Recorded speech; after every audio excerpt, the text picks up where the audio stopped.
welcome to the inaugural LA Leadership Week. My name is Mo Rock, CEO of the Los Angeles Tribune, and I am thrilled to have you join us for what promises to be a historical occasion. At the Tribune, we've always admired the glamour of LA Fashion Week, which celebrates our external aesthetics. Inspired by this, we envisioned a week dedicated to the beauty within, our character and values. Hence, Leadership Week was born. Our mission is ambitious: to ignite a global celebration of human character, much like the excitement surrounding fashion. We have brought together the top thought leaders from around the world to help spark this movement. Today, you're not just attendees, you're partners in reshaping media and challenging the status quo. Last year, our initiatives reached over 1 million people, inspiring acts of kindness and leadership worldwide. This week, we aim to double that impact. Character is power, as Booker T. Washington once said.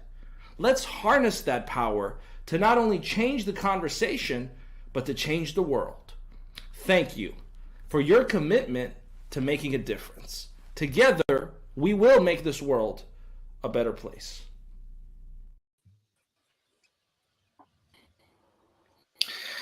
And welcome, ladies and gentlemen, to day 2 of the LA Leadership Week. And I'm so excited because we're kicking it off with a truly remarkable human being that we're lucky to have as the individual that's going to be opening up the day with us. But before we go there, I want to welcome my colleagues. I want to welcome all the folks in the virtual auditorium. Please remember to let us know what part of the world are you tuning in from. Yesterday, we had people joining from literally all around the world. Pretty much every continent around the world had a representative or 2 or 3. And I'm just humbled and honored to be a part of this exciting movement. And with that being said, real quick, 30 seconds or less, I'm going to ask my colleagues to make some opening statements, opening remarks, as well as share with the community here how excited they are. Let's start with Michael Silvers, please. You know, it's great just to be here, and I want to welcome everybody who is here today.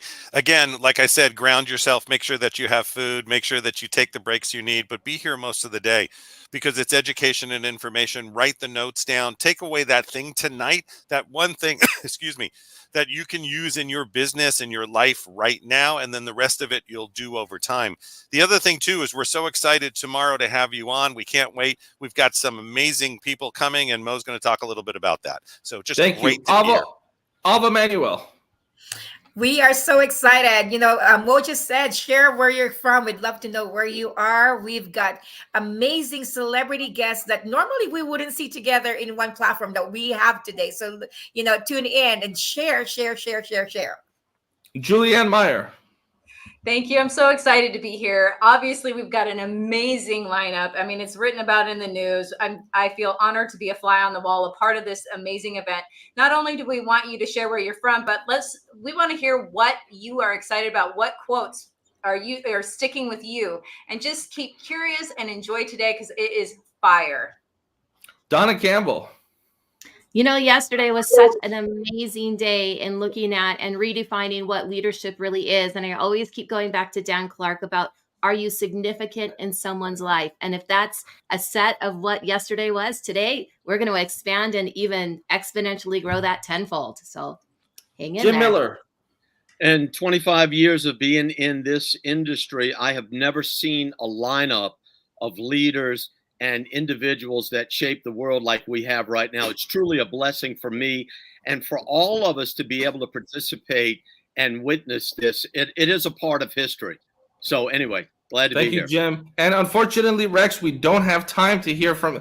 Go ahead, Rex Sykes. We'll make some time for you. Well, sir. if you think day 1 was great, hang in there for day 2 all the way to day 7. I'd say strap in to get ready for us to push the pedal to the metal because we got so much good value, great guests, and you know, we care, so we share. Sharing is caring, so you share too. Make sure your family, your friends, and other people have access to what's going on right now, because if you want to change your life, help them change theirs too by sharing this event for them. We are very lucky and fortunate, and the members of this community and the folks watching live are so lucky and fortunate to be able to experience our speaker that's going to be opening day 2.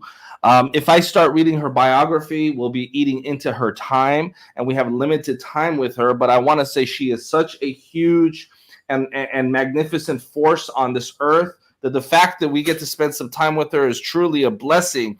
Of course, I'm talking about the legendary Marie Diamond, who's now joining us. Marie, thank you for helping us kick off day 2 of the LA Leadership Week. I'm going to ask Donna and Rex to stay with me so they can have a lovely time picking your brain and sharing your wisdom. So Marie Diamond, welcome to the LA Leadership Week. You have some opening statements. Thank you so much, Mo, and all of you there. It's always an honor to support the Los Angeles Tribune and to also help people to really step into their power and really live what they're here for. And so that's why I'm always excited to be here with all of you and amazing colleagues. It's our pleasure to have you, Marie. And today, of course, we have Marie Diamond, Mark Victor Hansen, Jay Abraham, and so many more incredible speakers that will be joining us today on day 2. And with that, Marie, I want to thank you, my friend. Always a pleasure to see you. I miss you. Hope to see you soon. And Rex Sykes, back to you. Well, it's beautiful to be with you again, Marie, and we're thankful that you're here and that you're making time. I understand you're traveling again. But I'm in the south of France, and I'm in Monaco right now. Wow, I'm so sorry to hear that. The south of France, oh, geez. But you know, you are a leader in so many different areas in terms of mindset, heart set, and feng shui, and helping people improve their lives not only from within but from without, because that interaction between you and your surroundings is crucial. And you, better than anyone, knows how to help people with that. So could you give us a few words to start off, and then Donna will about how you can transform yourself into a better leader or better person within and without. Of course. So, you know, when we look at leadership, of course, there are certain things that, you know, we know leaders have. And I would say, first of all, they really understand how to work with their inner power. And not that they're strong people, because a lot of people are strong, but sometimes when we are strong, we're kind of still in survival mode. When we are tapping into that inner power, we actually tap into the purpose that we have on this planet.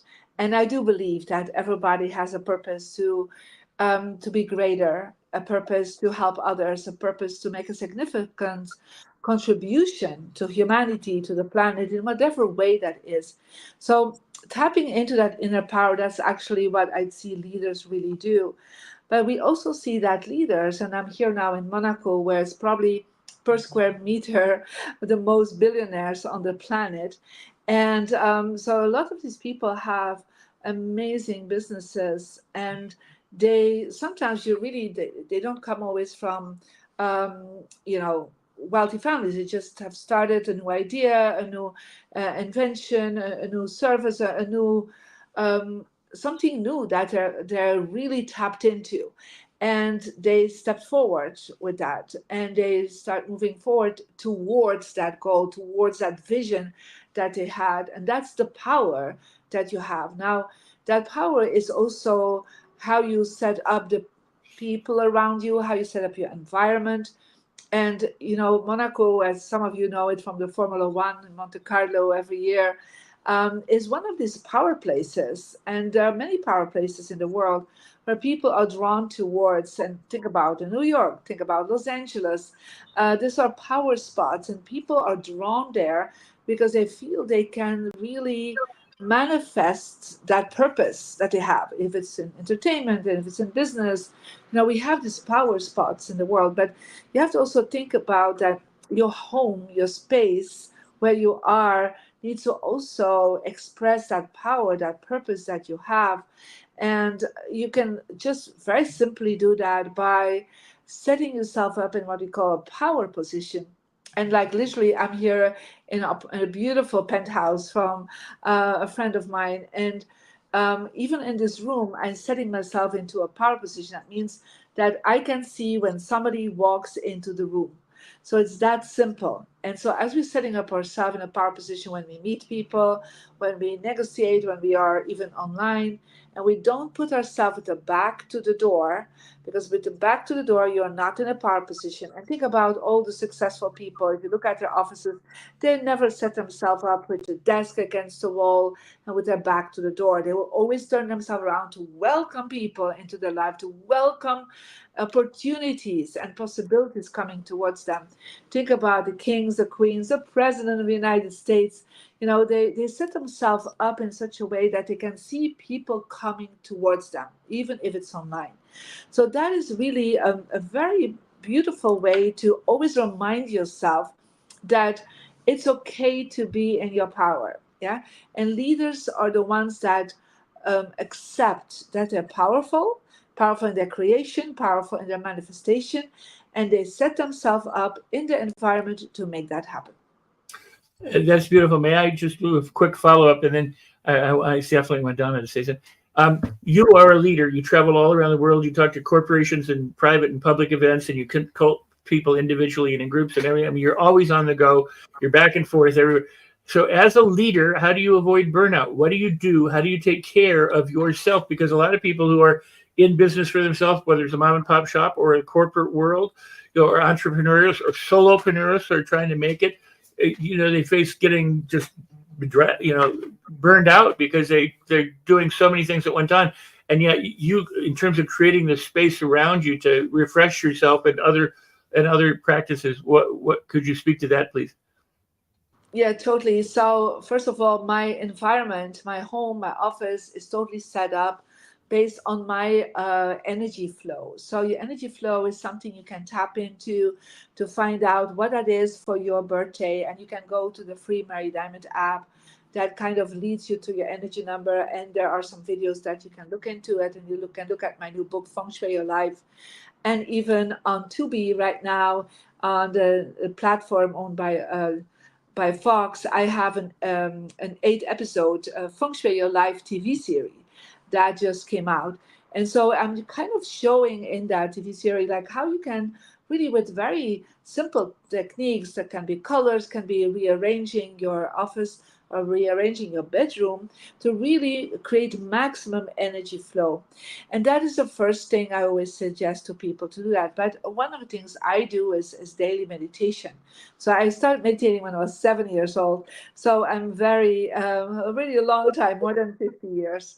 And so I say to people, literally, I was talking to like one of the top bankers here today in Monaco, and I said, well, you take every day your shower and you're thinking of refresh your body, but meditation is about refreshing your mind. And it's about really just saying, like, I take 5 minutes of my time to reconnect, to realign with who I am, with what I'm bringing here, what I'm bringing forward. And of course, there's many techniques, but I work with what I call colors, the tubes of light meditation. It's actually for free, available on the app. And millions of my students have actually do that every day. And it's kind of like a bath of energizing your minds and your energy field. And so that is a typical thing that I do to always be on top of my game. But I would say also, of course, next to good food and exercise is to have passion and love for what you do, because I love what I do. I have such a passion for it, and I do this for more than 30 years. And I just, I make the choices in my life to only do what I love to do. Oh, beautiful. Beautiful. Donna? Yes, that is absolutely beautiful. And I do have your app. And what I absolutely love is how it talks about, and what you were saying, the flow of energy. But the question that I have for you, a couple of weeks ago, I was out to dinner with some colleagues, and the conversation turned to the energy of fame. And it had a negative connotation to it. But with every word, there's always a positive and a negative association with it. And I said, well, wait a minute. I don't know that fame is all that bad. And I referred, and correct me if I say this wrong, because I only dabble in feng shui, the Bakua map, there's an area or a quadrant that talks about that. And in some of my studies, it talked about being well known or being known for what you want to be known for. Can you talk a little bit about that and how it relates to leadership from that positive perspective? Well, I remember many years ago that I spoke to my spiritual teacher, and I said, well, I know my purpose is here to positive impact millions of people. And he said, well, in order to do that, you have to accept you need to become famous. And I was like, what? I don't want to do that. Right. And so, but I started understanding that fame is actually something very beautiful. And it's almost like fame is actually making visible who you are. Yeah, but of course you can be famous for things that are not so great, but the word fame and the word flame is very connected with each other. So it's like show your fire, and with your fire you can really impact people. And if I would not have been in the movie The Secret, if I would not have been in many other documentaries, have my own TV show, being a best-selling author, I would not have been able to share my wisdom in such a big way and really impact people to shift their life. So now for me, I know fame is not from my ego. Fame is part of my soul purpose. And it's really because this is how I can spread the fire that I have for this information. And in feng shui, in the ancient traditions of feng shui, fame stands for your reputation. It stands for your visibility. And it's really interesting because we just came in the 4th of February of 2024. We come actually in a 20-year cycle that is a cycle of fire, because of fame is all to do about fire, about light, about being in the spotlight, literally. And a lot of people want to be in the spotlight right now, but not always for being a leader, but just sometimes just because, hey, they want a 5-minute spotlight, right? And through social media. And the interesting thing is that fire always stands for purpose. And so when you are following your purpose, you will become visible. And visible is needed because otherwise people cannot relate with you. They cannot perhaps be inspired themselves to really make a shift in their life. And so as we're coming in the spirit of 20-year of fire, it's all about spirituality, it's all about inspiration, it's all about enlightenment. And so if people, like all the leaders that are in this week coming together, if they would have said, you know what, I'm going to stay just in my bedroom and just think about the things I want to do, I'm sure if you bring all the people together here and see the impact number they have created with their books, with their courses, with their presence, I'm sure there's a few billion people have been reached by them all. And that has made a ripple effect of positive transformation. And it's only when we say yes to that and we see it as part of our purpose to become visible with our knowledge and our contribution, that is how I do believe the world will change. Mm-hmm. And I agree a lot with everything that you say. And I think it's just amazing because if you're not out there, if you're not living your life on purpose, putting it out there, being known, my standby is I'm just going to go live in a cave because what else? Why else are we here except to create something that's better than what was? One of the questions that came up was the thirst for fame. So do you think the thirst for fame is good, not so good? How does that fit within the feng shui? Well, I would say I never had thirst for fame, so I cannot really relate with that. For me, it was part of the journey. And, for fame, when we really, especially this next 20 years, if you feel fame is an important, essential part of your journey to make an impact, you can activate that. And so how can you activate it? It's actually the south of your home, the south section of your home. Could be the south section of your living room, of your office. Placing there for the next 20 years a purple candle or for example, a purple orchids or purple flowers will actually activate, because that's the energy for this coming 20 years, will activate you to become more visible. Yeah. And but of course it's all what is behind the intention of becoming visible. If it is just to blow up your ego, right? Well, anyhow, then you won't become a leader. Let's put it this way. Yeah. It needs to be because it feels in your heart, it feels in your soul, that by becoming more visible, you will make a huge contribution to the world. Wow. Those are two excellent questions and two very powerful answers. I appreciate that. I want to follow up on that when what Donna introduced us to with you, and that is there are some leaders who shouldn't be leaders. They just want to be leaders. They want to be famous. They want to have, name value and be able to sell something or whatever. And then there are those others who are naturally attracted to their purpose, and they follow their purpose, and they accomplish great things, and they get visible as a result. And then there are reluctant leaders, those who they know what their purpose is, but they just don't want to go there for whatever reason that might be. How does the average person begin to calibrate, to begin to know if they're on target for getting famous and great, or if they're getting further away from it? In other words, how do they begin to open that flow, that energy? I mean, you gave a hint a moment ago by putting the purple candle in the southern part of your home or room or office, but how do people get over that hump of, am I on the right track or not? Well, I think first of all, it's you need to always look within yourself if you are happy with the steps that you're taking on that track. Yeah.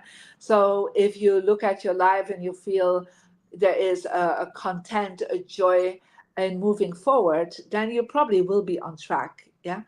And then the second part is that you see the reactions of people. When you see that people start sending you messages or talking to you like, oh, whatever you shared, that has really impacted me so especially. My life has shifted. If nobody would react to you, then you're probably not on track, to be honest. Yeah. So it's possible you bring something forward, if it's on social media, if it's a book, and nobody gets touched by it in the heart, with what you write, with what you share. If they don't feel like you have really made a difference in their life, you're probably not on track at that point. And you still have to go back into yourself and then see, like, what is it that I still need to clear? What is it that I still am holding back on to move forward? And there have been times in my life I had to really go within myself and like, oh, am I ready for the next level? Am I ready to move forward? And to perhaps let go of the doubt, let go of the fear, let go of the shame sometimes, because people feel sometimes ashamed to move forward and to share who they are. And always go back to, like, what is your purpose? Who are you here for? What are you here for to make us a difference? And to tap into that source again, and perhaps to to be inspired by other leaders, by listening to this beautiful platform that we have here in the Los Angeles Tribune, or reading books of biographies of leaders that also went through difficult times, ups and downs, before they reached where they needed to be. So if you don't know, reach out. There's enough information, enough tools, enough videos of people out there that told where they were and where they are now, and what they had to change in their values. They had to change perhaps in the approach of themselves and the community or people they want to reach. Perhaps they have to change their strategies. I don't know what it all is, but I'm sure if you keep listening to some of my colleagues, you'll be definitely get even more inspired. Wow. Well, I want to, because you mentioned it, and I had been thinking about it while you were speaking. A lot of people encounter a hardship and they take that as a signal that they're doing the wrong thing, or it's too hard, and they quit, as opposed to that it's an opportunity for them to get through it and to learn and discover who they are. So, but but you did say, if you feel like happy, or you like you have some kind of energetic feeling that you're on the right path.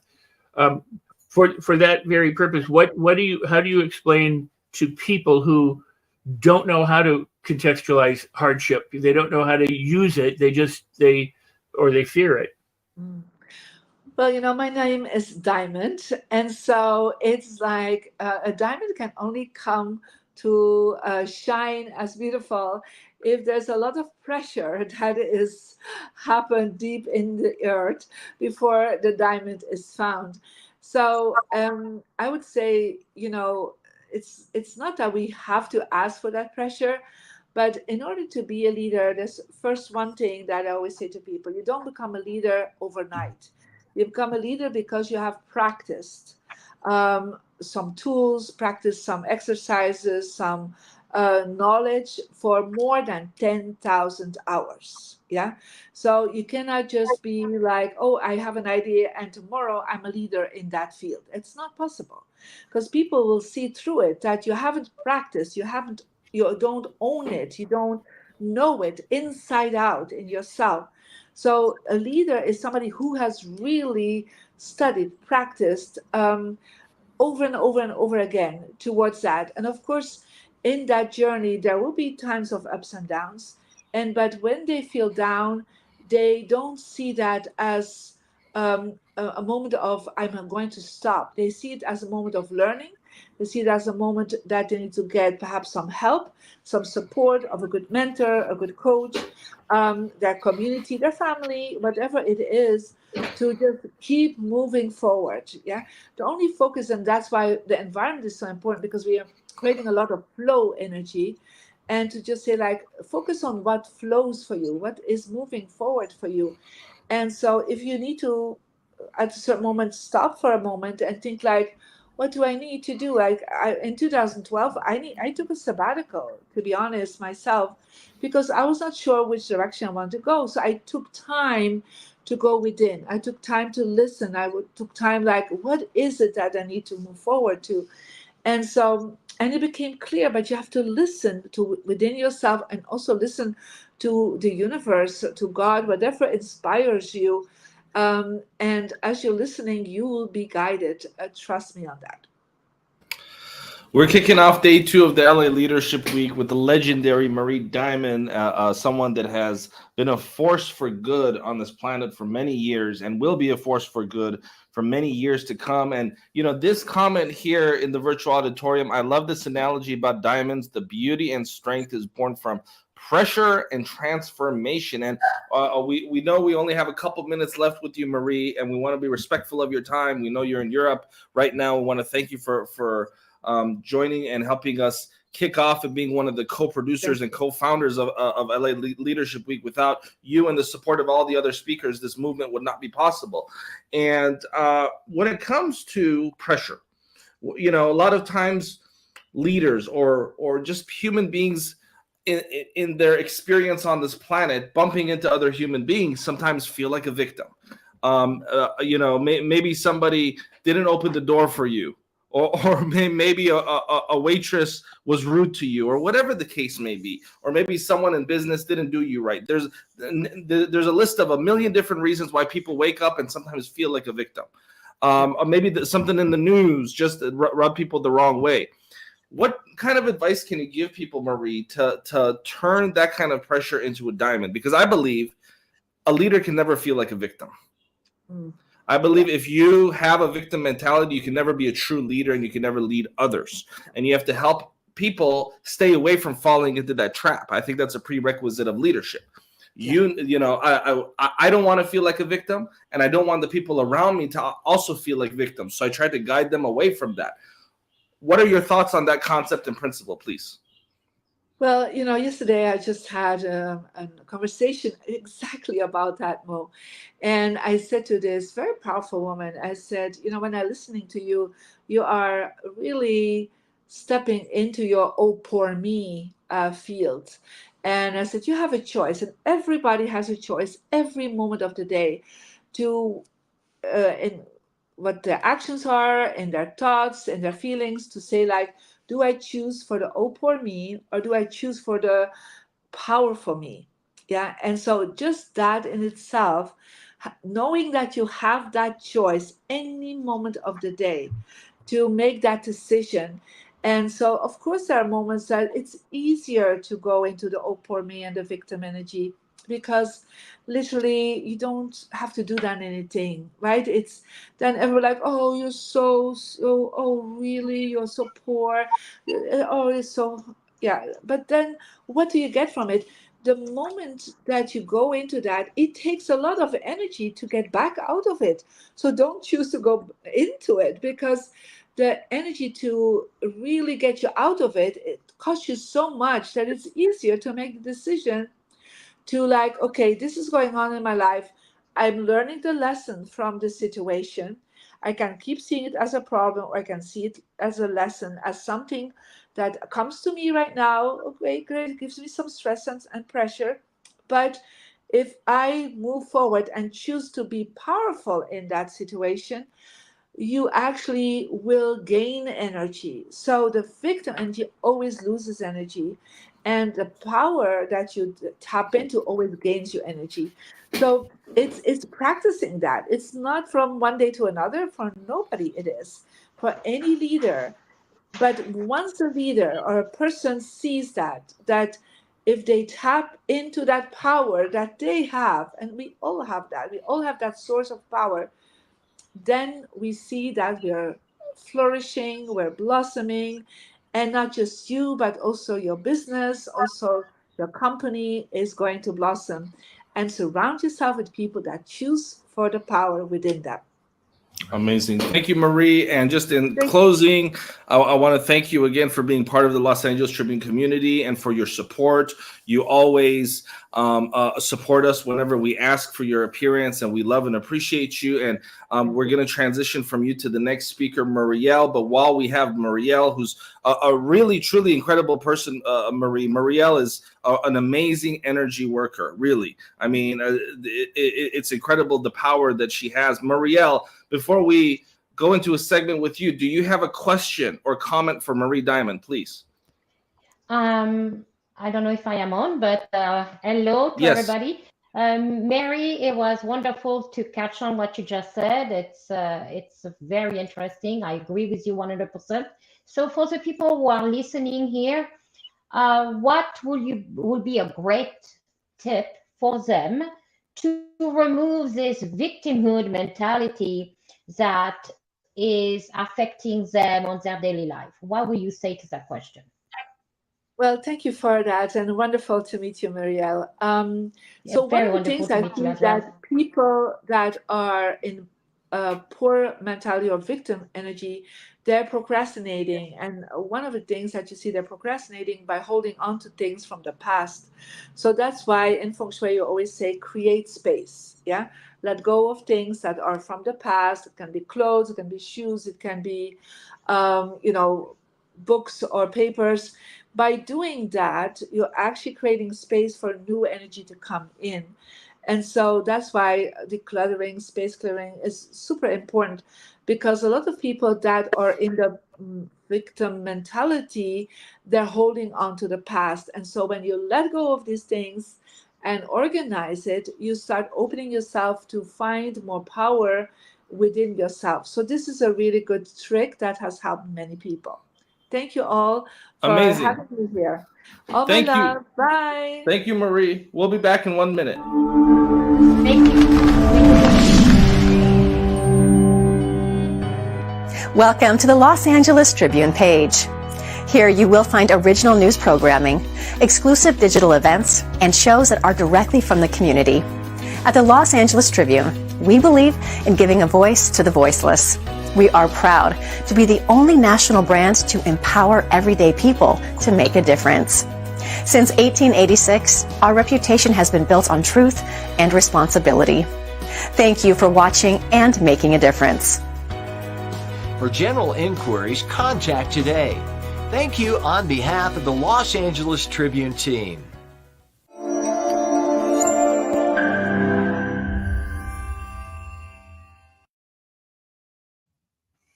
And welcome back. And I want to ask some of my colleagues, Julianne Meyer, as well as Jim Miller, to rejoin us here on the stage. And one of the things that we promise here at the LA Tribune is that you will be exposed to conversations and ideas that you will not get anywhere else. And dialogues on leadership that are unconventional, not standard ideas on leadership, with speakers that are also unconventional, incredible leaders in their own right. People like Marie Diamond, who most people know her from either The Secret or her feng shui work, or the millions of people she's reached through her speeches and programs when it comes to energy work. And a lot of people kind of maybe question, and even leading into the event, when they looked at the lineup and they see certain individuals that focus on energy work, they ask me, well, Mo, in fact, I had someone ask me this. I'm not going to say their name, but someone just a few days before this event said, Mo, what does energy work have to do with leadership? And my answer to this person was everything. Energy work has everything to do with leadership. And I'm so excited because Marielle is going to step into that in this fireside chat along with Julianne Meyer, Jim Miller, Rex, and Donna. And I'm excited to sit back and take some notes. But with that, Mr. Jim Miller, please take it away. We have about 15 minutes with Marielle discussing energy and leadership. Jim Miller. Thank you. Marielle, it's a wonderful pleasure to meet you. And I am going to ask the very obvious question. What does energy and leadership have to do with each other? I mean, obviously, it's easy to assume that a leader is going to exude an extraordinary amount of energy, right? And that they have that attractive energy as well. So it's a push-pull, right, in both ways. But truly, in the realm of energy and in your sphere particularly, what is it that leadership? How does leadership come into play? Well, hi, Jim. It's very nice to meet you. So, first of all, there is a distinction because many are calling themselves leaders, but they're not leaders. They're boss, okay, or managers. They're not real leaders.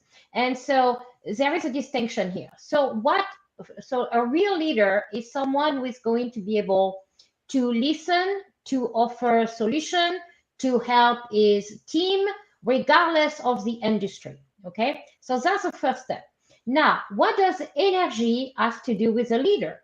Well, a true leader here will lead with integrity, compassion, and is not afraid to, move their sleeve up, right?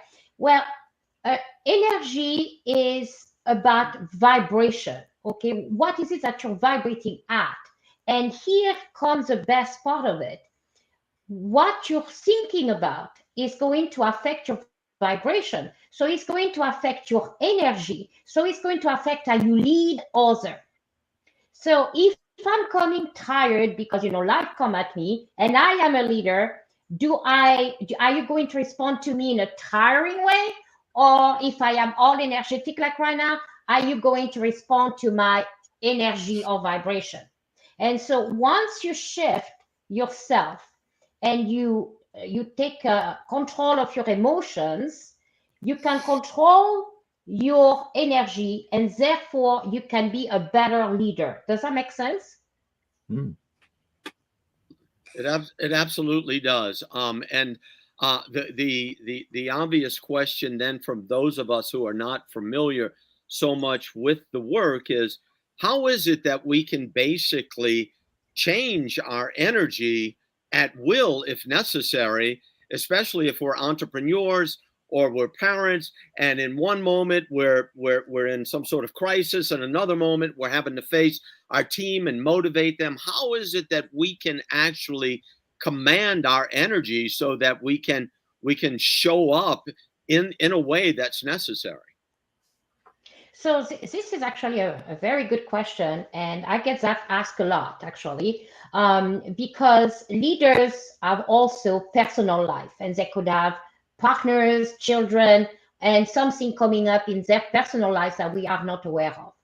The main key is that we can change energy at will, is that we can in our mindset, in our own mind, not necessarily out loud. Okay, if I'm in a meeting right now, I'm not going to be saying a bunch of affirmation, but in my mind, I can say something positive to counteract the situation. Okay, so if I know I'm coming to a big meeting, I can say in my mind, I am prepared, I am a leader with integrity, I am bringing this and this to the table. So just few sentences in your own mind or in your car can change and shift your energy at will. Now, of course, there are certain tips that you can do. So if you are at a conference, for example, I would suggest that you get a glass of water. Now, don't start laughing, you guys. Okay, grab a glass of water and put your hand around the glass, and just for 2 seconds, take a look at the glass and send positive energy to it. Just said, I love you, you know, and then drink that water like a sip or two. It's going to change the vibration of your cell, and you are going to vibrate in a different way. It's a true statement. It's a power of the water as well. I really love that. It's so simple, but so powerful that we can literally change our cells by drinking water, but by changing the water by saying we love it. Exactly. Exactly. And so this is also based on science. I see Jim is smiling. I think he's happy with this instant tip. This has been proven by Dr. Maruto. He has proven that water has a memory. And therefore, when we talk to the water, and the last time I checked, we're 75%, 85% water. So when we talk to the water, if we say, I love you, the molecule of the water is changing. If we say, I hate you, or if we're angry, so the water molecule is changing the form. And so at the end of the day, if I have a cup of water and I'm saying, you know, I love you, it doesn't have to be like spoken like that. It's just the intention, okay? So you grab that cup of water. It doesn't have to be glass. You get a cup, a bottle, and you say, I love you. You drink it. You're going to shift your energy. Now, the I love you can say, I love myself too, okay? It's not being selfish. It's just reinforcing positive affirmation within yourself so you can shift your energy at will, so you can become a better leader when you have to answer difficult questions. Yeah, I would like to follow up. I had a conversation earlier on another show, on another network, about the fact that we all choose moment to moment. People choose their food, they choose their dress, they choose their makeup, they choose the car, they choose where they're going to go, what they're going to buy, but they forget to choose their thoughts and forget to choose to live in their purpose. So people, and you were mentioning energy and how being tired, but people will say, I am so tired, I'm beat, my gosh, that killed me, I'm wrecked. They forget how powerful their words are. They're affirm. So would you address more of that? Because you're talking about being able to shift your energy by shifting your thoughts and building that practice, so that, because some people think, well, if I just say one time, everything should change, but they don't have a background for it. Would you address this, please? Yes, absolutely. So words are actually spells, okay? Every time we're saying something, we're casting spells. Now, that's not witchcraft. That's not a mumbo jumbo. We're unknowingly not paying attention how we address ourselves and others. So if someone comes at you and say about themselves, I'm tired, this is bothering me, whatever, in a negative connotation, this is going to be reinforced and reinforced and reinforced. So now the law of attraction is in play and come into play. And what's going to happen is we're going to attract exactly that, exactly what we're saying. And so people come and say, well, it does not work. Well, yes, it did work, because now you are more tired, or you are sicker, or you are more disaster are coming into your life, because you're bringing this onto yourself. Now, as a leader, it is very important that we understand the power of our word, the power of our thoughts as well, but also how we affect others in the way we're speaking to them and what we're saying to them. So if someone is not used to do positive affirmation, meditation, visualization, and they're doing it once in a blue moon, that's not going to change anything. They actually need to do some inner work. Now, to go back to what Mary was saying, she was talking about feng shui. Okay, if I were to ask any one of you, do you have any books in your homes that you have not read? You bought them, they were looking good, they're on the shelf, and you have not had the chance to read them, right? So what does that do? That actually bring negative energy into your home and into your persona, into your vibration. And you're going to be like, well, but no, but yes. Because when the author wrote the book, there was a certain intent behind it. So everything that we do, how we manage our home, how we manage our car, how we manage what we say, affect us on a daily basis. So when we are coming into a leadership position, you're going to, let's say, to the office, and you have a meeting with 10 people, okay? You just had, let's say a meltdown with your kids at home or whatever, your dog pee on your shoes, whatever it is. You're coming to this meeting. If you have not declutter your mind and brush off those thoughts, those negative energy, and rebalance yourself by water, by positive affirmation, by meditation, by talking to yourself in a positive manner, you're going to come to the meeting in a negative way. So when you're going to talk, even so you are, in your own opinion, in your own eyes, the same as yesterday, the people in the room are going to pick up your energy. And I guarantee they're going to respond to your body mannerism, to your body languages, to whatever. And you could be saying, the sky is blue, and they will be like, yeah, that's not what he's thinking. You know what I mean? So we need to be really focusing on how we address people as leaders as well. Does that answer your question, kind of? So, Muriel, I love that you brought up the fact that we have our words and we have our thoughts. And then there's times that we can be at conferences and different places, and you can share something really, really good and positive that's happening for you in your life. But yet your colleagues can have a couple of different responses. One could say, "Oh, I'm so happy for you." And they're really, truly, genuinely happy. But the next colleague might go, "Oh, I'm so happy for you." And it's a little bit more with jealousy or greed or maybe envy. So I think it goes a little bit deeper than just our thoughts and our words, but the energy that's underneath it to how we communicate. And that comes with the tonalization and things like that. But my question for you is, can you share with us one or maybe two tips for ourselves to keep our energy in check so we can always be in the highest, most positive vibration so we can be there for others as well?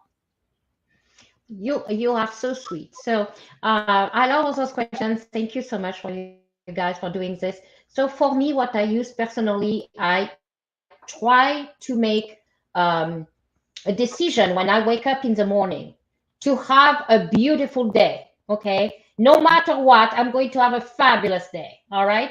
Now, if I am among coworker, and like you say, one is saying, "Oh, I'm happy for you," and another one say, "I'm happy for you," but they're jealousy, envious, I'm going to hear their thought, and that's not a joke. Okay, so the intent behind what they're saying, I'm going to receive it. And so what I'm going to try to do is I'm going to try to shift their vibration so they're no longer in that envious stage or jealousy stage or anger stage. So how do we do that? How do we ourselves do this? It's a conscious choice that we have to make every minute of the day. Now, once you practice this, then it's a second nature, like you're drinking water or you're eating. But most of the people on the planet right now do not know how to do this because their programming is go against this new teaching I'm mentioning here. So they have limited belief. And so if you don't change your limited belief in whatever it is, it can be politics, it can be religion, it can be, science. If you don't change your limited belief, you cannot open your mind to hear other people or other leaders. So everything starts by us. So like if I'm saying something that is going to trigger you, then you need to stop and say, why am I being triggered? Why am I being angry in this moment? Why am I being jealous of this woman or of this man? Why is it in me that is not being like, oh, I'm so happy for you? Do you see what I'm saying? So we have all.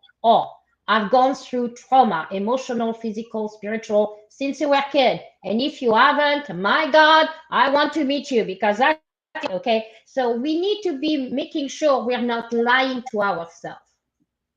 And so the tip is to be constantly aware as much as possible of our thoughts, emotion, energy, vibration. And we can put ourselves in a good mood with a good song in the car.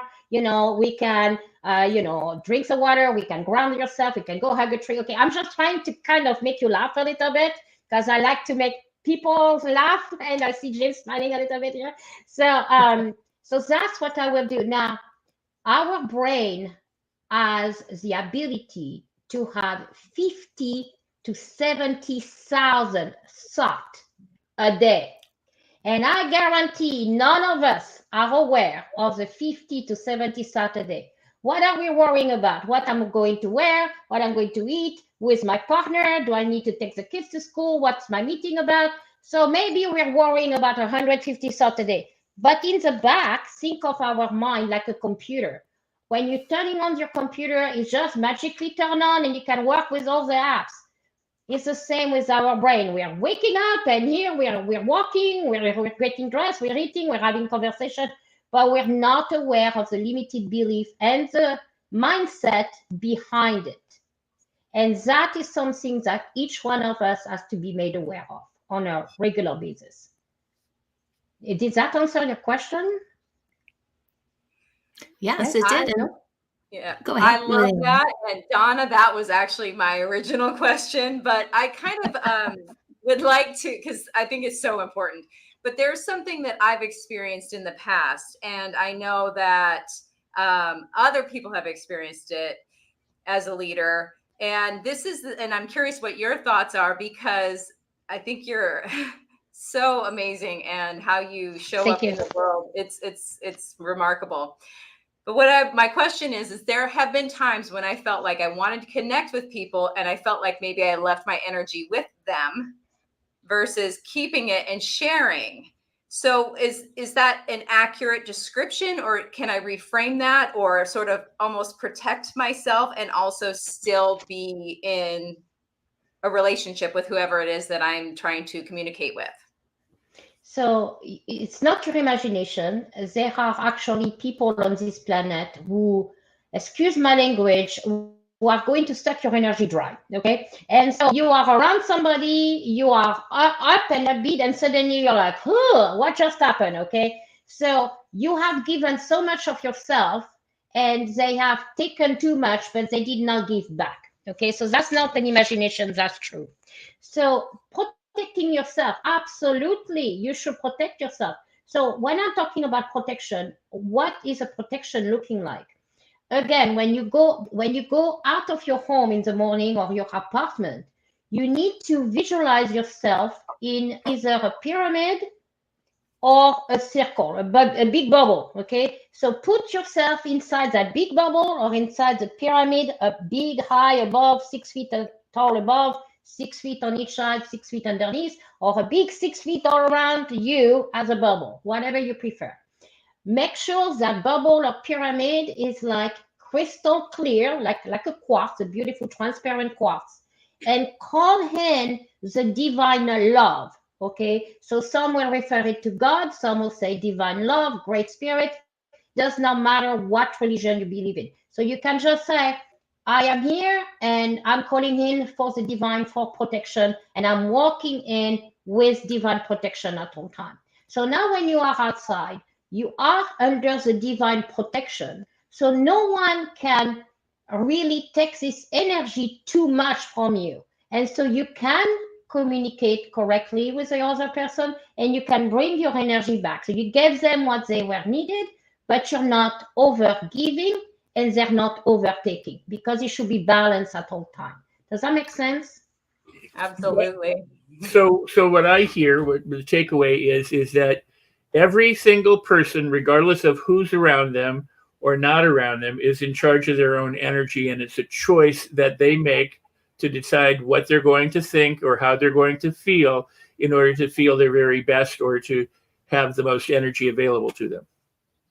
That is correct. But the hardest part is that no one fully wants to take ownership of their action 100% of the day. Okay. And again, I'm going to give you an example because I'm human. Okay. I'm driving on I-4 in Florida. The traffic is impossible. I got a guy who cut me off. He almost killed me on the side of the road. Do you think I'm going to say bless you? No. Okay. In that 1 minute, I'm not going to be saying bless you and thank you for doing that. I'm going to probably be like, hey, why didn't you put your blinker on? Hey, you know. But the key is, if I'm only staying in that moment for a few seconds and recognize, hey, okay, it can happen. And then you can calm yourself down. But your first reaction is not going to be, bless you, I'm inviting you to my barbecue on this weekend. No, it's going to be a human reaction of possibly anger, frustration. So if you continue on your way to the office with this energy, that's what you're going to display to your teammates. So before you enter the building or your office, you need to realize it was an instant. It was 10 minutes ago. It was 30 minutes ago. It does not affect you now. If you didn't have a car accident, it does not affect you now in this moment. So you need to let it go, move it from the past, and focus on the present and change your mentality process. Does that make sense?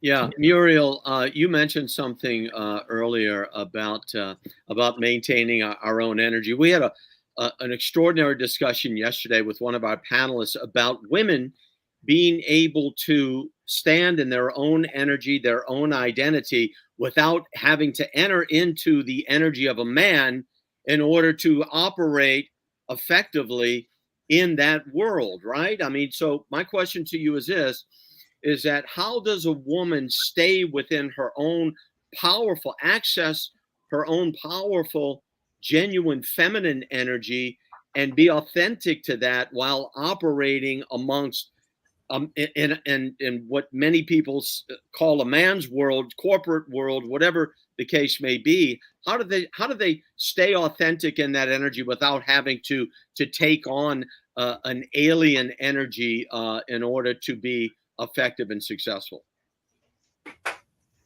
Well, this is actually a beautiful question because, like you say, women in the corporation world have a tendency to be in their masculine energy versus their feminine energy. So how does a woman can stay in her feminine energy and be heard?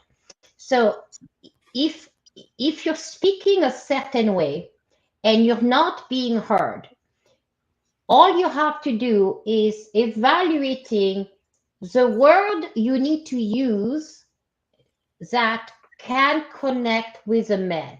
So in another word, you need to be able to look very quickly and say, this is a word that he will not understand. So if I am a little bit more direct, but by staying soft and appropriate to my core, I can still make my message come across. So it's about listening and being in tune, be compassionate and empathic with the men in the corporate world. And now this is where the balance comes at play, because the woman is going to be like, well, he did not hear me the first time. What do I need to do? So it's just in the way, it's not what you say, it's how you say it. And you can be very soft, very elegant, very feminine, and still be successful in the message that you're going to convey to a man. Now, the man can also access their feminine energy, but a man who is a true leader needs to stay in his masculine energy. So the woman who is working with this leader and can be a co-leader needs to be complementing the man in his masculine energy with their feminine energy. It has to be a balance. So if the man as a leader is too much in his feminine energy, is going to cause a woman to be in her masculine energy. But if the man as a true leader is in as a man in his divine masculine, then the woman automatically is going to go back to her feminine energy and to be balancing this masculine energy. And that's where the woman have to be stepping up into their divine feminine and not be afraid of using it. But the man needs to be stepping up into their masculine energy, their true masculine energy. And what does that entitle for a man? They're supposed to lead. They're supposed to protect. They're supposed to bring solution. The woman, and I know I'm going to be like, woo, the woman is here to lead with compassion, to be empathic, to be supportive, and all those quality is at the core of the divine feminine. So if a man is a true leader in his true masculine, the woman can be successful in her true feminine. It's in and in together. Marielle, I want to thank you for taking time to share your perspective, your insights, and the way that you see the world. And we'll certainly have you back on this platform. We're going to take a quick 1-minute break as we head into the next segment of Leadership Week. Thank you so much. Welcome to the Los Angeles Tribune page. Here you will find original news programming, exclusive digital events, and shows that are directly from the community. At the Los Angeles Tribune, we believe in giving a voice to the voiceless. We are proud to be the only national brand to empower everyday people to make a difference. Since 1886, our reputation has been built on truth and responsibility. Thank you for watching and making a difference. For general inquiries, contact today. Thank you on behalf of the Los Angeles Tribune team.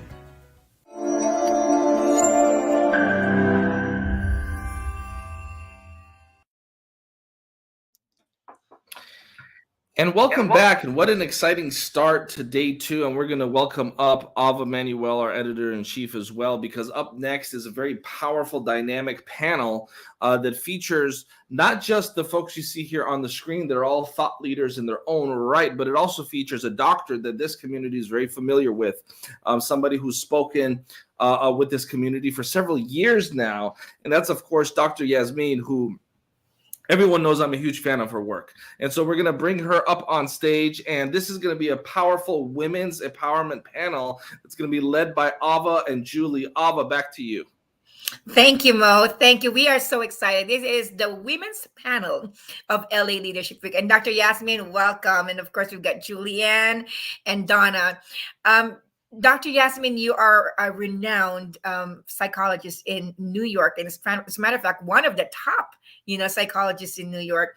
So when it comes to women in psychology, we would love to have you start this women's panel and tell us what your thoughts are when it comes to women, mindset, psychology, and leadership all combined together. Well, first of all, thank you for having me. Hi, Ava. Hi, Julianne. And hi, Donna. Nice to meet you. Nice to see you again because I already know you. So when it comes to women leadership, well, historically, leadership has more been a man's word, but it has changed tremendously. And you heard in these panels through those few days that it has changed. Now, the difficulty is when women entered as leaders, they thought they need to be men, as was described in the panel before. And this is not actually the case. Women needs to be women. So where does it start? It starts with a belief that women are creators. We are the only people who can actually give life to another human being. So if you actually can give life to another human being with the help of a man, of course, but you're actually giving life. Can you imagine what you can give life to? Can you give life to an idea that becomes a mission, that becomes a company? Can you give life to a team by empowering them? You have the power of life. And so what is that power of life? The power of life is a power of creation. So you can create anything you want. It's in your DNA. It's in your genes just by being a woman. So women, I think, need to embrace that and embrace their powerfulness through the idea of creation. And creation starts with an opening, right? We're open. And so for women, it's so important to be open, but we also contain. And so those are the two movements of open and containing. You need flexibility, openness, and strength and empowerment. But it starts by, tuning into something core to you. So I wanted to start there. And I wanted to say for every woman out there, you need to tap, what is it about you that makes you a leader? Maybe you're a good organizer. Maybe you're the one packing the sandwich to your kid. So, well, you are a leader of your household. How can you push that to other area? Maybe you are actually the one who's cheering at school and organizing, bringing people together and bringing the morale. Maybe that's your talent as a leader. It all starts with who are you and where are your leader? Because you already are in your life. So now it's about stepping into the next level. So just wanted to share those little things. I can talk forever, but I want to open this with you guys. Well, thank you so much, Dr. Yasmin. I'd like to open the floor to Julianne or Donna for responses or questions. I would love to make a comment and then ask a question. The first comment is to be open and contained, not closed. And there's a huge distinction. And I think that a lot of us as women feel like we have to be open or closed, or it's like this idea of stepping on other people to get to where we think we need to go, without realizing that we can be in our feminine energy and still have this sort of powerful leadership quality. It's just an energy that we're wearing, as we heard yesterday on our last panel. So my question for you, Doctor, is when we feel ourselves getting out of alignment as women and maybe feel like we're trying to be men, how do we recognize that and come back to ourselves and still hold on to that power that we feel we deserve and need to have to move forward? Fantastic question. My answer, it all starts first with having a distance between you and yourself so that you can actually observe where you're going. So the first thing starts by recognizing, oh, I am becoming more forceful here, or I'm becoming close, or I feel I need to use force here. So it starts by labeling what you're doing. And it can start with a simple question: what am I doing right now? And the answer could be, I'm using force. I'm closing myself. But it has to come with a statement. The next question is, for what purpose? To be more powerful. Okay, so what are you saying?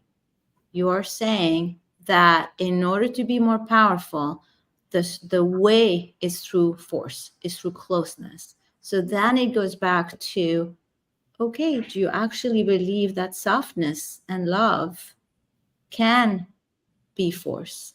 And if not, why not? And then you have to examine and make those internal shifts, because you won't be able to actually have a natural response of openness, love, feminine, because you do believe in force. And the reality, we live in a culture that is very much about effort and very much about power. And the reality is, well, love and softness melts everything. It's just so powerful. The best way to describe it to people, because a lot of people are going to have this dilemma, this is very much in psychology about your relationship with love and aggression.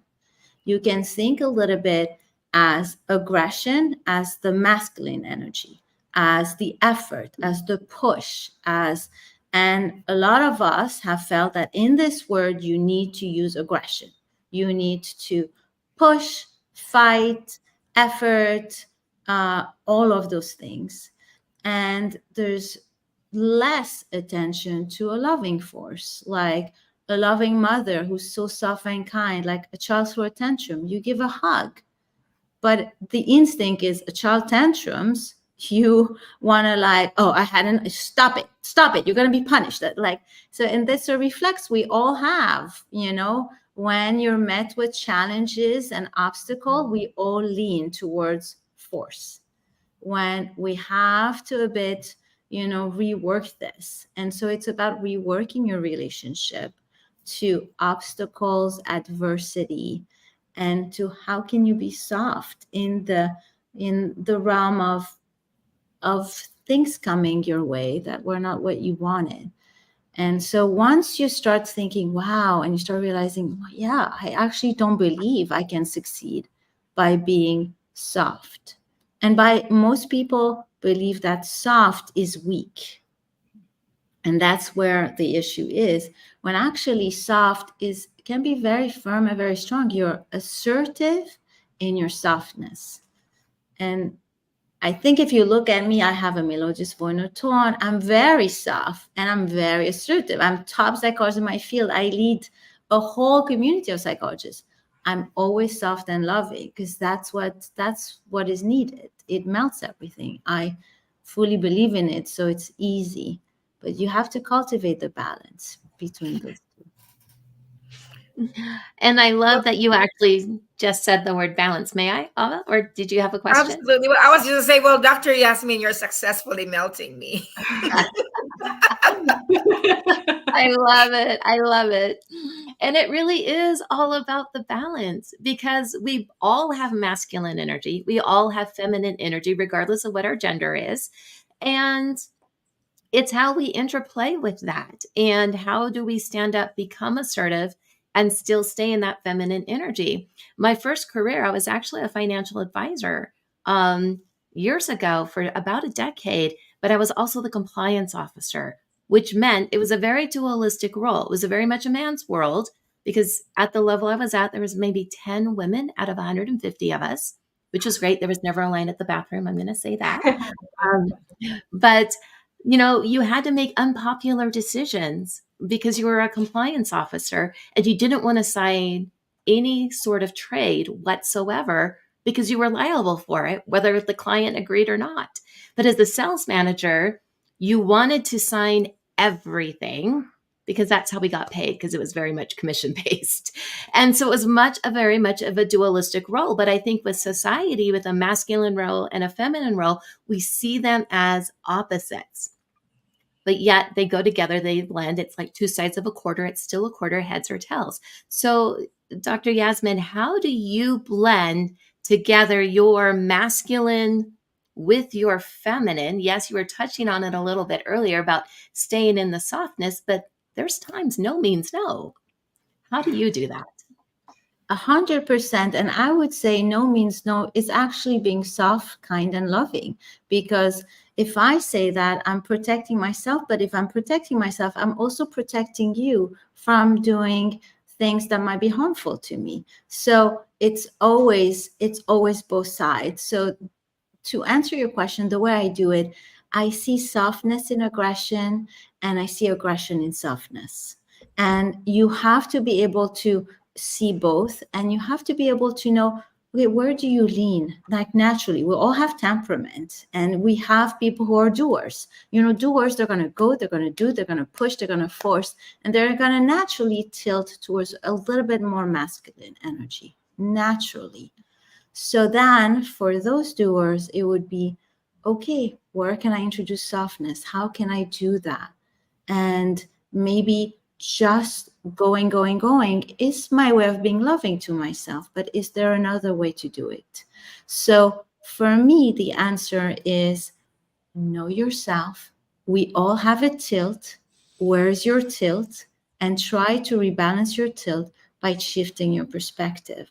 That what you think is affirming, aggressive is actually very loving. Can you see that? And just by seeing it, your energy shift. If I feel that a no is loving, I'm not going to be like, no. I'm going to be like, no, I'm sorry.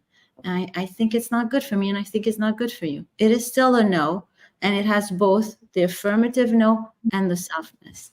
As you can see, I lean a little bit more to the feminine, but if you look at my life, I'm very much a leader, and I embrace it, but I know my tilt. And so I always try to correct the tilt constantly. And by doing that, I have learned to embrace it, because as you say, absolutely correct. It's all about a balance. And we all tilt based on our natural personality and based on our beliefs. Beautiful. Beautifully said. Thank you. My pleasure. I just want to acknowledge that there are a lot of comments, Dr. Yasmin, thanking you for the insights that you are sharing. And so really, they resonate with what you're sharing. And it's just amazing how we were led into exactly, that this balance, this conversation of balance by Muriel talking about the masculine and the feminine energy. And now we're on this topic of how do we own our power as women? It's very true, 10x, right? Like, to be able to create results, we think of like force or push, and 10x. But Dr. Yasmin is the epitome of softness is powerful. And being one of the top psychologists, I think you're top three, one of the top three in New York, and yet you have this softness that melts. It's a testament to we can be in our power as women, and we can be soft, and at the same time still be assertive, and still be able to make our point. So in that regard, Dr. Yasmin, I wanted to ask, in owning our softness and our power as women, what are some ways that we can still communicate and be assertive and not give our power away, but at the same time not lean into being more masculine? Fantastic. So it all first starts with a bit two things. You're talking about power and in relationship. So it has two elements. It has you owning your own power. And so it has to start there. And it has to start with, well, are you in touch with your own power? What is your own power? Most people tell you, I'm average, I have nothing special. Well, if you have nothing special, where's your power? Like, we all have a power. I want, you have a power. What is it? So let's not diminish it to we're all average. So I want everybody to find their power. And so the first thing, it becomes, most people cannot find their power because they compare themselves to others. Because it becomes, well, this person is a better psychologist than me, so therefore I'm not such a good psychologist. Or so it's about more seeing, well, what makes me me? What makes me successful? And we have to a bit extrapolate outside of others and finding your own power. And I can talk more about that, but that's the first piece. The second piece, now that I have found my own power, I can tell you who I am. I can tell you my strength and weakness. And my weakness are here to actually steer me away from them towards my strengths. So I have no negative emotion towards my weakness. They're there for a reason to, and they balance my strengths. I need to have weakness and I need to have strength. That's how it will guide my approach in life. Now, second step, it's in relationship to others. How are we a leader of others? And the difficulty most people have becomes a me versus you, a me stepping on you, a me. And that's where people have issues. Like, if I'm powerful, I'm powering you down, kind of a thing. And so you want to think, okay, what is your relationship to others? Do you believe that my good is your good? Or do you believe that my good actually has to take away from your good?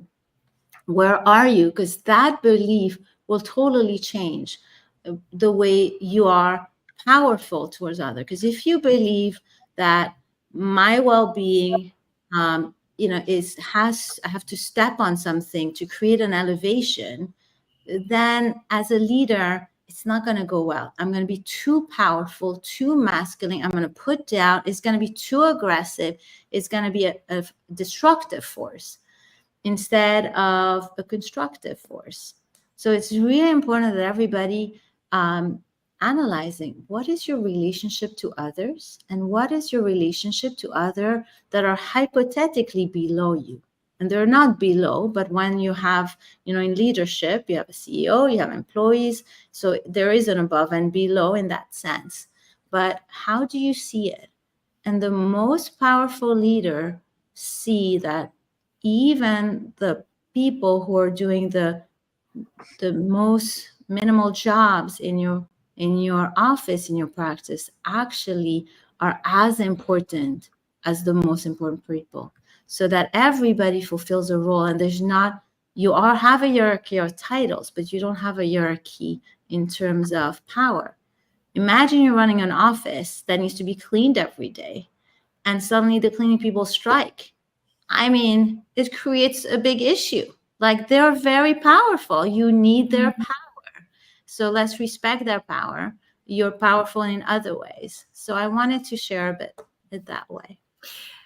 I just have to do this, Dr. Yasmin. I'm like, my good is your good. If we come from that place, my good is your good. And our relationship, that we don't have, it's not a competition, like it's a win-win-win scenario for all everyone's good. I think that's our superpower. That's our superpower as women, is just looking in and finding all the good. Julianne and Donna would love to give you some of the closing remarks before Dr. Yasmin, because upcoming next is going to be Mark Victor Hansen and Crystal Hansen, which are like, talk about balance of masculine and feminine energy. Mark Victor Hansen and Crystal Dwyer Hansen is definitely one to look up to, including, I'm going to add, Masati Sajadi and Faye Sajadi are also my role models for a balance. So Julianne and Donna. Thank you, Ava. Dr. Yasmin, I just wanted to say thank you so much for your words of wisdom. I always enjoy hearing you speak, because I get something every single time. And this time it was that softness is also powerful. It's kind of like changing the idea of vulnerability being weak. It's not either. It's being powerful. So I just want to say thank you for that, because that to me made today worth everything. So I appreciate you. I'm just going to reiterate what Julianne said. It's the same thing. I love listening to you. I can probably ask 20 more questions now. Incredible. But finding the aggression and the softness, and the softness and the aggression, priceless. Dr. Yasmin, we want to thank you again. And of course, we're going to have you back on this platform. We're going to take a quick break, and then we're going to air a very special episode with Mark Victor Hansen, an episode of the Mo Rock Show that we did with Mark and Crystal Hansen, where they're also talking about leadership, as well as the power of service, the power of giving back. And we're going to take a quick break and then air this special segment with Mark Victor Hansen. And then later on, after that, you're going to want to stick around for Jay Abraham. So we'll be back in 1 minute.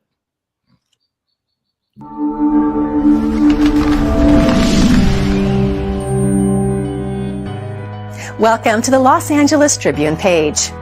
Here you will find original news programming, exclusive digital events, and shows that are direct. Here you will find original news programming, exclusive digital events, and shows that are directly from the community. At the Los Angeles Tribune, we believe in giving a voice to the voiceless. We are proud to be the only national brand to empower everyday people to make a difference. Since 1886, our reputation has been built on truth and responsibility. Thank you for watching and making a difference. For general inquiries, contact today. Thank you on behalf of the Los Angeles Tribune team.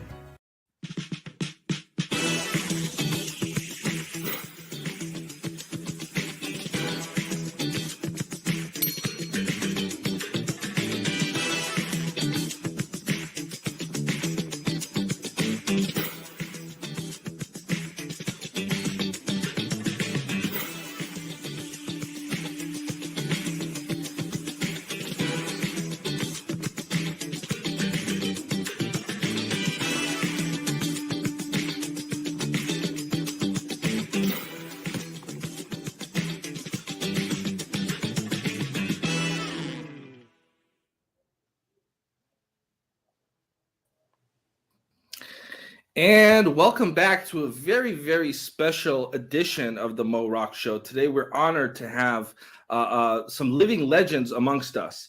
And I say that with no hyperbole when it comes to impact in the world, impact for human civilization. I'm very excited because we're going to spend the next 30 minutes talking to the definition of what I call a power couple. You see, a lot of people use the term power couple so loosely, But today we're actually going to examine what does a true power couple in today's world look like. And what I'm excited about, Ava, Alicia, and Rex, is not only are we going to be able to spend the next 30 minutes celebrating leadership, because this is a special program that's also part of the LA Leadership Week, we're also going to celebrate service. And as many people here in our community know, recently we were awarded with the privilege and the fiduciary responsibility here at the Los Angeles Tribune, working directly with AmeriCorps as well as the Office of the President to recognize individuals that have committed their lives to acts of service. And in fact, yesterday, we had a wonderful ceremony in Temecula, California, where we were able to honor 7 individuals that have given back to the community, that have worked hard to make the world a better place. And today we're excited because Mark and Crystal Hansen are also amongst some of our recipients that we were able to nominate and present this honor to. And it's not, as I've always said, Ava, Alicia, and Rex, it's not about any of the single individuals. It's about what it represents, service. And with that, Ava, Alicia, Rex, some quick opening statements before we bring up Mark and Crystal Hansen. Ava, please. Thank you. Well, Mo, that was such a beautiful introduction. We are really thrilled to have Mark Victor Hansen and Crystal Dwyer Hansen with us today on National Volunteer Week. Could not be any better. We're celebrating both leadership and volunteerism, and really diving into the many ways, if we can even count the many ways that they give back and make our world a better place. I'm excited. And Mo, back to you. Alicia, please. Yes, it is such an honor and a delight to be able to recognize individuals that in the community that are serving individuals near and far through their philanthropic endeavors, through getting them to think a different way, act a different way, providing food, shelter needs. There are so many societal issues that community service works on and touches, and Mark and Crystal have done so much for the community and shifting mindsets and being able to support and provide for other individuals. So we are just delighted and honor, Mark and Crystal, to have you with us here today. Thank you, Alicia. Rex Sykes. When it comes to Crystal and Mark Hansen, there may be some or a few people in the world who don't know them by their name, but I would venture to a huge guess that most people know them by the legacy work that they've left behind, and they're still doing it. They contributed to so many millions of people. They've reached heights of being able to make certain accomplishments that other people are hoping someday to be able to do just a little bit as much as what Mark and Crystal have done. So it's indeed a pleasure and an honor to be able to nominate them for all of the work, philanthropic and otherwise, that they have done over the years. And with that, we want to welcome them to our virtual stage. Mark and Crystal Hansen, welcome to the Los Angeles Tribune. Of course, this is a special part of our LA Leadership Week, where we have assembled some of the top thought leaders from around the world to discuss leadership. And let's start here. Let's start with what's the importance, and this question is for the two of you, of service-centered leadership. Leadership that is about giving back to our fellow man, giving back to the fellow living organisms here on planet Earth. What is the importance of service-centered leadership? And we'll kick it off with Crystal Hansen, please. Service-centered leadership. I just think that, none of us can do this life alone, you guys. We all need each other. And when you've been blessed, you need to bless other people back. There are other people, and it's not because they're lazy or they're not desirous of having better things. There are a lot of people out there who need a little extra help. None of us understands what circumstances life's going to deliver to us. We don't know. And I think, one of the first things that I got involved in, one of the biggest projects, the first big project I did, I decided to send my kids to Catholic school. And because I love the idea that they would all be dressed in the same uniforms, that, what they would stand out on their heart and their intelligence and their own academic achievements. It wasn't about whether or not your parents could buy you the fanciest jeans. And so when it came time to do the fall festival, which was their big fundraiser of the year. No one stepped up to do it. So I just thought, if I don't do it, no one's going to. So I stepped in there, and it was the most amazing experience. It was one of the most amazing projects I've ever worked on. We raised a record amount of money that year for the school. And the thing that was so beautiful about that school is kids would come on scholarship. So no one knew how much money your parents made. And it meant so much to me that I just sort of became addicted to giving back and understanding how much you really can make a difference. Your leadership and your serviceship really does matter. Thank you for that, Crystal and Mark. So we philosophically believe you got to serve for the sake of serving, give for the sake of giving, and love for the sake of loving. And we obviously know that leadership starts inside out. So you got to study it, think about it, and say, what are your high values? What is it that you're the penultimate of values? And the penultimate of values, one of the master teachers said, is the greatest amongst you is servant of all. And so every book we've ever written, we tithe on every book. And yes, I wrote a book on tithing, and you can go to my website and get it free, called The Miracle of Tithing. And businessmen look and say, what's the miracle of tithing? And I said, you haven't been tithed enough lately. Anyhow, we teach the 5 T's. And the first one is thankfulness, because you got to be thankful for everything. I mean, thankful for I get to keep breathing, thankful that I'm upright at 76 and going to live to be 127 with options for renewal. I have a quality of life. But thankful. Then the next thing you give is you got to give your thinking. Then you got to give your time. Then you got to give your talent. And all of us have more talent than we've ever tried to maximize. And when you start maximizing, like Crystal said, a blessing's only a blessing when you give it away. When you give it away, it comes back multiplied, magnetized, and magnified. So you tithe your thankfulness first, thinking, time, talent, and then your treasure. But every philanthropic organization starts out with a treasure, although we do that on every book. And that's why, I've, as a nonfiction author, according to Guinness Book of Records, I've sold the most books in human history, because we tithe on every book. And I'm getting royalties on books I did 50 years ago. So this is like a really good, what in our book business called a long tail. It is a really good deal. That's incredible, Mark and Crystal, and I want to congratulate the two of you on being nominated for the Presidential Lifetime Achievement Award. Let's talk a little bit before we kick it off to Rex, who I know has a question. Talk a little bit, if the two of you would, about the work that you two have done in your lives that some people may not be aware of, because we know in this community that the two of you have lived a life of service. We know that the two of you have done a lot of things behind closed doors, not in front of the cameras. And so we just want to give an opportunity for the two of you to share a little bit about some of the things that maybe publicly you haven't really shared, because we know the two of you don't brag about yourselves. But take a minute, please, and just share, not from a place of hubris, but from a place of inspiration, because we want to give the community here ideas and plant the seeds of what service may look like. Please, Mark and Crystal. So one of the organizations that Mark and I really have a heart for and became very involved in is childhelp.org. So these two beautiful women who are now 89 years old started this organization. They were actually beautiful young actresses. And back in the time when they were doing the USO tours, they got called on a USO tour to go entertain the troops overseas. Well, it just turns out they were walking out in a typhoon one night. They got a little restless. They were supposed to stay in the hotel. They walk out and they stumble onto, this is during World War II.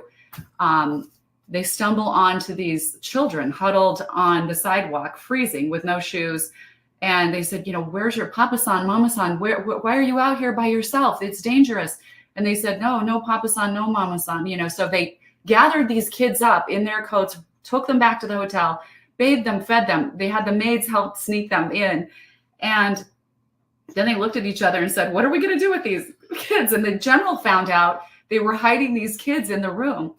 And he said, you have to get rid of them. And they said, no, we found out that orphanages are putting, half-breed children that were mixed race, probably the children of a lot of our, men in uniform, because they were letting the purebred Japanese kids stay in the orphanages.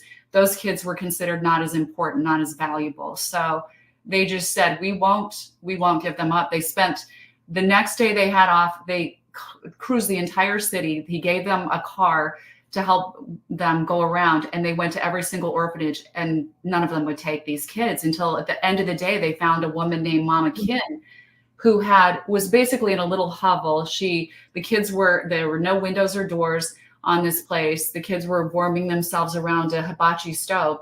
And they said, please, will you take these kids? And she said, I will take them, but you can see I have nothing. I don't have any more food for them. If you can help me get some food. And they said right then, we promise you, we will provide the food forever for the rest of your days if you will take these kids. And they started from that effort, Orphanages International. They got the military men later that evening when they were entertaining the troops. They passed around the hat and said, guess what? You're going to put up your money because these might be your kids. And we want a bunch of volunteers to come over and help us rebuild this building. So they started that organization. They sent home, asked their friends and family, friends in Hollywood for money. They funded that organization. When the Vietnam War came along, they'd gotten so much notoriety for their heartfelt work that they were asked by the generals to come in and help these other kids in Vietnam who were being thrown away, basically. They conducted the biggest operation called Operation Baby Lift. They got several thousand babies that they were getting ready to kill, the Viet Cong. And so they arranged for all those children to come over to here and to Canada and be adopted. And they had the parents waiting, and they matched them up with the little bracelet with the number of the baby. And the photos of this are just so heartwarming, you guys, these little boxes of babies. So that started, eventually Nancy Reagan came to them and said, you need to help the crisis here in the United States, which is, they said, what crisis? Kids are pretty good here. And they said, no, child abuse. Children are being abused horribly every day. And sometimes it's at the hands of their own caretakers. So they said, we need to do a study on it. We don't know anything about it. Nancy Reagan had a check to them the next week for $25,000. They did a study. They found out, sure enough, kids desperately needed this help. They started childhelp.org. And when Mark wrote Chicken Soup for the Child's Soul, there was an organization they tied to on every book. And I think that's why these books were successful, because the 10%, the first 10% was given back to God's work. And so that was the organization that received that 10% from Chicken Soup for the Child's Soul. And since then, Mark and I have just stayed involved. They asked us one year to run this campaign for their 60th anniversary. And I'm telling you, we don't have any time to run a campaign, but we couldn't say no. So we did it. And we were able to get a lot of new people involved, raise a lot of money. And, we've just always trusted God that, this, every act of, what is it? I'm saying Emerson's, every act is its own reward, right? That's what Emerson says, right? So when you're giving of yourself, you don't have to think about, oh gosh, I'm giving my valuable time away. Is this ever going to come back to me? I promise you that every good act you do is its own reward. And I really feel that is why Mark and I have been so blessed, is because we're not afraid to give. And the giving often has to come first before you really see the greatest blessings. So, can I add to that, Mo? We would love for you to add to that, Mark, please. So first of all, Child Help, which we're still on the board of directors of, so we're regulars, and they're headquartered here. These two ladies who are turning 90 in just scant days have more energy than most 20-year-olds. So they're just beyond amazing. But we've helped 12.5 million kids in neglect and abuse predominantly. And just is wonderful. But I want to jump topics and say, when Liddy Dole came to me and said, look, Mark, you've written more books than anybody. Now it's the number's 3. We're just about ready to publish 322nd book under my name. Anyhow, that's 50 years of, and they're still selling, thank God. Anyhow, Liddy Dole said, hey, look, we're out of blood. And as great as American doctors are, we have no such thing as pseudo blood, false, fake blood. You've got to have human blood go to human that's compatible. And so I said, well, let's go to medical doctors. She said, we tried that. They said, no, thanks, even though they see blood and guts all the time. So, well, wait, I work for a market, but the biggest market that could do it quick would be the chiropractors. I have trained them how to have high volume practices and got 3 of my 10 honorary doctorates in chiropractic and humanitarian awards and all that. And I said, I wrote out all the chiropractors. I said, you're going to call it 800 Give Life. People watching can still do that.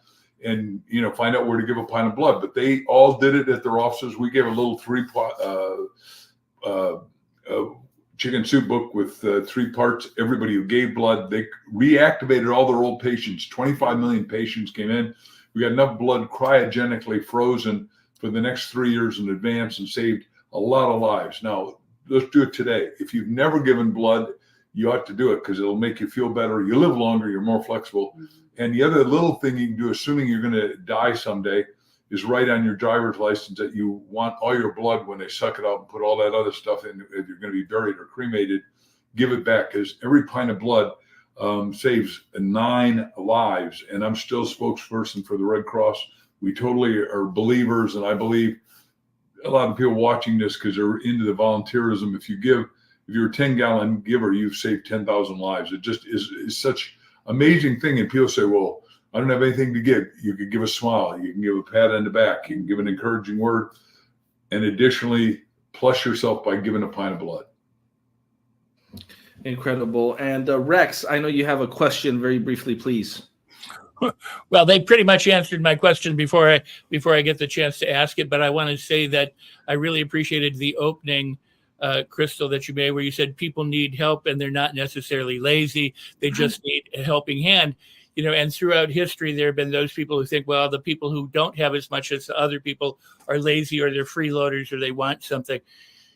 Leadership in our country, in the United States, typically is a military model. We think in terms of leaders in that way, but what you describe is servant leadership, the ability to serve, to give first, and not be concerned so much about the reward. Now, yes, you are exemplars in terms of your ability to give, your ability to manifest, and the money that you have. So for those people that don't, and that don't understand that they can give, as you just said, of anything, how can other people take that kind of servant leadership role as, say, a Mother Teresa did? Mother Teresa had no nickels to rub together, but she's one of the most influential and powerful women in the world. Yeah, Rex, I think it really starts with just looking at the world around you, looking at the world closest to you, because that's really how I fell in love with giving and serving. When, my children, I had this kind of argument with my husband. He wanted to send them to this really exclusive school that was super expensive. And I said, no, I don't want that to be their badge of honor, that what we can pay for them. I want them to stand out on their own service. I want them to pray with other children. I don't want them to be judged by the clothes we can buy them. I want them to be judged by their own academics, by their own kindness, by the things they can do. So when we got to that school, there's always a lot of need because a lot of these children are coming on scholarship. And so I just saw the need. And what was interesting, when there was another mother, her name was Susie May. And so I was asked to be the chair of this, fall festival. And the most they'd ever raised was like $35,000. They said, there's a big trailer out back, and that's where we keep all the stuff. You can find all the games and stuff, and you read up. Not a model. There was no model for really much what to do. And I lost my co-chair. She changed schools right a couple of weeks after we got, assigned to this. So I was the only chair, but fortunately there was one other mom, and we went into this old trailer where they kept like an old, like a train car kind of thing. And we started digging through this, and we realized that everybody who had run that event before, when they were done with their thing, they just threw everything in there and left. And it was the biggest mess. And she and I, nobody else wanted to help us with this. So we just said, we're going to do this. This isn't how we run our own homes. We spent many days sorting through junk, and rats had gotten into this trailer, and it was such a mess. But we unwound everything. We had some helpers, with the janitor and stuff at the school. But we reorganized this trailer. And in doing that, and really putting our own hearts and souls into it, and treating it like we would our own, home, our own project, we're out there sweeping it out ourselves, cleaning all this mess up. We found so many cool things that we could use for this festival that people had forgotten about through the years because everybody was just too busy to take the time to see how we could do this best. So we not only left the place much more organized so the next team could take over the following year, but we raised a record $67,000, which is a lot for, a little school fall festival. Just because we treated it with care, like we'd want, something of our own to be treated. I think if people look around their lives and say, how can I help? Even your kids' schools might need help, your neighborhood, your community, what community centers could you just step down to? We've taken the kids down and served at the homeless shelter. We want them to see that there are people who wake up every day and they don't have a meal. They don't have a fridge to go open, and whip up some good dish, to eat. So it's just important for all of us, I think, to be aware that we all get, we're all narcissistic. We get wrapped up in our own lives and we start thinking it's so hard for me. But the best gift you can give yourself is go get involved with someone else who probably has it a little harder than you. It will change your life more than anything you do. Rex, I'd like to also add about Mother Teresa, with your permission, and two quick stories about Mother Teresa. She's 57 years young. I don't ever call people old because that would be a misnomer for anyone, but she's 57, living in Calcutta, which I lived in India for a year, so I'm real clear what this place is like. And the caste goes from Brahmin down to untouchable, and she sees an untouchable on the street, but she sees Christ in his eyes, so she picks him up like a little fork loader, takes him home, goes to the head of the archdiocese and said, I want to start Sisters of Charity to take care of these people. The guy said, the head bishop said, well, how much money you got? She said, 3 cents. I said, 3 cents, you can't start that. She answered like you just asked, 3 cents in God, I can do anything. And obviously she did. And my younger brother, Brian, said he was with her with 90,000 people one time. And he said, I thought you were good at ask money at churches, Mark, but nothing compared to her. She tipped every one of us upside down 3 times and poured out our pockets. And I gave, and I said, well, you can give, and it'll come back multiplied. Second story is, I was on the board of the world's biggest airline for 15 years, Evergreen. All the all the UPS planes, we painted them brown. We wore brown outfits, our people did. And it was just an amazing deal. And top sleep doctor, still alive, and one of my close friends for 50 years, Dr. Lou Tartaglia, who goes by Dr.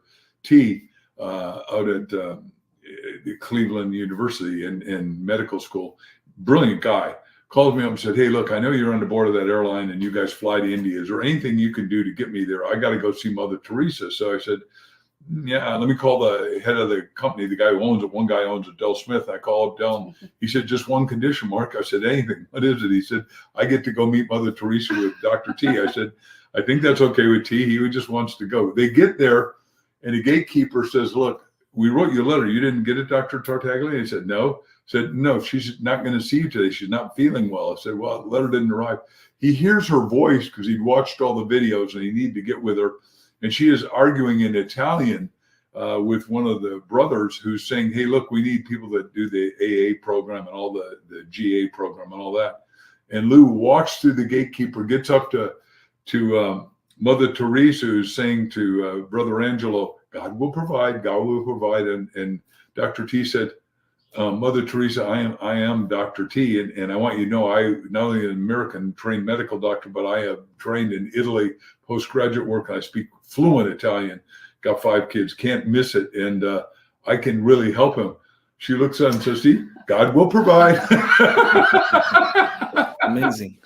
What a great story, Mark and Crystal, and I want to thank my colleagues, Ava, Alicia, and Rex, who'll be doing a wrap-up program here. And I know we only have a couple minutes left, so I want to switch gears. And first of all, just congratulate the two of you again on being official recipients of the President's Lifetime Achievement Award, number one. And number two, I want to talk a little bit about publishing in closing, Mark and Crystal. And I know we have a couple minutes left with the two of you. Readers of our latest Special Thought Leader edition noticed that one of the best-selling books is, of course, Ask, by Mark and Crystal Hansen.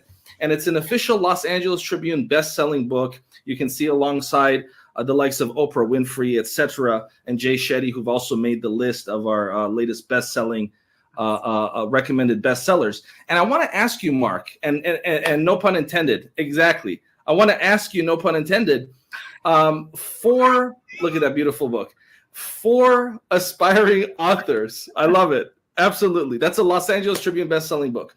So for aspiring authors, Mark and Crystal, or for individuals that are looking to get their book recognized, what is the significance of being a Los Angeles Tribune best-selling author for individuals that are seeking that type of recognition, please? Well, there's only 2 lists left. It breaks my heart because the industry has been so good to me for 50 years. But USA Today is their book list, which I had 15 of the top 50 books at one time. And Maya Angelou, who you mentioned earlier, said, boy, you're hogging the list. I said, no, we just sell more books than anybody alive. So they're gone.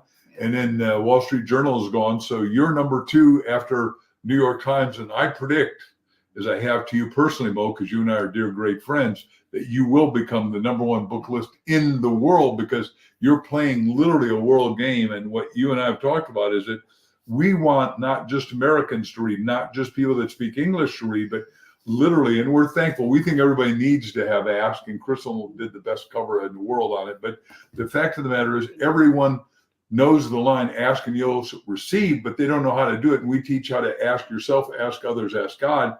And it'll change your life. That's number 1. Number 2 is that we own a publishing company now because we want to make sure, like your newspaper that goes out everywhere, and I used to deliver papers like the Chicago Tribune, so I'm really clear what this is like. And now you're doing it to the whole world. We want to get everybody published, and we own Mark Victor Hansen Library, where we ghost write books for fiction, nonfiction, and biography. And we want to help everybody get published because, like you, everyone's got a story, and we want to bring your impact story to life, because when you do, your life gets bigger, it gets brighter, it gets better, it gets more wholesome, and you are honoring those who have the ability to write. And we're just so thankful and touched that we made it to the top of your list. Thank you, Mark. Love you. I appreciate you. Ms. Crystal, please. No, what an honor. I mean, Mark's right. I just say ditto to everything he just said, because sadly, all of these important lists are disappearing. And the lists are important because people are looking for that recommendation. They're looking for the books that people are really loving, that are really, changing lives, impacting lives, or just even entertaining people, that are just really good writing. And so I am so thankful for this list, Mo, because I think Mark is spot on. You guys you are becoming the most, New York Times and you. I mean, it's all gone away, Wall Street Journal, everything. So congratulations to you for really making that a priority, because reading literature, books are so important. Books change the world. And Mark and I have, lived our lives through books in so many ways in terms of reading. We were both avid readers when we were young. Books shaped us, helped form us, helped teach us. And that's what we do with our writing. And so it's just a very important thing to the world.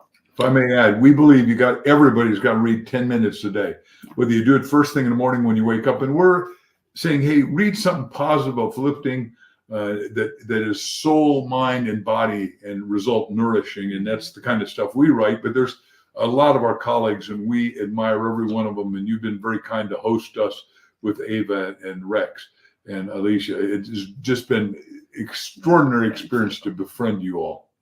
Mark and Crystal Hansen, thank you for the stand that the two of you make and the example that the two of you set for what's truly possible when it comes to power couples. And we hope that all the couples watching learn from this example to be service-centric. Thank you to the two of you. And until next time, this has been a special edition of the Mo Rock Show, where we're honoring Mark and Crystal Hansen, as well as celebrating leaders all week right here on the LA Leadership Week. Mark and Crystal, I appreciate the two of you. Thank you both. We'll be in touch very soon. Thank you.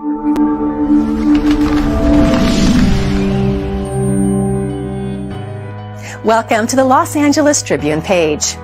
Here you will find original news programming, exclusive digital events, and shows that are directly from the community. At the Los Angeles Tribune, we believe in giving a voice to the voiceless. We are proud to be the only national brand to empower everyday people to make a difference. Since 1886, our reputation has been built on truth and responsibility. Thank you for watching and making a difference. For general inquiries, contact today. Thank you on behalf of the Los Angeles Tribune team.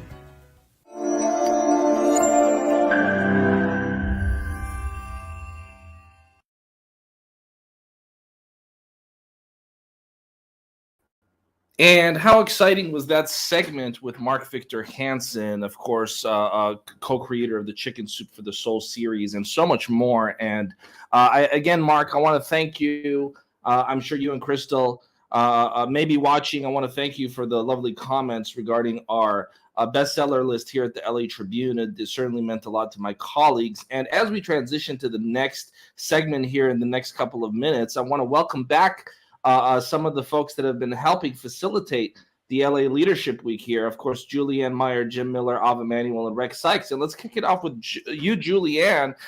Just want to hear some thoughts from you as you've been watching, listening, and participating and helping, of course, co-host. Where are you now with regard to this experience of the LA Leadership Week and some breakthroughs that you've experienced, please? Absolutely, Mo. You know, usually when you're doing an event like this, there's a lot of energy that goes behind it and it can wane. But I've got to tell you, with all of the speakers that have been on stage, it has not gone away. It has gotten bigger. In fact, I didn't even go to sleep last night until super late because I was so excited. And today's just as good as yesterday, if not better. So I can hardly wait to see who else is going to change my life and so that I can have that breakthrough. Thank you, Julie. Rex Sykes. Well, you know, we can all learn from all those around us. And you and I and others have been fortunate to call Mark and Crystal friends for quite some time. And they have sold over 500,000 books. 500 million books. And they continue to change the world by what they do. What I'm excited about is not just Mark and Crystal, but who's coming up next is a marketing guru who can help you sell 500 million books too. Absolutely. Jim Miller. Well, listen, I have made it my purpose throughout my 25-year career in this industry to see as many people as I can live that are influencing the world.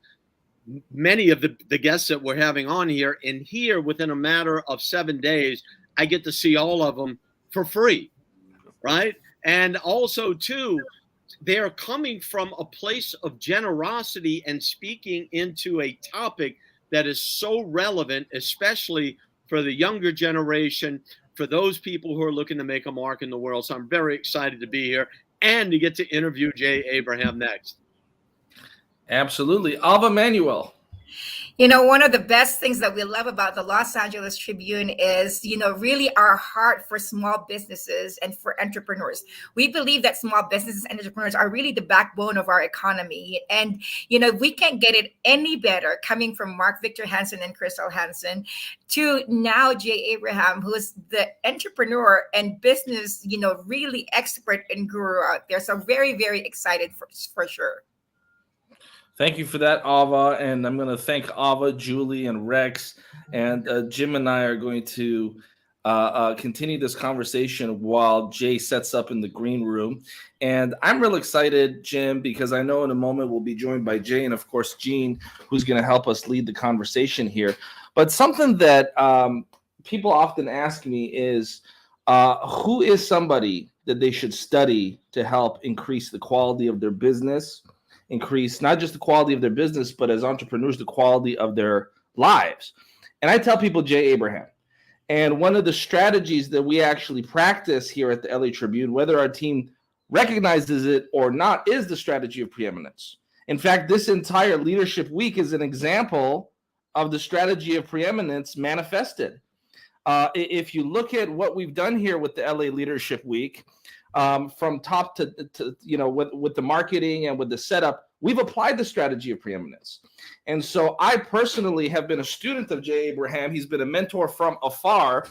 And I'm excited now to be able to actually engage in a conversation with a man that I believe is at the top of the list when it comes to a fundamental level of knowledge and wisdom. And quite frankly, every time I listen to Jay Abraham, I find myself sounding a lot more articulate. I always learn a couple words that I previously did not know existed in the English dictionary. And so for a multitude of reasons, I'm excited to spend some time with Jay. But with that being said, Jim, how excited are you for the next segment?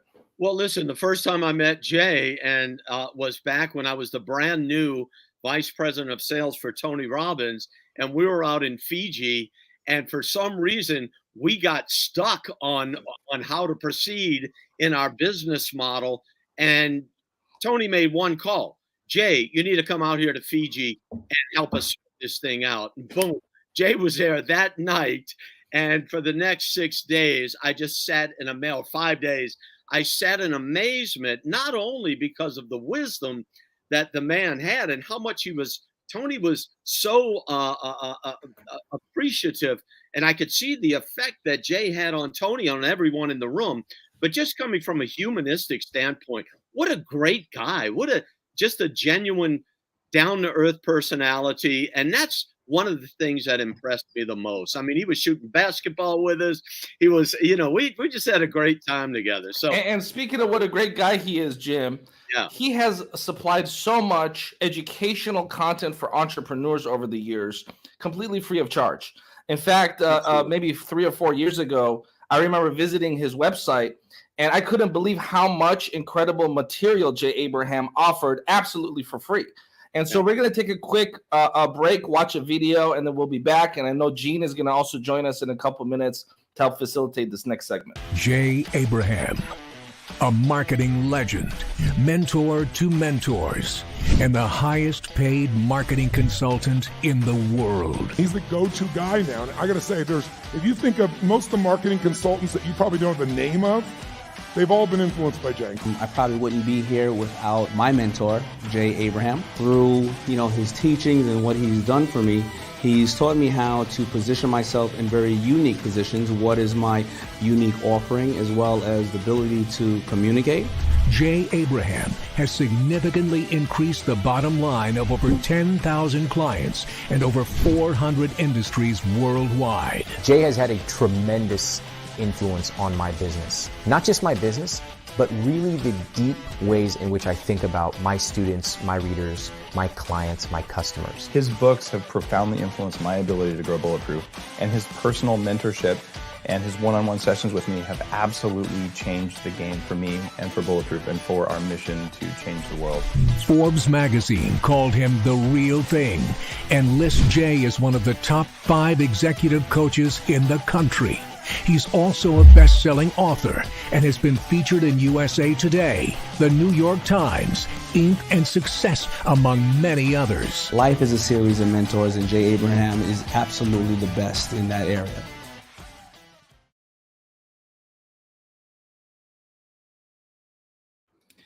And with that, Jim, let's go ahead and welcome Mr. Jay Abraham to the LA Leadership Week. Sure you can see me. So let me get centered so I look reverse on this. Let's make sure that you can that way. You look very wonderful. We can see you, and don't worry about it. And Gene will be joining us here in a couple minutes. But Jay, first of all, I wanted to thank you for 2 things. Of course, I wanted to thank you for your time and for being a part of the LA Tribune Leadership Week. But more importantly than that, I wanted to thank you for bringing the strategy of preeminence to the world and to entrepreneurs. I think it is one of the most important and fundamental strategies for an entrepreneur that wants to be successful, to be able to learn and apply to their lives and to their businesses. So I wanted to start off with that and just let you know how much we appreciate you and the strategy of preeminence. And what does leadership mean for you personally, Jay Abraham, to kick it off and open up? Wow, what a great question. And by the way, thank you so much. Just a parenthetical comment before I answer your question. The strategy of preeminence is something that I very fortuitously was able to give birth to 15, 20 years ago.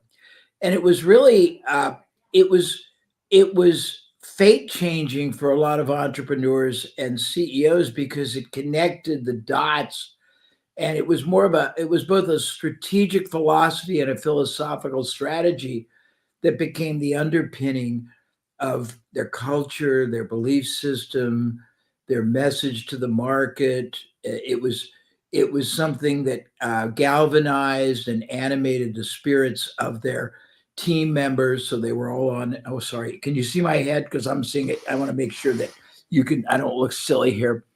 Yeah, I'm so sorry. That it galvanized their team, so they were all on a unified crusade mission in behalf of the betterment of their market, and it elevated tremendously the whole positioning and the way their team and their people and their product and their company were seen. Excuse me again. And it's evolved, but it's really good. And thank you so much for acknowledging that. Now, to talk about leadership it's a complex concept, Mo and Jim. I think it has to do with being a combination of a visionary, an advocate, a champion, a benefactor for not just the people who pay you, but the people you pay. A true leader is on a mission to grow the value he or she creates for the totality of the market. It's got a holistic sort of a context, meaning you want to make your buyers, your clients, as we call them, better off, enriched, protected, enhanced. But you want to grow and develop the success, the capability of your team. And optimally, you want to have the most collaborative connection and relationship you can with all your vendors, so that you're all collaborating and supporting and enhancing and contributing to the success of the business, because it's bringing more value to the market. It's sort of an interesting concept. I don't know if that's a little too abstract or not. Thank you for that, Jay. And I want to welcome our audience again to the LA Leadership Week. Yesterday, the New York Weekly did an expose calling this event perhaps the greatest lineup in the history of personal development. Their words, not mine. And Jay Abraham is at the top of the list of people we're honored to have as a part of this. I want to welcome to the screen Gene. Gene, welcome. I know you're going to help co-host and co-facilitate the time we have with Mr. Jay Abraham. And I really want this to be about the strategy of preeminence, leading life with the strategy of preeminence. I want to give the audience an opportunity to get the insights from Jay Abraham that they may or may not have been exposed to previously. So let's really make something special and deep today and focus on more of the advanced entrepreneurs that are watching. With that being said, Gene, if you have any opening statements or a question for Mr. Jay, welcome to the stage, please. Mo, I'm in full agreement with you. Let's make this an epic 45 minutes. Before I get started and we get into Jay's brilliance, I just got to say I have not been on all the sessions the last 2 days. But the sessions I've been on, you've had Les Brown, you've had Mark Victor Hansen, you now have the great Jay Abraham, what I would call living legends, all within less than a 24-hour period. I don't know how you put it all together this way. I just want to congratulate you and the LA Tribune team for making this happen and adding value to so many people out there. Now, I'm excited to work with and talk with Jay again. We're colleagues. We've worked on clients together and met through Tony Robbins. And I know at the end of this, Jay's going to give away a book to everybody. There's going to be a link when he's done. So be prepared to write that down. And with that said, Mo, let's get rocking and rolling. Thank you for that, Gene, and I appreciate it. And of course, Jay is in the lineup alongside Robert Cialdini, Seth Godin, and so many other names. But we don't have time to list out the names because we have limited time with Jay. And so with that, Mr. Jim Miller, kick it off with the first question for Jay Abraham.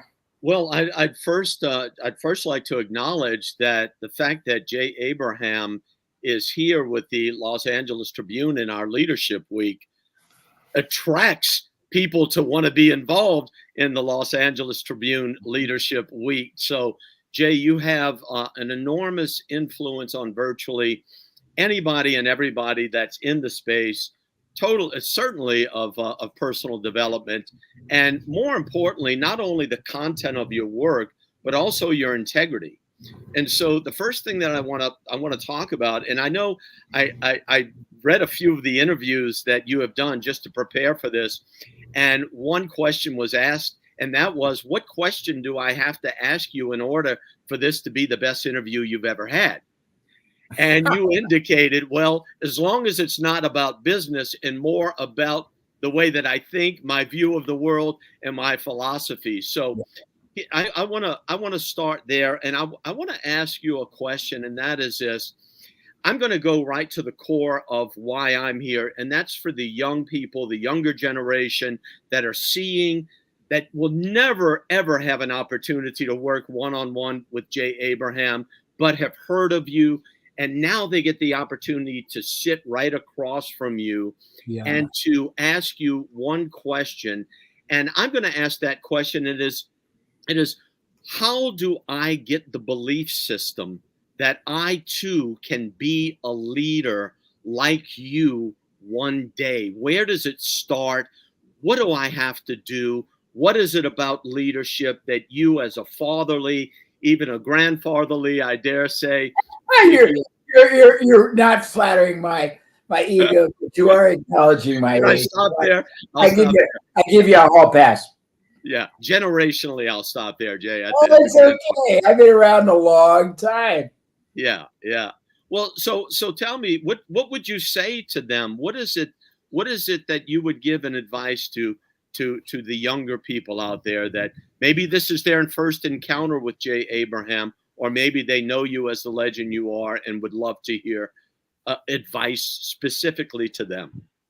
Yeah, well, I think that I've been blessed, Jim. I think it's a profound question. Mm-hmm. I've been blessed in two ways. 90% of the work I've done and the influencers I've had have been people who were either at the top of their game ethically and on an integrity basis.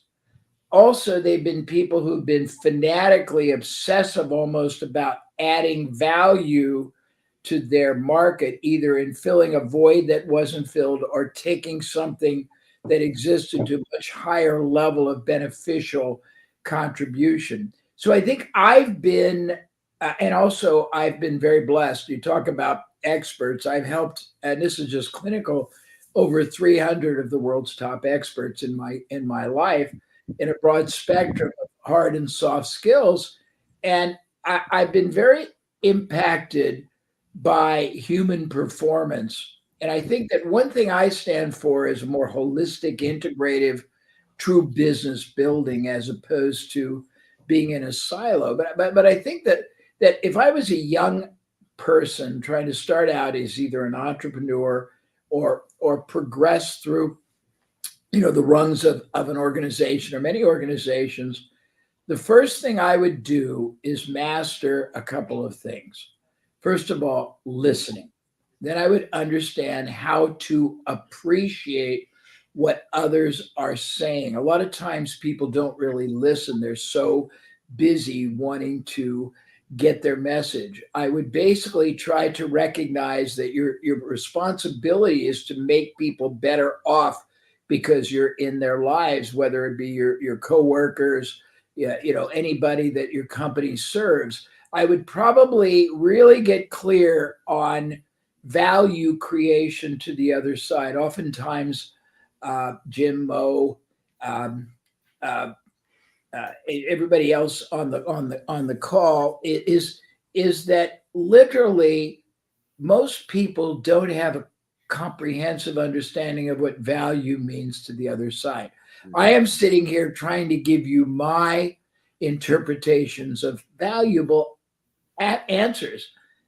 I think they're important, but your people might go, that makes no sense, Jay. So getting aligned with how the other side sees value is very important. Also, collaboration is a lost skill.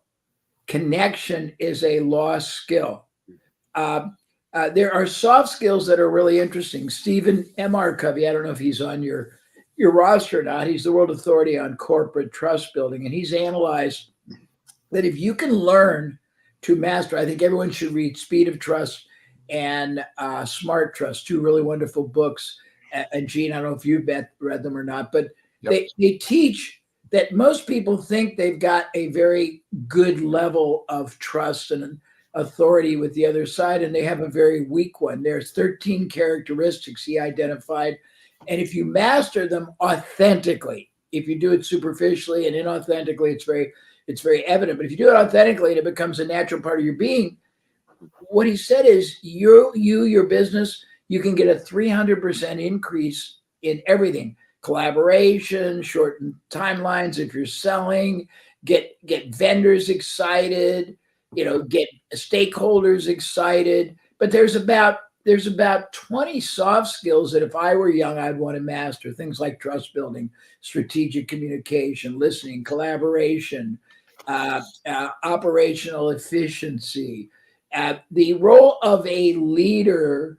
And I think you're always two things in life. And this is not just in business, it's in life. You're a student and a teacher, you're a leader and a follower. And if you try to be just one and not the other, and you don't have the duality, you'll be rigid and you won't have what I'll call the completion of the understanding and the power that resides within this sort of integrative, holistic, I may be too abstract. I've been privileged to be exposed to some wonderful leaders. All of them are committed to the betterment of both sides, their target audience, their team members. A lot of entrepreneurs started out and they're autocratic, they're self-consumed, they want to make a lot of money, they're not very aware that every one of their team members are equally struggling with hopes, dreams, issues, financial health. They're all husbands, wives, fathers, mothers, lovers, parents. And when you appreciate that this is an integrated dynamic that only works if you are committed to everyone's successful outcome. And we have a very interesting friend who did a treatise one time. He said, you're either a multiplier or a diminisher as a leader. You're either making people better, stronger. You're adding value. You're developing, encouraging, or you're diminishing, or you're breaking things down. And it's only one or the other. It's sort of, to be very sophisticated, it's really quantum physics. You're expanding or contracting, you're growing or dying, and a leader has to grow himself or herself while concurrently growing both their team, their capability, and the value their company, their product, their people add to the market. Everybody has to be on a crusade and a mission in behalf of their prospects. If you fall in love with your company instead of the people you serve, both sides, you're going to be suboptimal. I hope this makes sense because I'm a little more maybe holistic and abstract than most people. You're making total sense, even through your abstraction and holisticness.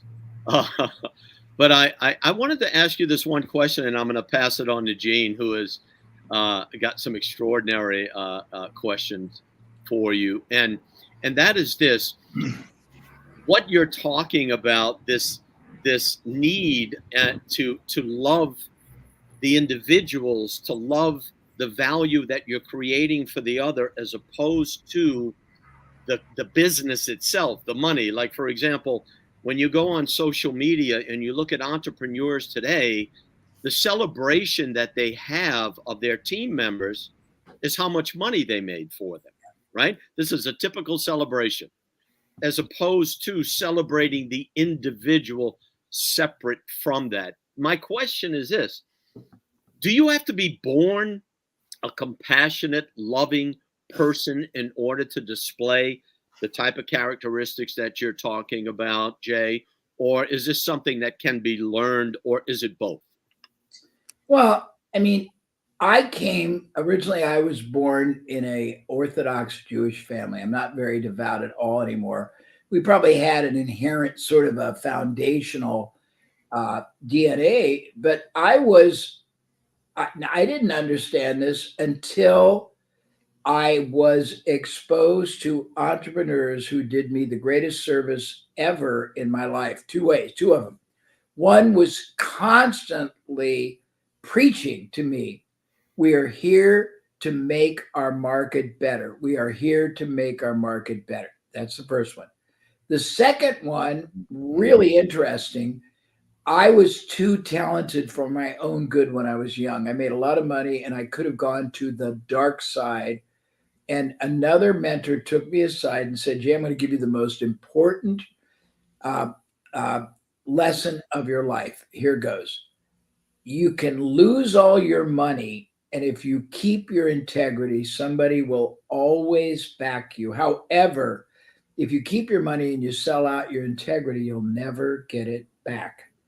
And that shocked me. I spent hours afterwards pondering it, and it shifted tremendously the trajectory and the purpose and basis of my life career. I think that empathy, if you look at empathy, people think that vulnerability, empathy is a weakness. It's a strength. Part of preeminence is showing people you feel what they feel, putting in words in ways that have never been expressed, that you really understand what they're trying to get away from or closer to. If you look at all of life, and it's certainly business, but it's in any personal relationship, we are rewarded in direct proportion to the quantity, quality, and consistency of problems we solve and opportunities we make possible for others. I mean, everything is that. Love is nothing more than solving a problem. Who will share my life? Who will make me complete? Who will protect me or provide security? Who will make me laugh? Who will give me physical satisfaction? Who will be a great father? These are problems and solutions. Everything is that when you understand it. Without empathy, you are really you're constrained in your performance, in your capability, in your.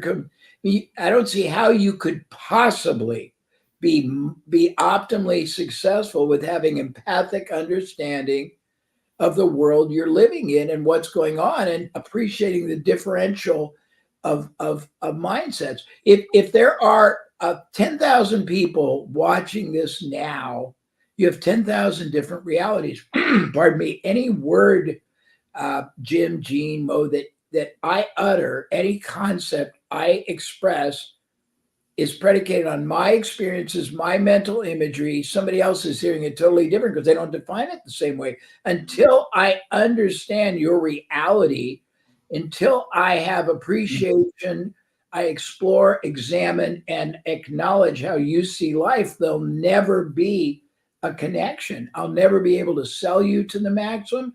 I'll never be able to help you grow and help you contribute.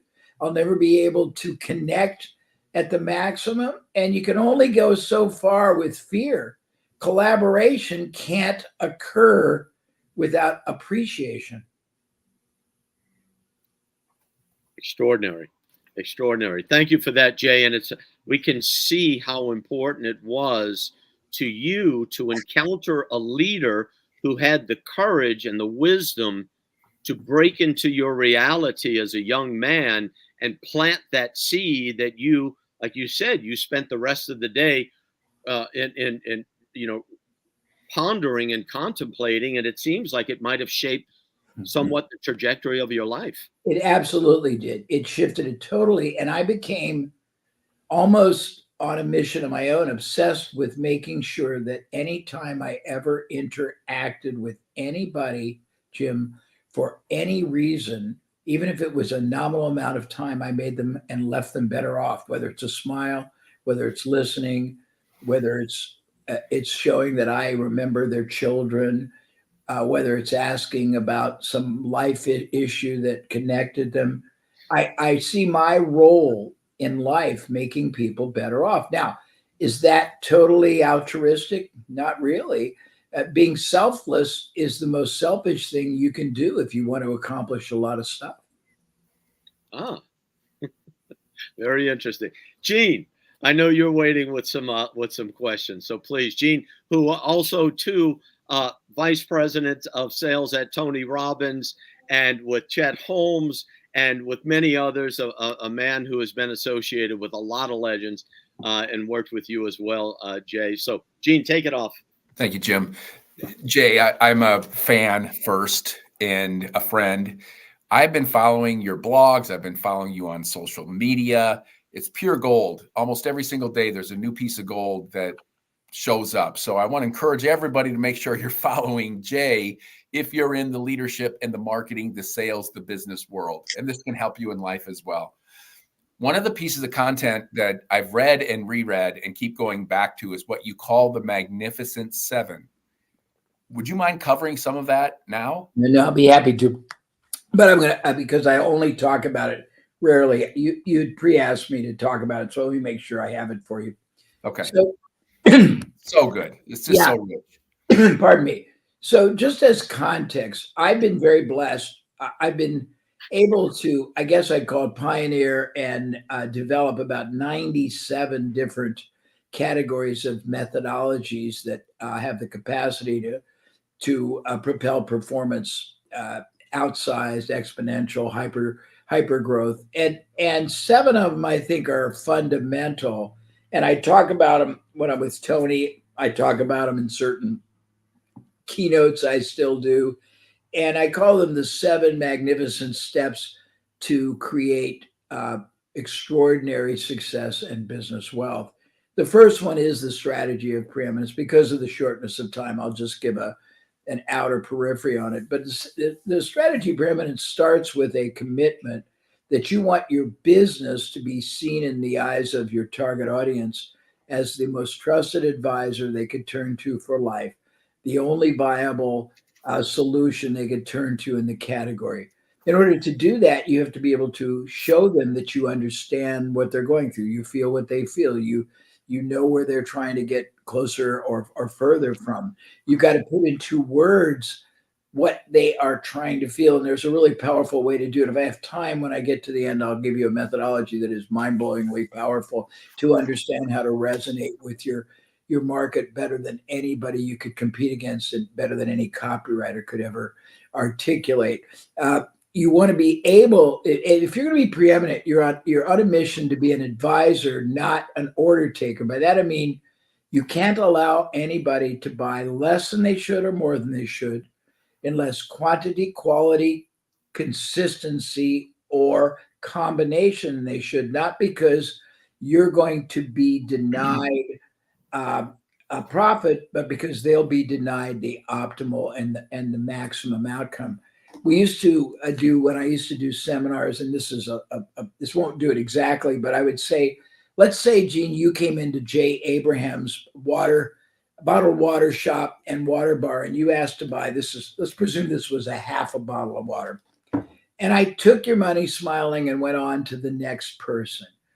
If I know that you need 7.5 more bottles every day to nourish your being, to quench the need of your cellular structure, to keep your mental acuity focused, to get your stress level down, to make sure your digestion elimination is at optimal, your sleep is the deepest, most restful. And I don't at least go out of my way as your advisor to tell you and make sure first you're aware, and preferably you buy it from me, not because I want to sell you 7.5 more, but because you need 7.5 more.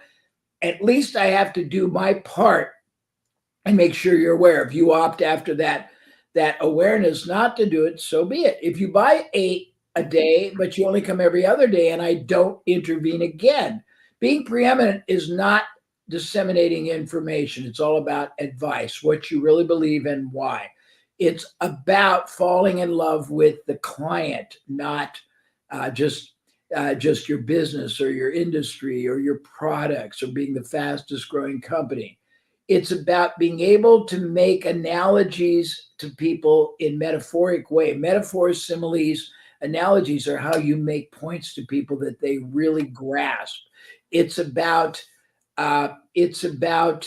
basically knowing that you don't want to call somebody a customer. This is really a tricky one because everyone calls their buyer a customer. If you look up in Webster's dictionary what a customer really is, it's somebody who buys a commodity or a service. In truth, a customer is saying you're no better than any other company, and if you get business, you're a lucky son of a gun.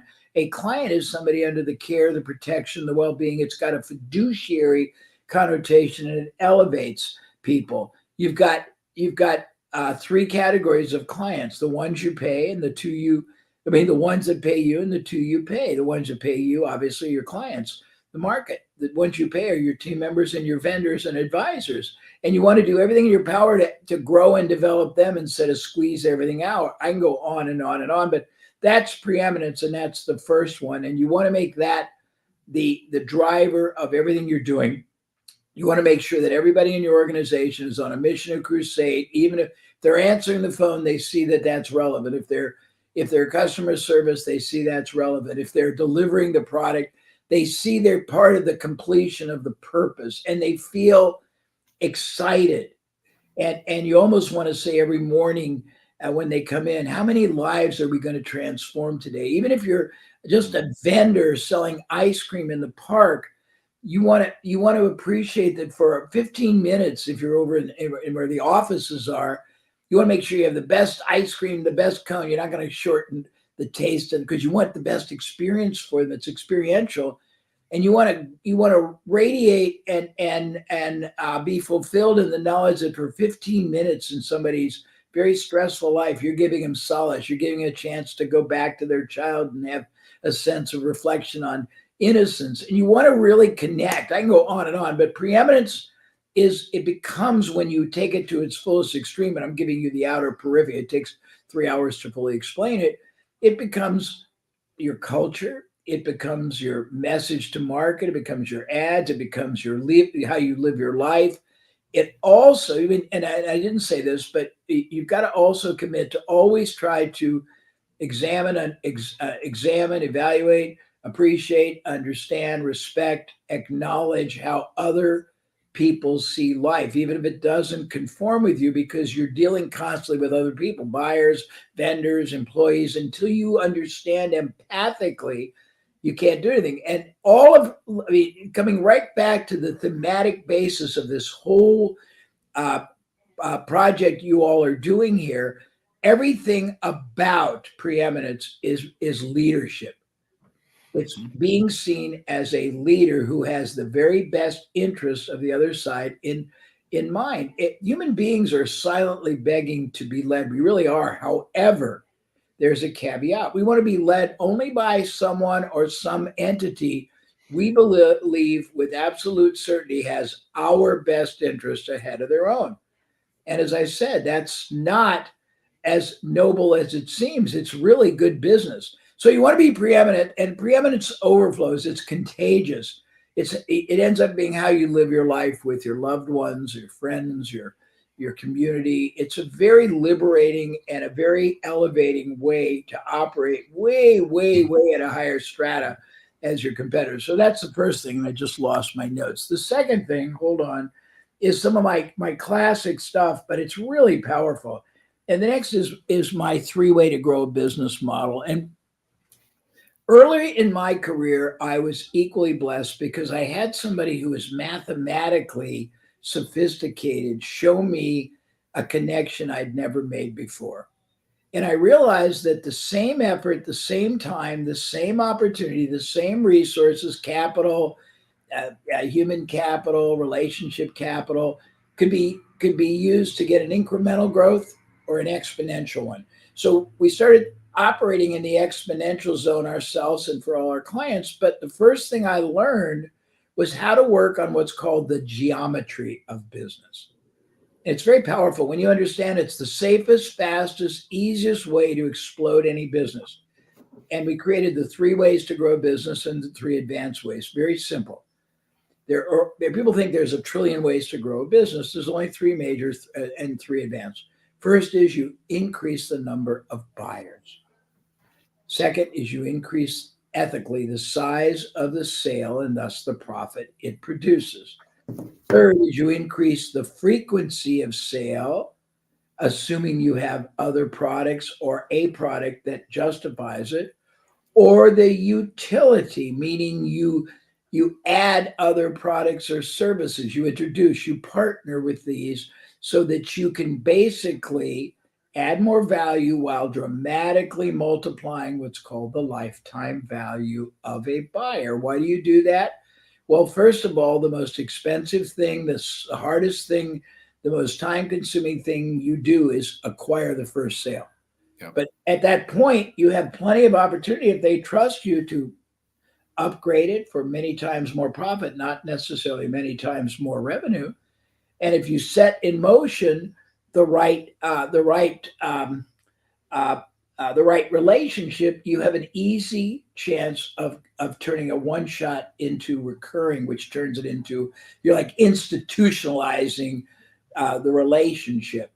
And so we're very big on bringing to bear the geometry, but we have a model. I didn't bring it here, but we show people that if you had a business that had 1,000 buyers averaging $100 unit of sale, and they bought 2 times a year, and if you do the mental math, it's a $200,000 business.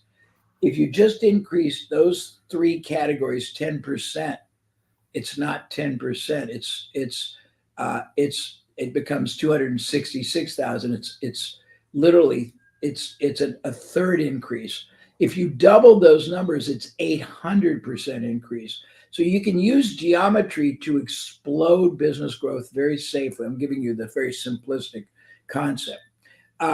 Also, when you extend the value of a buyer, it allows you to invest a lot more in the beginning in marketing, in sales commission, in adding bonuses, in advertising, because you've got a lot more value you're playing for. We teach people, Gene, how to be 3D investors rather than 2D. When you think about it, everything you do in life, everything you do in business is an investment. Every decision you make, every action you take, every dollar, every opportunity, every decision, every human capital deployment, it's all an investment. And most people don't know the yield they're getting or the risk that's associated. And that's a longer story. But most business owners, particularly SMBs, they're 2D investors. All they see is revenue minus expense equal profit. It's a very static concept. A 3D investor, entrepreneur, CEO sees an asset that has continuously recurring yield. They're playing a totally different game, and that's why they can run rings around linear thinking entrepreneurs. So the first thing you do is work on the 3 ways to grow business. There's like 30 different mechanisms in each of those, and there's pretty universal, and we've done tons of work on that. The advanced 3 ways are a little bit more sophisticated. Every year you add one more product. Why one more product? Because if you have a lower price product, that can be put in front of your current one, and it's an easier first stage way to start a relationship, a lower hurdle. If it's a different kind of product, you can add it at the point of sale to multiply profit. If it's an expensive product, you can add it at the end to double or redouble the lifetime value. The second is you penetrate a new market or niche every year. The third is you acquire a new business every year, not a brand new one, but a business. You can acquire competitors, obviously. You can acquire complementary businesses, things people buy before, during, after, because you can make a lot of money from that. And if you have the one before, it gives you preemptive access to a buyer long before your competitors. You can buy something they buy instead. Now, that sounds a little bit wild, but let's say as an example that you and I were selling a supplement, Gene, for weight loss. Okay. So if somebody inquires and doesn't buy, they're probably inquiring because they have a weight issue. So if they don't buy our weight loss supplement, the odds are they will buy somebody's. They might buy a supplement. They might buy an alternative. They might buy exercise equipment, portion control food, group virtual training, personal training, recipes.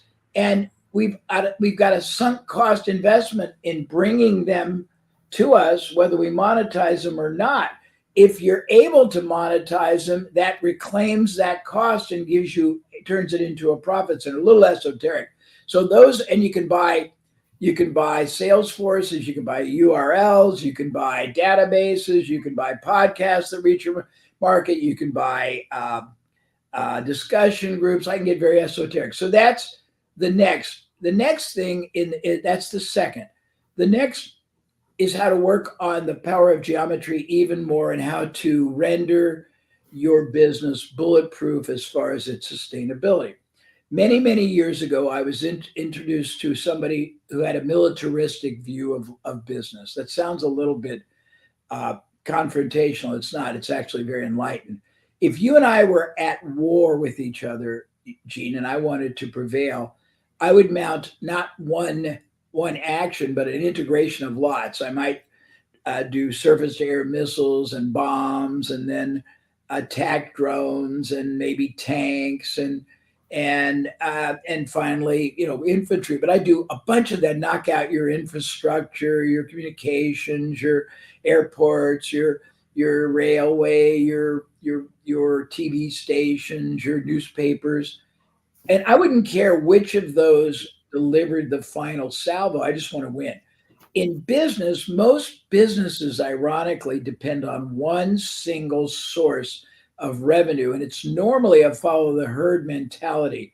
It's the same source, the same way as everybody else in their industry. Some are better, some are worse, but by doing the same thing the same way, all you can normally expect is an incremental improvement if you're better and a diminishment if you're not. And if you look at it, we have a model. Again, I didn't bring my graphics, and I'm sorry, but it looks like a diving board. We call it the diving board theory of business because the support for the board is your one revenue source. The board is revenue, and a diving board is a propellant temporarily up, but then people go plummeting to ground. If anything happens with your one source, let's say you're using Facebook and they change the algorithm, or you're using a platform that people stop being excited about, or you're using electronic media, radio, television, and their numbers go down, or COVID or anything, you're screwed. So we try to get our clients to implement 9 pillars. We call it pillars. We call it the power Parthenon of geometric growth, because if you look at it graphically, it looks like the Parthenon in Greece, which has been around for eons. It was used as a weapons arsenal storage in World War II, and they had some internal bombs explode. It still exists. It's that strong. And we try to get them to add many different sources of revenue in addition to their main one. And to show you how limited most people are, and this is sort of fascinating, and it may or may not have total applicability to your audience, but it's a really profound little exercise. If I was doing a live group, which I used to all the time, I would ask, how many of you in this room can say that 20 to 100% of your business comes from word of mouth or referral? And half the room would almost all raise their hand. I'd say, stand up. And then I'd say, remain standing, Gene, if you have at least right now. First of all, I'd go around and ask, tell me the percentage, tell me the dollars. Quite profound. 30% $1 million, 100% 800,000, 40% 5 million. I'd say, okay, great, fabulous, impressive, congratulations. Then I'd say, remain standing if you have at least one, one formalized, systematized referral generating strategy that you and your team adhere to constantly and interact with every buyer. 95% sit down. Then I'd say, okay, now we got 5% remaining. If you have at least 2 in place, 95% of the 5% sit down. When I say 3, they all sit down, and I'll say, well, we've done work with 1,000 industries. We know of 125 ways to generate no cost, high converting, high value referrals. And if you have none, and you only, and 20 to 100% of your business, which is substantial, comes from it, what would happen if you added 3? If you had only 3 more, then I'll say, maybe I'm wrong. I'll use a Tony deal because you both have, 2 of you have Tony experience. I'd say I may be hallucinating, but I believe a referral generated buyer, Gene, buys quicker, negotiates less, buys more things, more profitable, more enjoyable, buys longer, is more more valuable, refers more people, costs nothing. And almost everybody that doesn't have a referral system and has a huge portion of their business from referrals spend money on ads and trade shows and webinars and everything designed to get the outer periphery of first stage trust started, which is an onerous, long, arduous process to get from entreat trust to committed trust to almost purchase trust to purchase trust. Even the first time, if you don't have any relationship, the first sale, you're still a little apprehensive. Whereas a referral generated buyer buys instantly, trusts you, buys, negotiates less. And that's just one little part of this power Parthenon. So the next, the third one is the power Parthenon. And it is literally having multiple sources. And when you have multiple sources, 2 or 3 things happen. One, you can reach somebody with your normal source, and it's not quite enough to move them over the hump to commitment. But if you are able to access them through other sources that come at them differently and that they trust, it can make the difference. Or some of these sources will penetrate markets you can't reach in different ways. I can get deeply into it, but I want to be very quick because I know we're on a timeline. So number 1, preeminence. Number 2, 3 ways to grow a business, advanced 3 ways. These are all actually working on ethical leverage points. Even preeminence is leverage at a level you can't comprehend. The fourth is it's called the 9 drivers of exponential profit explosion. And what I did was, when I was a little younger, give me 1 second. Pardon me. I spent a lot of time thinking about the revenue generating side of a business. And I said, what are the fastest, easiest, safest little levers you could pull that would have the biggest upside? By the way, a little parenthetical point that I forgot to make. All of our personal life, Gene, Jim, Mo, has been enhanced by levers, screwdrivers, wheelbarrows, crank that open and close windows, push buttons on cars, car jacks, pop tops on beer and Coke cans. Those are levers, and there's just hundreds of them that have benefited and enhanced our life. But in business, we've always had many, many, many levers. We just don't even recognize what they are, let alone how powerful small shifts can be in them. So I want to know, what are the best levers that are the safest, easiest, but if you make a change in them, it profoundly changes for the better the outcome. And I came up with 9. Let's see if I told him to go get it for me because I didn't know you were going to ask. So rather than trying to remember them all, I'll just read them to you and we'll go through them. So the first is marketing. You change your marketing, you change your results. It could be the market you target, the way you target, the proposition you target, the way that you articulate it, the way you prove your proposition. It can be the credibility you give them. It can be risk reversal. It can be bonuses. It can be prices. Each one of those, believe it or not, has a meaningful enhancement, not combined, but separately. I've seen a change in a headline 5 times the result. I've seen a change in the position, double the result. I've seen a change in how you prove the superiority or the comparability value of yours improve 50%. I've seen adding or changing the risk reversal another 100%. I've seen testing one price or the other be up to 5 times higher. I've seen adding a bonus be, double. So there's all these factors. There's one thing, marketing can change the market, you can change the media, can change the message, you can change all these variables. Same thing with selling. We tested 33 ways once, Gene, Jim, Mo, of greeting somebody at the front door of a furniture store, and one of them tripled conversion with an average higher selling price or average size order and profit. But if you don't know those things, you just go into things with conjecture, thinking, okay, I'm going to do it this way, not thinking it's not necessarily the highest, best, most safest, most profitable way. So the next is, so first is marketing. The next is strategy. Most companies are very tactical. I have a story, but it takes too long to share, but it's 2 people that do the same thing. One does it tactically, makes a little bit of money, decides it's not profitable, quits. The other does the same thing strategically, loses a little money on the first sale, but makes $25 million in year one by understanding what to do strategically. Big difference, big difference. And Tony's people have gotten me doing strategy for them because they really understand the value of being a strategist. I'm doing it for a big deal they're doing. The next is your business model. By changing the business model, you could change the whole dynamic of your business. And I mean, I could do hours on this, but I'm just going through it lightly. The next is distribution channels. If you can double, triple the number of sources you get your revenue from, it's sort of a derivative of the Power Parthon. It can be incredible. The next is process, systems, procedures, and that has to do with two things. Variability, if you have a lot of people performing, for example, if you have 8-10 salespeople and some are doing $1 million a year and some are doing 100,000, you got to figure out what the differential is, who excels at what. And there's methodologies we've created to bring the variability of the differential down and raise the performance of everybody. Again, I'm just showing you, I'm not getting into the depths of it, but it's pretty provocative.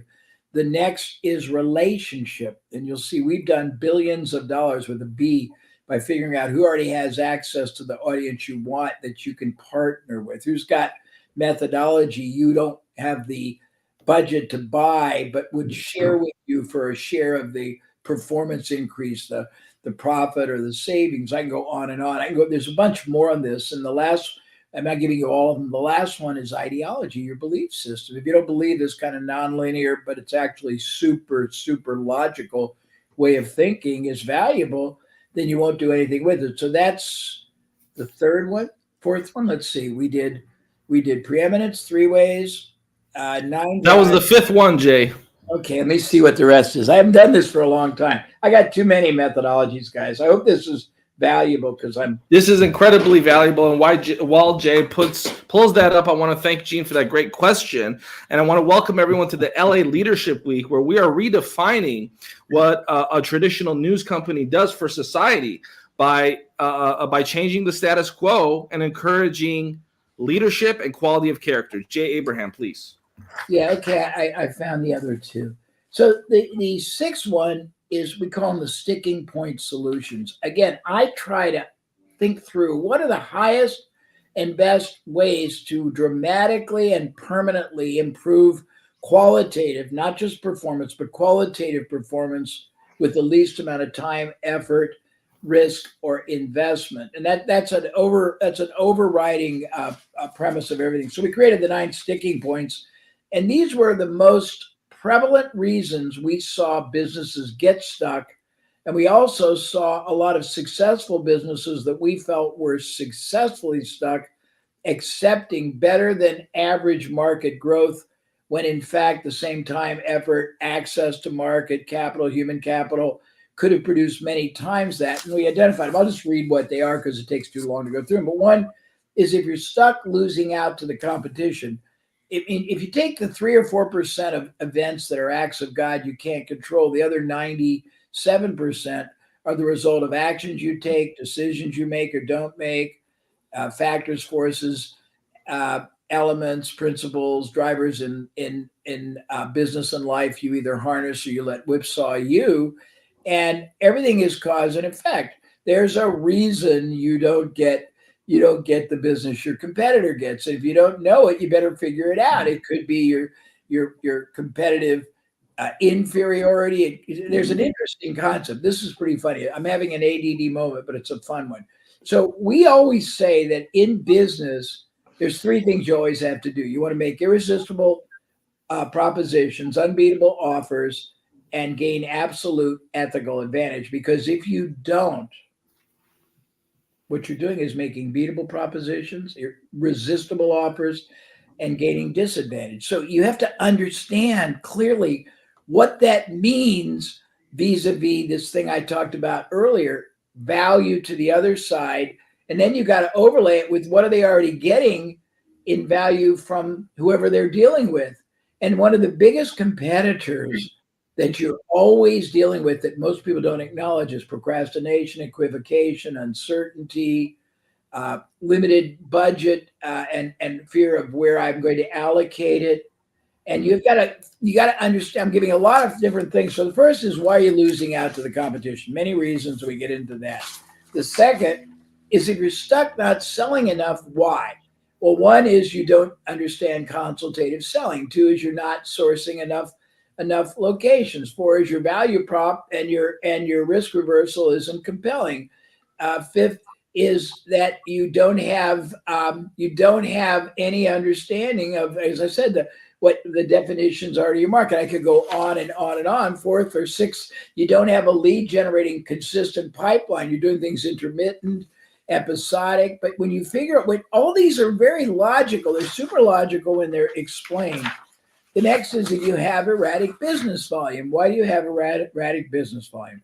Because you don't understand. There's 5 forms of, I haven't done this for a long time, 5 forms of business wealth creation. First is the ability to have consistent, ongoing current income, current sales, current buyers. The second is to know you've put in place certainty about future buyers. The next is windfall, where you get, we have 3 categories of uncovering windfall profits that are just sitting in what you're already doing and who you're already doing it with, and inactive buyers and people who bought everything, and your sales force and your distribution channel. It's a longer story.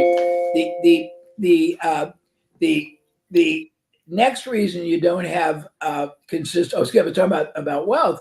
The fourth is psychic wealth. If you're not getting if you're not getting joy because you're in control, then it's very suboptimal. We believe that either your business works harder and harder for you, or you work harder for it. It's just that simple. And the last one is asset value. Same effort, same time. All these things can produce X income, 10X income, predictable future, and it can create an asset that people will stand in line to buy. Most small businesses aren't sellable. It's a lifestyle as opposed to really building a sustainable enterprise. And it's just a shift in thinking. That's the third one. I'm almost done. And you can stop me anytime, because I haven't done this for a long time. It's sort of fun. Are you stuck failing to strategize? I went earlier, most small, medium businesses are very tactical. If you're tactical, everything you do is static, whereas tactics should only be used when they advance or enhance the big game plan. We have a concept called the business hypergrowth playbook, and it's designed to show that business is a contact sport. You can either play just to be a participant. You can play to win some of the games. You play to win most of the games. You can play to win the championship. You have a playbook. The playbook gives you the game plan. The game plan has the flexibility of being changed. You can't build a playbook unless you understand your competition. This is very fascinating. When I get clients, first thing I do is have them complete a 200-question, very deep assessment that asks what they already know or don't know about their business and their competitor's business. Most people can only answer half of them, and those are feeble. But when it comes to intelligence about their direct and indirect competitors, the ones buying the same thing or alternatives, they don't know squat. They don't know why people buy from them. They don't know clearly what their marketing advantage is, what they stand for, how they do, why people buy from them and not my client. And I am shocked. How can you win a game when you don't even know what the strengths, weaknesses, and probable strategies of your competition? It makes no sense. So it's failing to strategize. We can get deep in that. The next one is, sorry, I've looked at it. If you're stuck with costs eating up your profits, then there are many sides of a business you can move from fixed to variable. We just did about an hour and a half before I started this, an experimental briefing on power partnering, strategic alliance, joint venture, co-branding, a bunch of things like that. And the whole key was not just on the revenue side, but any resource impairment you have, a limitation. We have a program we did years ago. It's called the Unlimited Business Checkbook. And the premise is, if you have a resource limitation, somebody else has it, and there's always a way to gain access. The greatest example is a fun story. Years ago, Gene, when I was in the seminar business, younger, I went to China when China was a friendly place to go, and I helped a lot of very nice entrepreneurs. And the first time I went, We did a huge program, very expensive, 1,000 people. And I always did Q&A at the end. And somebody came to the mic and said, what do you do if you're too small and the bank won't lend you money to grow? And I said, tell me more. The guy said, I'm a small local motorcycle manufacturer. Now, only in China, with 100 million population in a city, would you be local? And he said, if I could get money, I'd go all over Asia. I'd open a factory. I'd put offices in every country. I'd hire salespeople, recruit dealers, and sell motorcycles everywhere. And I said, well, what's the problem? And he got really mad. I told him they won't give me money. I said, you don't need money. Your problem is always the solution to someone's bigger one. They just don't know it. I said, go all over Asia, do a road trip, find somebody in a complementary, non-competitive field who's got a huge factory, who's already got representation, got salespeople, got offices, got dealers and partners. It took me 2 minutes. 15 months later, I came back and did another seminar. This young man now is at the mic again. Instead of being like that, he's smiling like the Cheshire Cat. And he said, I did what you said. And you know this, Jim, you may not know. All day long in my life, I'm just answering questions, solving problems, strategizing, untangling Gordian knots. I didn't remember a thing, but he told me. And I said, what'd you do? He said, I went all over Asia. When I got to KL, Kuala Lumpur in Malaysia, I found Asia's largest lawnmower manufacturer. They had a huge factory, underutilized second shift. I made a deal with the guy. I brought the tool and dies, and if you don't know what those are the forms that build the parts that are assembled into the product, in this case, a motorcycle. They had offices in 10 countries. They had sales forces in every one. They had thousands of dealers. He said I had to train the people to build them. I had to go and train the salespeople to recruit the dealers. I had to train the dealers to merchandise and sell. He said in our first year together, we both netted $20 million. I mean, I've done this all day long, but somebody's the solution. So if your costs are eating up, there's many ways to do that.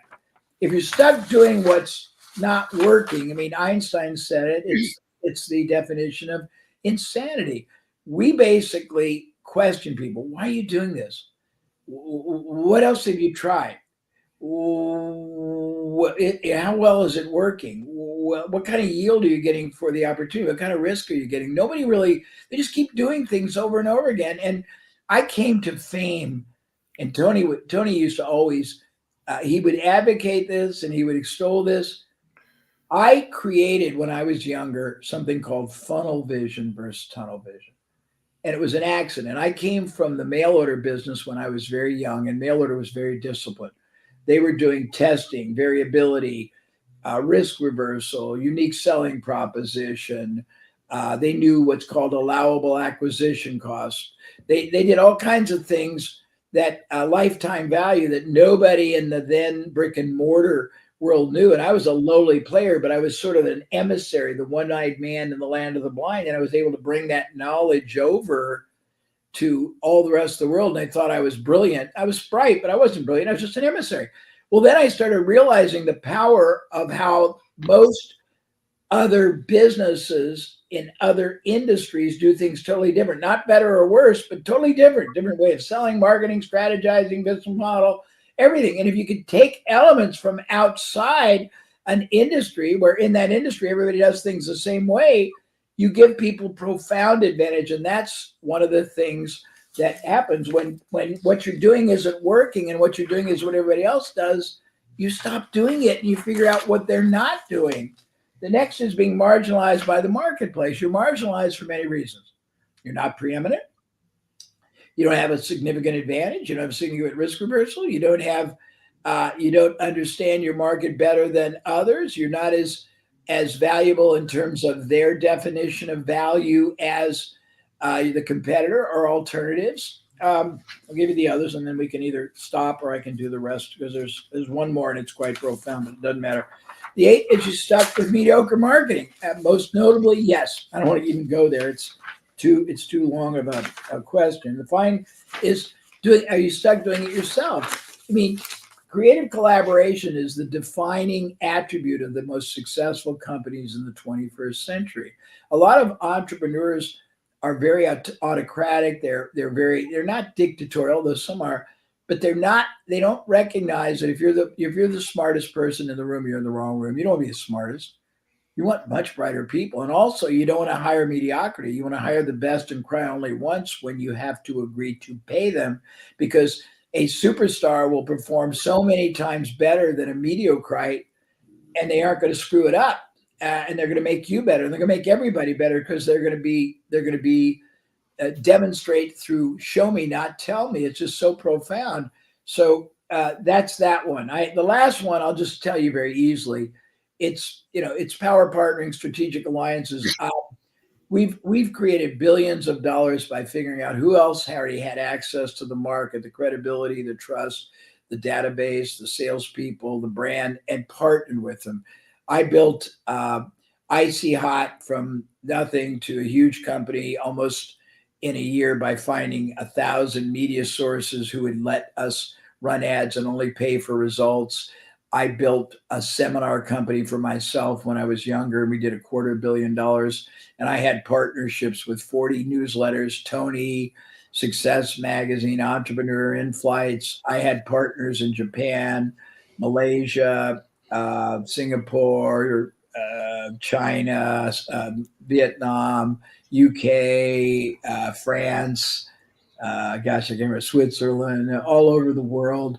We built an investment firm that was only doing 300 grand when we started, and we got them to 500 million by getting partner investment newsletters to recommend them. So it's about all kinds of ways to use other people's relational capital and do power partnerships, strategic alliances, joint ventures, co-branding, and just blow up your business with almost no external investment or risk.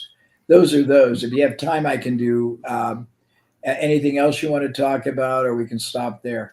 Giftfromj.com, giftfromj.com. Jay Abraham has graciously given this community an incredible gift. So if we're just scratching the surface here with Jay Abraham, and as we move on to the next segment, I want to thank Jim and Jean, my colleagues here on the stage. I have just one final question for Mr. Jay Abraham in the couple of minutes that we have with him, and that's that, Jay, I just want your opinion on something. And first of all, before I ask the question, I want to let you know that the work you see here at the LA Tribune is strongly influenced by you. In fact, something I learned from you directly was that the biggest breakthroughs happen outside of the scope of the industry that you're in. And so what we've done here at the LA Tribune is taken the Jay Abraham philosophy and meshed together the newspaper industry along with the personal development industry, and essentially birthed something that previously did not exist. So I wanted to take a chance to thank you for that. Cool. And the question I have for you, sir, is, as you can see, I can't hear you. Our newspaper, Jay, is focused on positivity, leadership, and the good in the world. In fact, what statistics tell us, Jay, is that for every one piece of negative news or one piece of positive news in America, there's at least 17 pieces of negative news. Or for every one piece of solution-based news, there's at least 17 that are problem-based. And the work at the LA Tribune and the work that we're doing with the Leadership Week is to help bridge that gap. So in closing, how important is the work at the LA Tribune to bring more positive news, more leadership principles to the American society, please? Well, I mean, Mo, conceptually, it sounds very impressive. If you and I spend some time and I understand it better, I can answer it more granularly. But I think anybody that is on a mission to bring qualitative betterment societally is somebody that should be lauded. Again, I don't have enough context to answer deeply, but it sounds like your work is meritorious. I think there's so many people out there that could be so much more successful, impactful, happier, healthier, and their lives could be so much better enriched. And richness, by the way, is denominated not just in monetary terms. It's fulfillment, it's satisfaction, contribution. And if you're on a mission to make that possible, it seems very meritorious. As I say, maybe when you're done with your leadership process, maybe I'm going to be in Europe for a while, but when I return, maybe you and I can spend some time and I can gain a better appreciation of what you're doing, and then I can be even more laudatory. I don't know enough about it other than to say it appears that what you're doing has a very meaningful contributory value societally. And if you're on that kind of a mission and you're doubling up and trying to compound the contribution, it would be very valuable to people that are looking for authentic answers.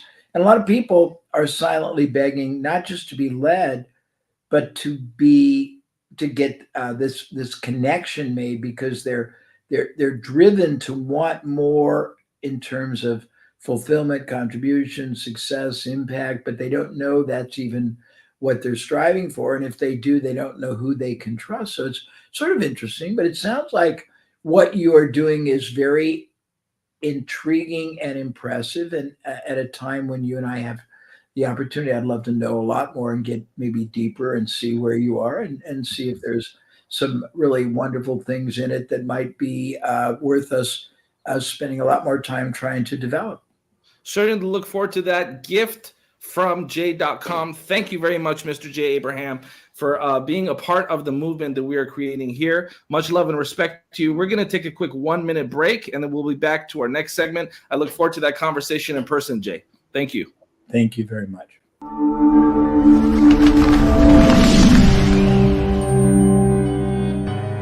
Welcome to the Los Angeles Tribune page. Here you will find original news programming, exclusive digital events, and shows that are directly from the community. At the Los Angeles Tribune, we believe in giving a voice to the voiceless. We are proud to be the only national brand to empower everyday people to make a difference.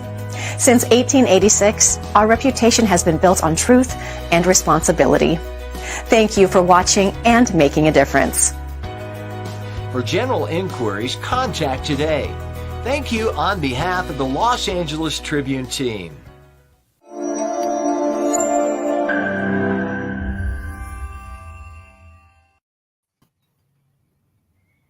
And welcome back, and I want to welcome back all of our colleagues and Gene and Jim. What a joy it was to spend some time with the two of you alongside Jay Abraham, who really brought the quality material that I know this community truly appreciated. And we have Danny Walsh, who's in the green room, who's going to join us in a couple minutes.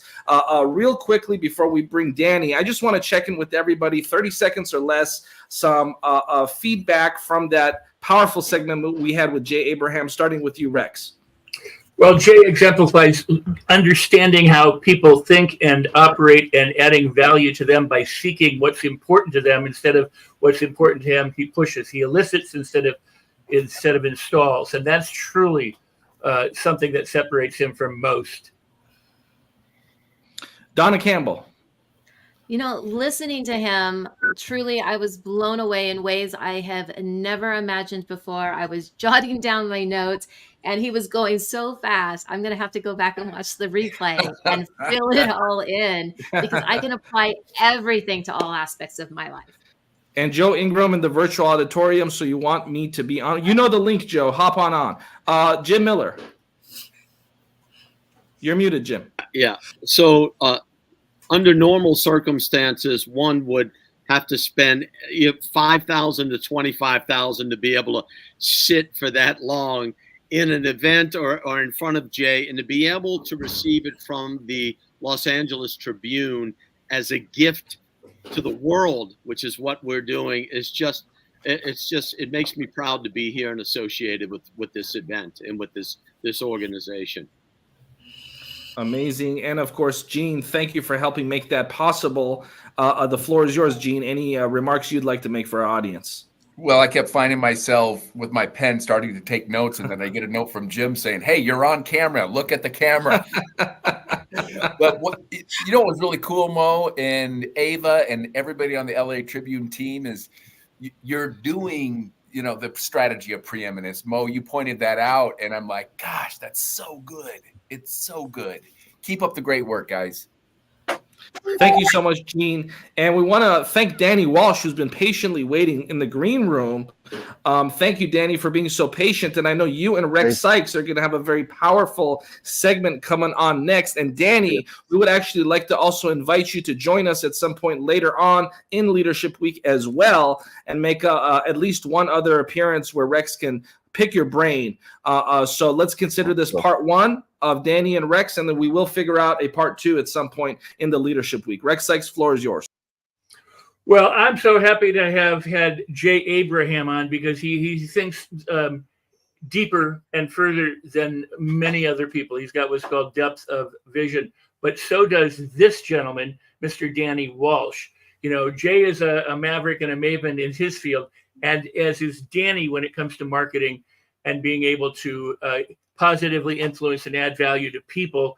And so, Danny, I'm so happy to have you here because you also not only understand so many of the concepts that Jay was speaking about, but you actually also put them into practice by helping people understand the digital world and how to and create a livelihood by helping other people by adding value to them. So I want to welcome you here, my friend. And for those who don't know, Danny and I do a show together, Create Your Best Life with Rex, and he's a partner, a friend, a brother, and I love you, Danny. Welcome.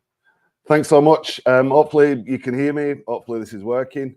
That was an amazing session, right, with Jay and all of the content that was shared there. You know, indeed, there is a big bunch of notes next to me. There's some things that did stand out from that I'm kind of going to go into as well, Rex, if we can. Yes. But yeah, what an amazing opportunity for everybody watching, and so much value being delivered in such a short space of time.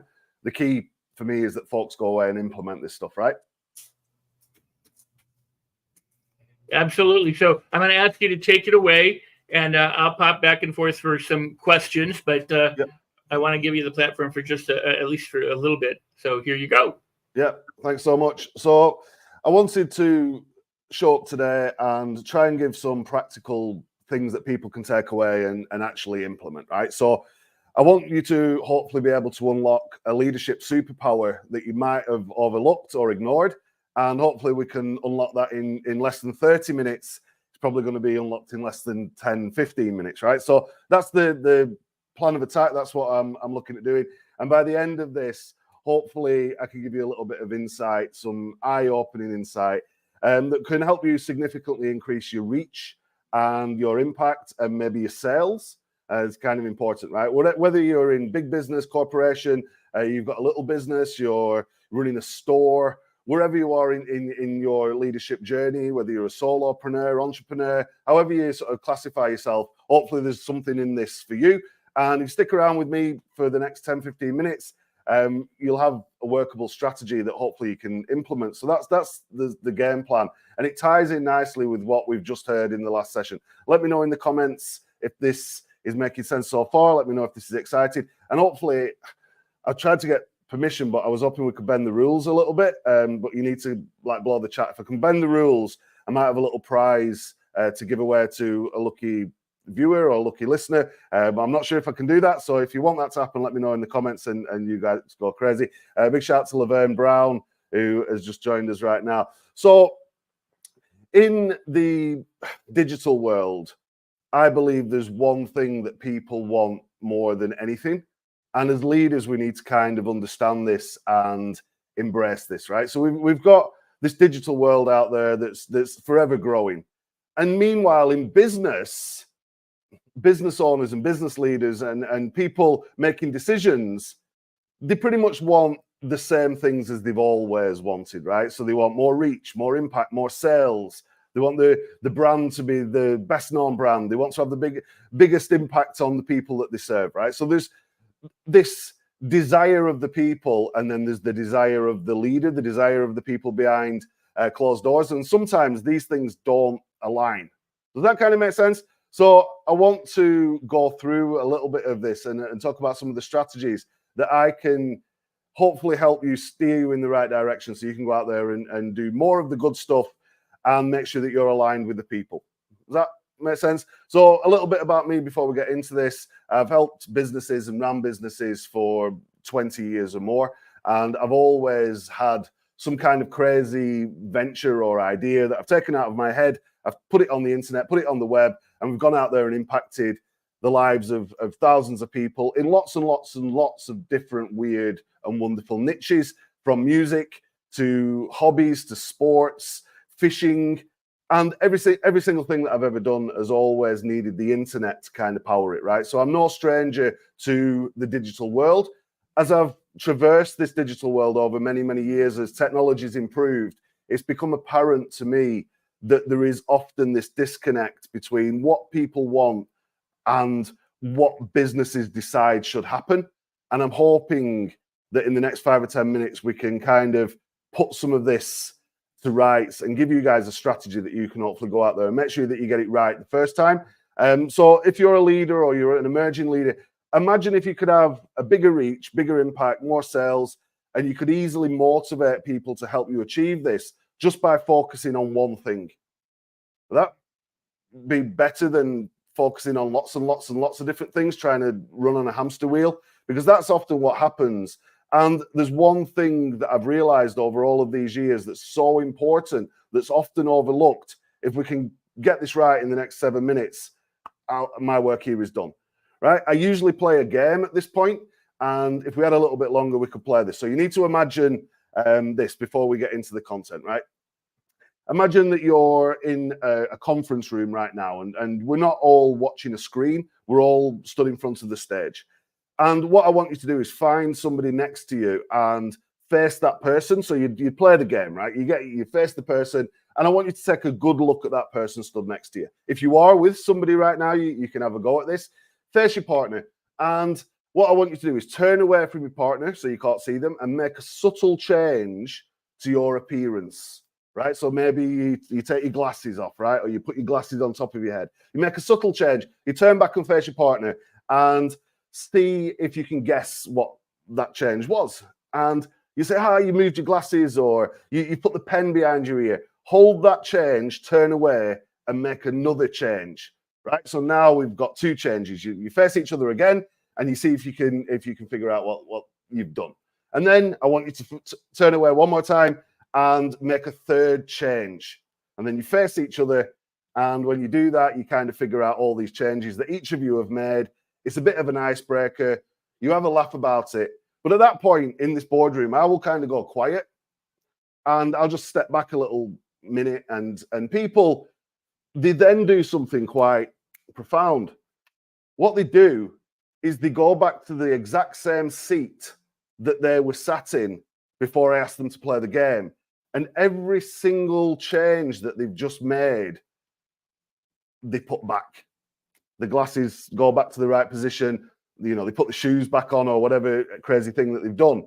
But there's a big message in that, right? And I've been playing this thing for many, many years. And every time I do this, if you can visualize this sort of mic drop moment, I'll say, just while you're getting seated, folks, can anybody tell me what is going on right now? And there's always somebody at the back who goes, we're all putting everything back to how it was. And that's the exact point, right? People will resist change. And that is something that I'm hoping doesn't happen when I share a couple of these little things I want to share with you in the next 5 minutes. Can I interrupt just a second, Danny? We've done that in workshops too for many, many years. And it's usually about observational skills and noticing something about another person. And yet the value of this is noticing that the people who are making the changes go back to their old routines instead of embracing the new positive change. So I really appreciate that. Yes. Yeah. So that is something I always try and use that to get a point across, that we are wired to resist change, right? And if there's a positive change on the horizon as a leader and you're trying to embrace that, there's a good chance that your workforce might resist it, right? So it's important when you're looking at what I'm going to present to you in the next 5 minutes, that you're not only trying to achieve a goal yourself, achieve a change yourself, you're also embracing your folks, your community, your workforce, the people who you serve in making that change happen. And that's how we can proceed to do something and change lives in the process, right? So I want to show you the most important thing that you could probably do right now to increase reach and impact and sales. And now as a leader, it's your duty to kind of become obsessed with this. How one belief can propel you forward or hold you back, depending on which way you look at it. Exactly how to install this belief into your organization.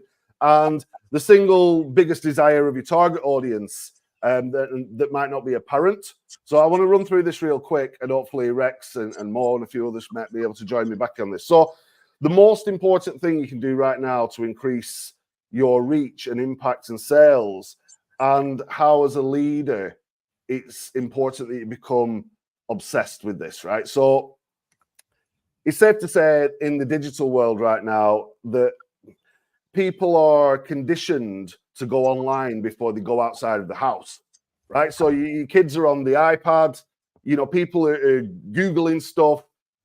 You don't go shopping anymore. You don't go to a restaurant anymore. Everything's done online, right?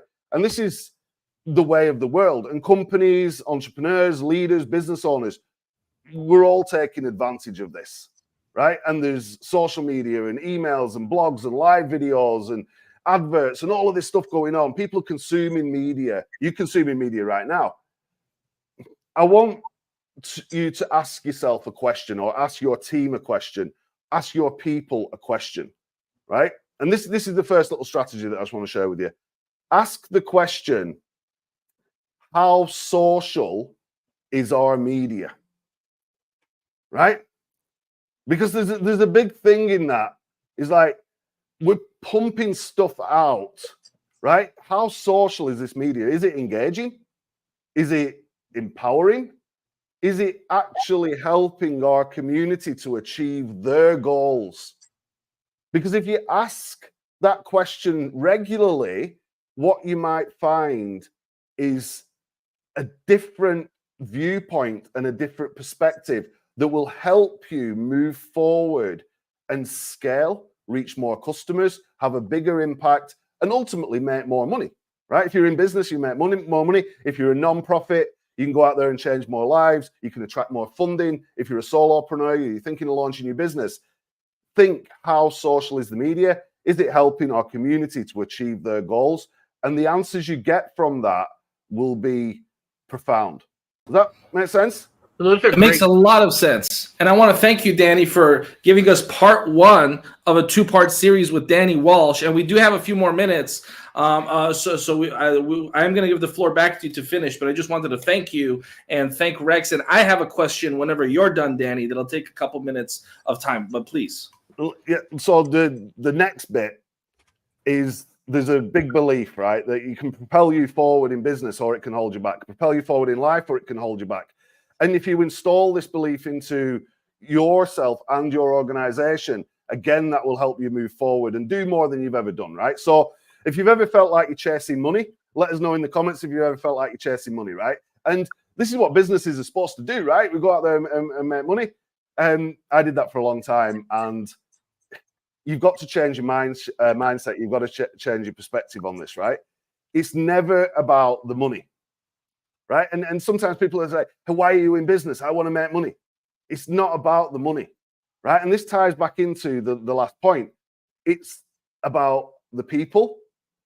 And so now it's like, are we impacting people and helping them achieve their goals? Are we actually doing things for our people that we serve? And this is something that I found that's like, it's almost like a little hack. If you focus on the people, your people will also focus on the people. You focus on the money, everybody wants to make more money. They want to hit targets. You focus on the people, they focus on the people, and you see what happens in the next 3 weeks, 4 weeks, 6 weeks, 12 weeks. It's profound because you've shifted the energy and people actually know that you care. Questions when you're ready. Well, before Mo jumps in, I just think that's wonderful because what you're talking about, again, is servant leadership. If you meet the needs and serve the customers or clients or people that are approaching you, then you kind of inadvertently make money. That's the consequence or the reward of greater service. And most people seek the money instead of the service, and then their business dwindles. 100%. And Danny, you shared some of the most profound information that I think audience members can learn because it's very apropos and timely to the society that we're in. We're in a social media connected world. And I think it's very appropriate that you are sharing your wisdom right after Jay Abraham. Because if we can apply the timeless principles that Jay Abraham taught us that have been fundamentally sound for decades, even in the pre-social media era. And if we can take what Jay Abraham just taught our audience and blend it with what Danny Walsh is teaching us from a more modern approach, you truly have the ultimate tools of success in business. And so I really encourage folks that have watched thus far to go back and watch multiple times, and Jay Abraham and Danny Walsh together will give you the timeless principles from Jay, as well as the modern technology-based principles from Danny. And that's why I'm so excited, Danny, for part 2 of this conversation. Unfortunately, we didn't get you as much a time right now as we would have liked, which is why we're going to reinvite you at a later to be announced date, most likely either May 6th or May 7th, but we'll coordinate that within the next couple of days. And I have a final question, Danny and Rex. First of all, the two of you have a profound program that I watch, that I endorse, and I highly encourage folks to watch. Now, when I first saw a side-by-side comparison of the two of you together, I messaged Rex Sykes and I said, Rex, don't lie to me. Is Danny Walsh your biological son? And he did not give me a straight answer, because I'm looking at the resemblance here. And so we just want to set the record straight. Is there some sort of a relation between the two of you? Because many people believe that the two of you have a resemblance with one another. Danny, please. You answered in the comments, answer on the postcard. Let us know. Look at them side by side. Do you guys think that Danny and Rex are related? We want to know. Let us know in the comments. So let me address that. You took the last remaining minutes of Danny Walsh to ask if he and I are related. And what I'd like to point out is, you might have noticed he has an accent, but Danny's not on this side of the pond right now at a large conference in Texas, serving lots and lots of people. So he came here because LA Leadership is an important event to be here with us, and I want to thank you for that, Danny. Amazing. And so there's our answer. Though we're there's not, our answer. And though we're not related, I wouldn't mind if we were. Beautiful. I would be honored. Danny, thank you, sir. We will be back in 1 minute with our panel. And stay tuned, ladies and gentlemen, for part 2 with Danny Walsh coming soon. Thanks, everybody. Thank you.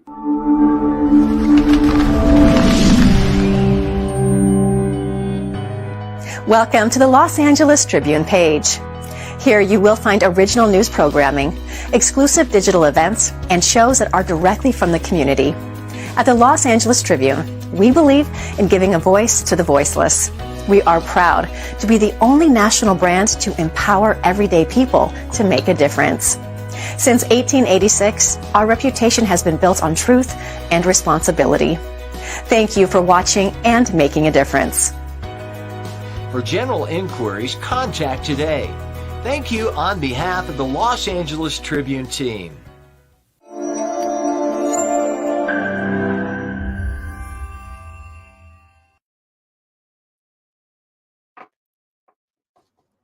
And welcome back. And like I said, folks, I really encourage you all to take the work of Jay Abraham that he shared with us and the work of Danny Walsh that he shared with us and blend it together.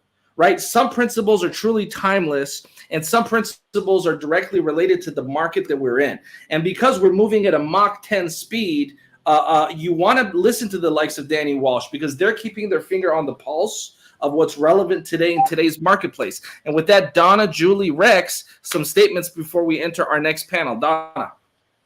Yeah, I love what he actually said, Danny said about social media. Is it really social? Or is it really supposed to be for media? There's two sides to that. So lots to think about there. Julianne. I couldn't agree with you more, Donna, and also you, Mo, because, like you said, a lot of things are timeless, but Danny has this newer spin with like the most up-to-date information that's for our generation that's currently here. So it kind of updates. It's like an older vernacular versus a newer one. And so now it's easier for us to understand something that is timeless in an updated language. So it's absolutely amazing. Rex Sykes. Well, as I said, I'm pleased and I'm honored to know him and to call him a friend and to work with him. He does think out of the box. He has this depth of vision as well, but he can also apply it in everyday life. And the great question is, about is your social media social?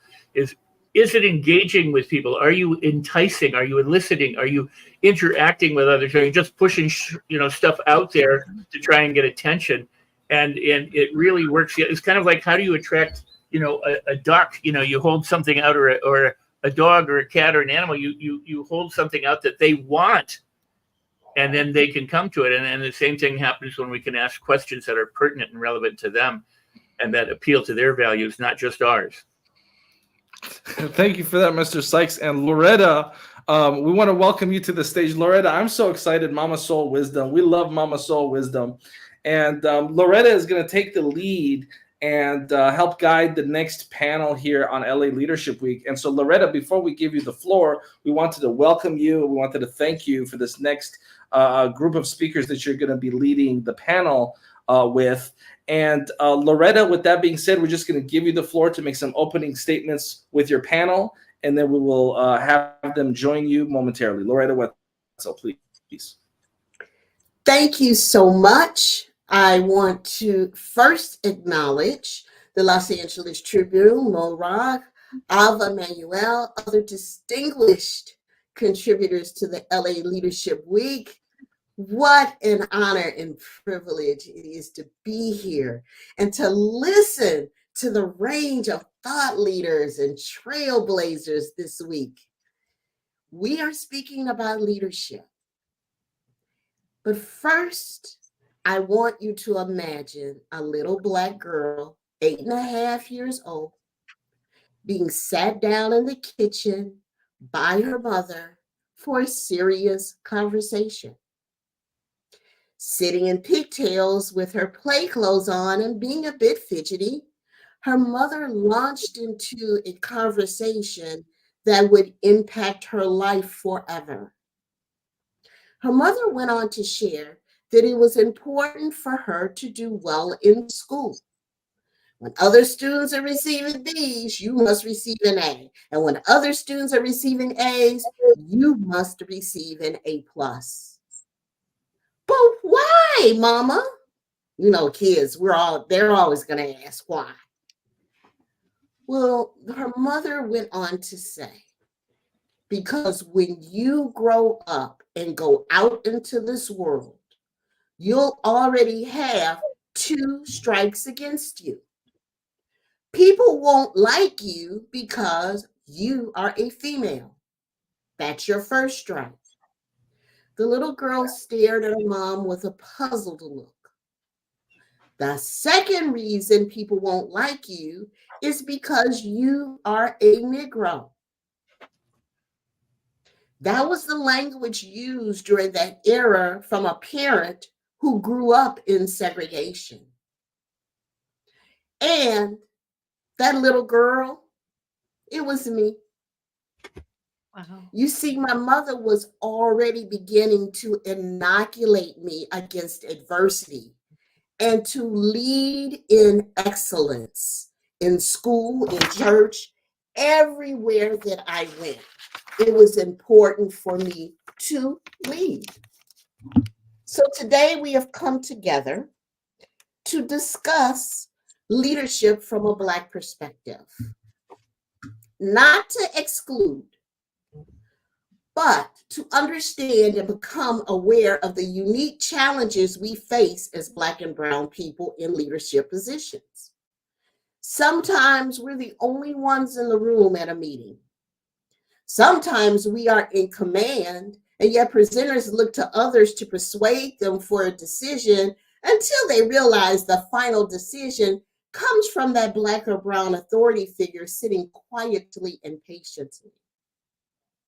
In fact, according to the International Monetary Fund, the wealth gap between American whites and Blacks is projected to cost the U.S. economy between $1 trillion and $1.5 trillion in lost consumption and investment between 2019 and 2028. People of color, Black and brown people, make up 30% of the U.S. population, yet they account for 60% of those in prison.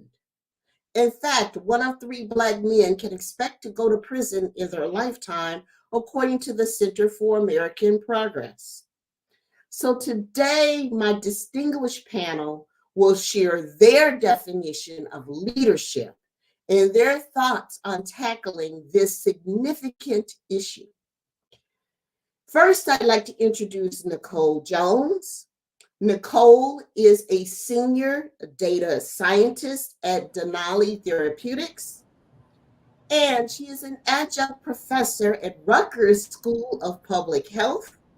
In her role as a data scientist, she works to promote the use of open source languages in clinical trial reporting. Outside of her day job, she works to raise awareness of career opportunities in the pharmaceutical and biotech space among underrepresented groups. Next, I would like to introduce to you Pierre Smith. Pierre is also known as Paperless Pierre.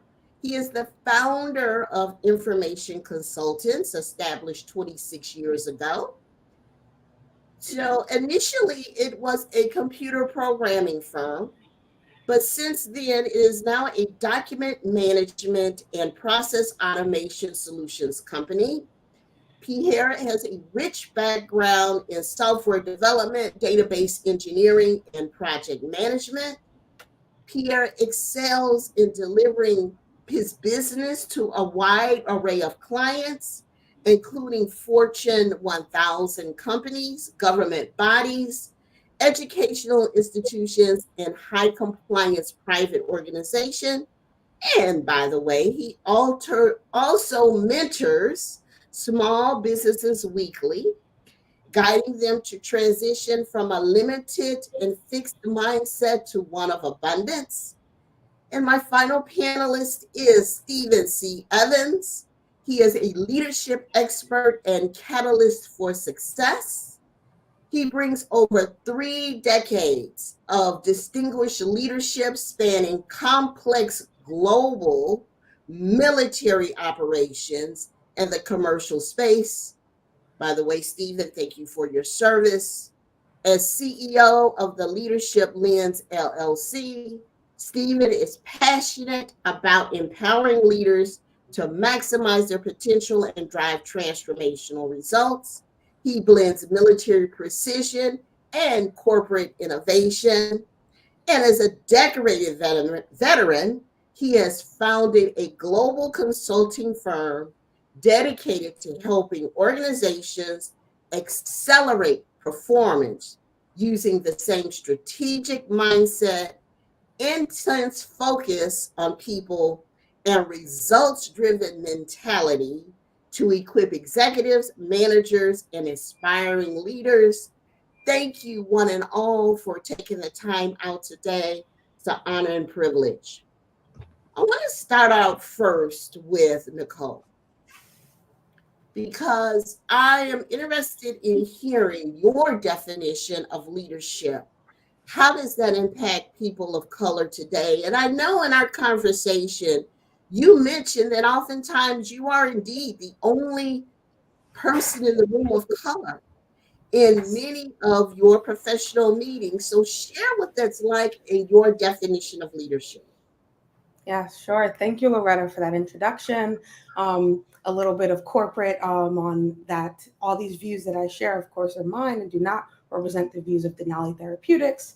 But with that out of the way, I can give my take on what leadership is. So I think there's a few aspects of it. First, which I think a lot of often people will associate with leadership, is leading from the front, right? And being willing to pioneer, trailblaze spaces, and also being okay with admitting when you have a lack in knowledge in certain areas so that you can gain that knowledge. And by sharing and being open about that, then those who work alongside you or who are more junior to you will also be more comfortable to speak up when they're not familiar with the process or unsure of something.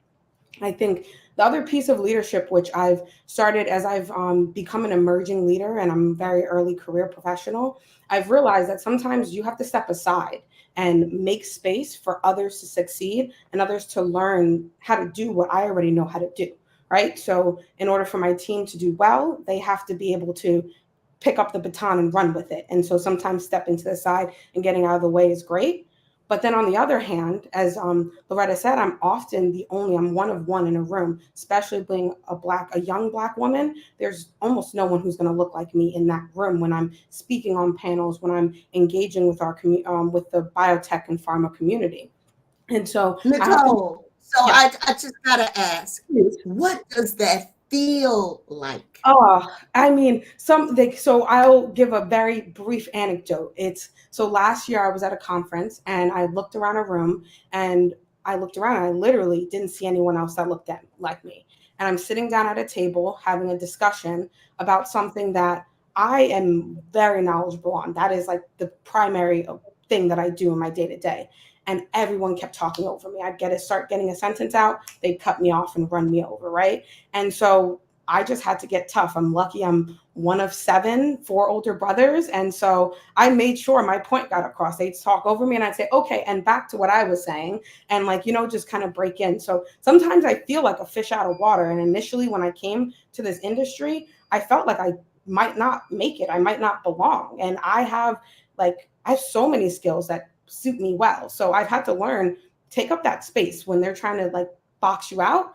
And while it's good to step aside and allow others to have space, sometimes I need to occupy that space and occupy it so that when the next girl who looks like me looks towards this industry, they see and say, oh, wow, she can do it. I can do it. So, yeah. Oh, I love it, Nicole.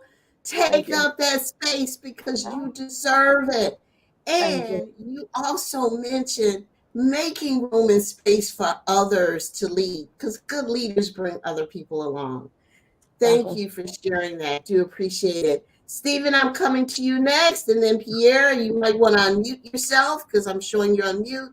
Stephen, what is your definition of leadership and how does it impact people of color today? Sure. Thanks, Loretta. Leadership, it's about leading other people to accomplish something, a shared vision, a common vision together. And along the way, helping them become better versions of themselves. Because as leaders, that's what we should be doing. We should be growing the people that we're charged with taking care of. And we should be doing that every day. So what I've always tried to do is along the way, make sure that the people that I'm leading, getting them to buy into my vision. And once they bought in, giving back to make sure that, again, along the way, they grow, they develop. And we as Black leaders, I mean, Nicole hit it on the head.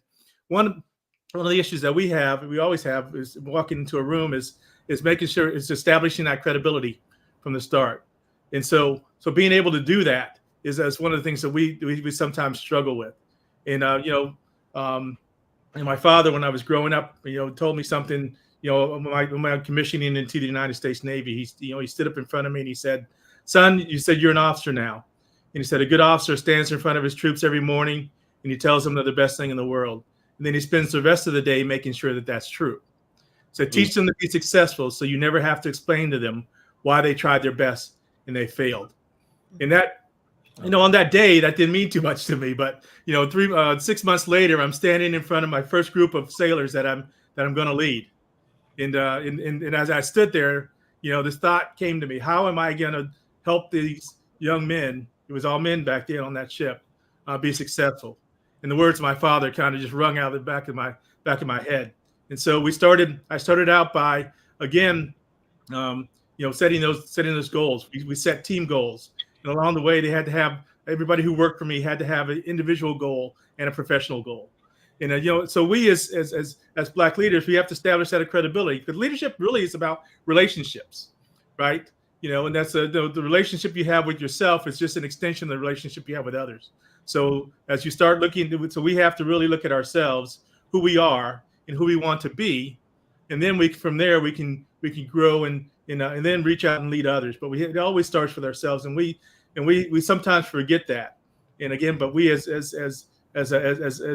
Black people really need to, again, establish that credibility going in. And it's kind of, so hold on, Stephen. I just want to make sure we have time for Pierre. So what I'm hearing you say is credibility and relationships is important.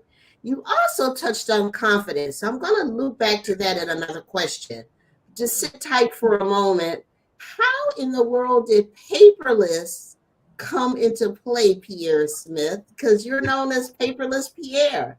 Share with us about leadership and how that impacts people of color. Sure. So first off, I define leadership as empowering my team members to find their identity within the organization. And I did so because 26 years ago, I actually started my company because as two research programmers, we were not being tagged with who we were when it came to success stories. We were only the programmers when it failed. And I took away from that I would never want to create a space that I would not want to work for myself. And really, at a young age, I was just looking for mentoring and support. So I help my team members create identities. In fact, our motto when you start is, when you win, we win. So when you succeed, we succeed. So it's all about you. And as far as demographics, as a programmer, if you could code 30 years ago, it didn't matter if you took showers or brushed your teeth or not, they would let you in the room and code. So I never had that issue. But I remember not seeing enough women in the room. So I made it a point when I started my tech company to make sure there was an equal amount of members representing every facet of our local cities and states, including women in tech. So it is something I am very, I would say now organically doing, but it is something that is top of mind. I want to be the example for other companies to follow so that instead of pointing fingers, I just show the solution. Awesome. Awesome. So I'm hearing identity from you. I've heard relationships, credibility. I've heard bringing others along and making space for them as you are leading and making room for other leaders. Now, Mo Ra recently authored a book titled The Moral Compass, 28 Principles for Achieving Integrity-Driven Success. And I also happen to be a co-author in that book. Cialdini, who wrote a book on influence, said 2 out of the 6 primary factors are social proof and authority. Sean Callaghan, co-founder of Unblinded, shares his definition of integrous influence is that we're adding more value than we are taking. Second, we are fully transparent with our intentions. And third, the thing does in which it says that it does. So how does the role of integrous-based influence impact leadership among people of color? Who wants to take this question on? It's an open floor. I go ahead and take a stab at it. Go ahead, Pierre.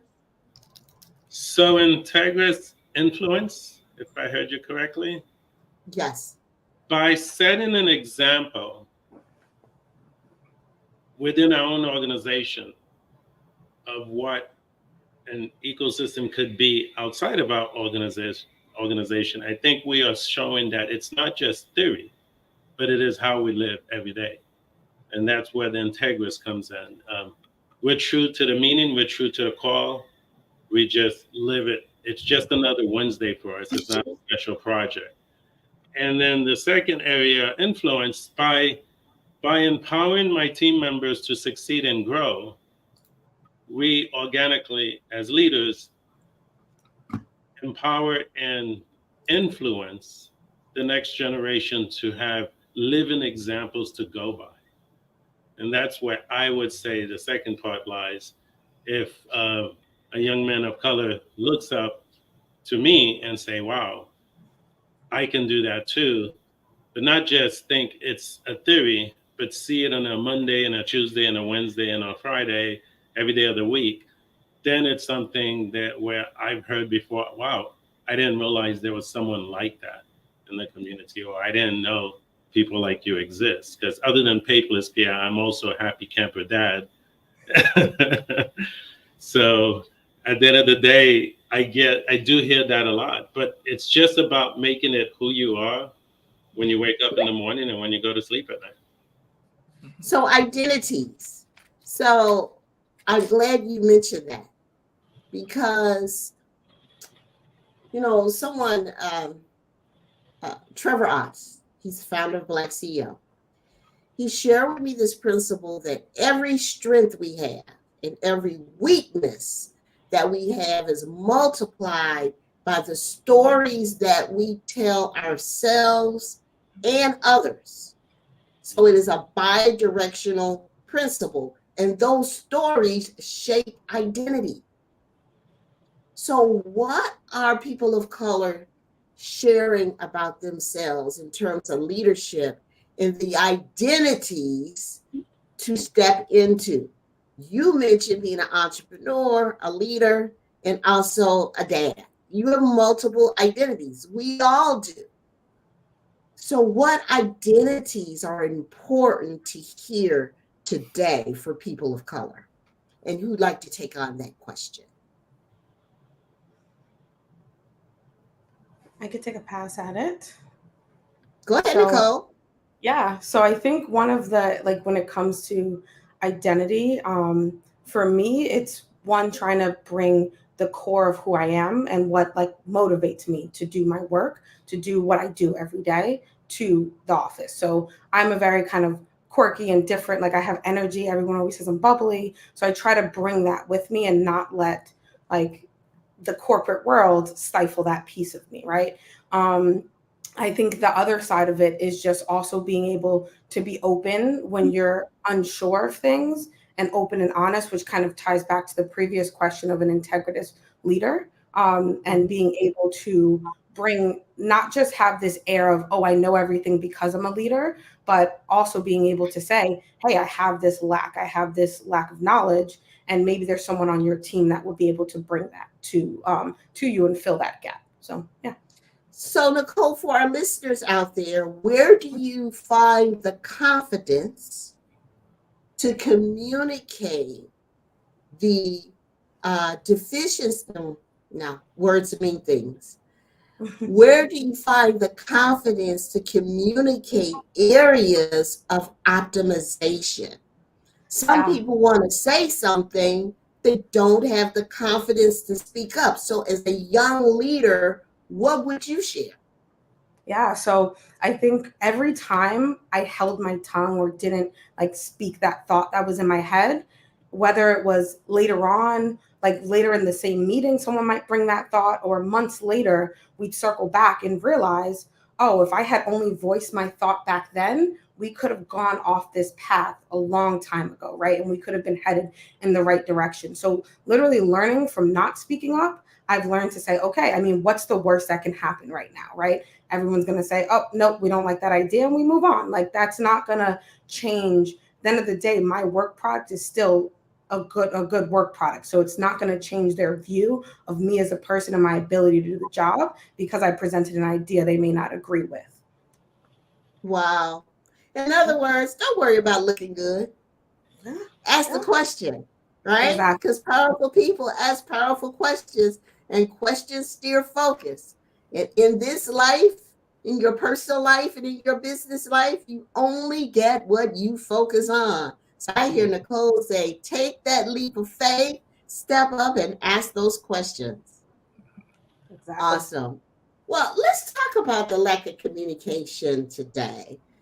Whether it's verbal, nonverbal, tonal qualities, the communication today, or lack of communication, seems to be replaced with our attachment, and I dare say addiction, to our devices, whether it's mobile phones, tablets, computers, monitors, what have you.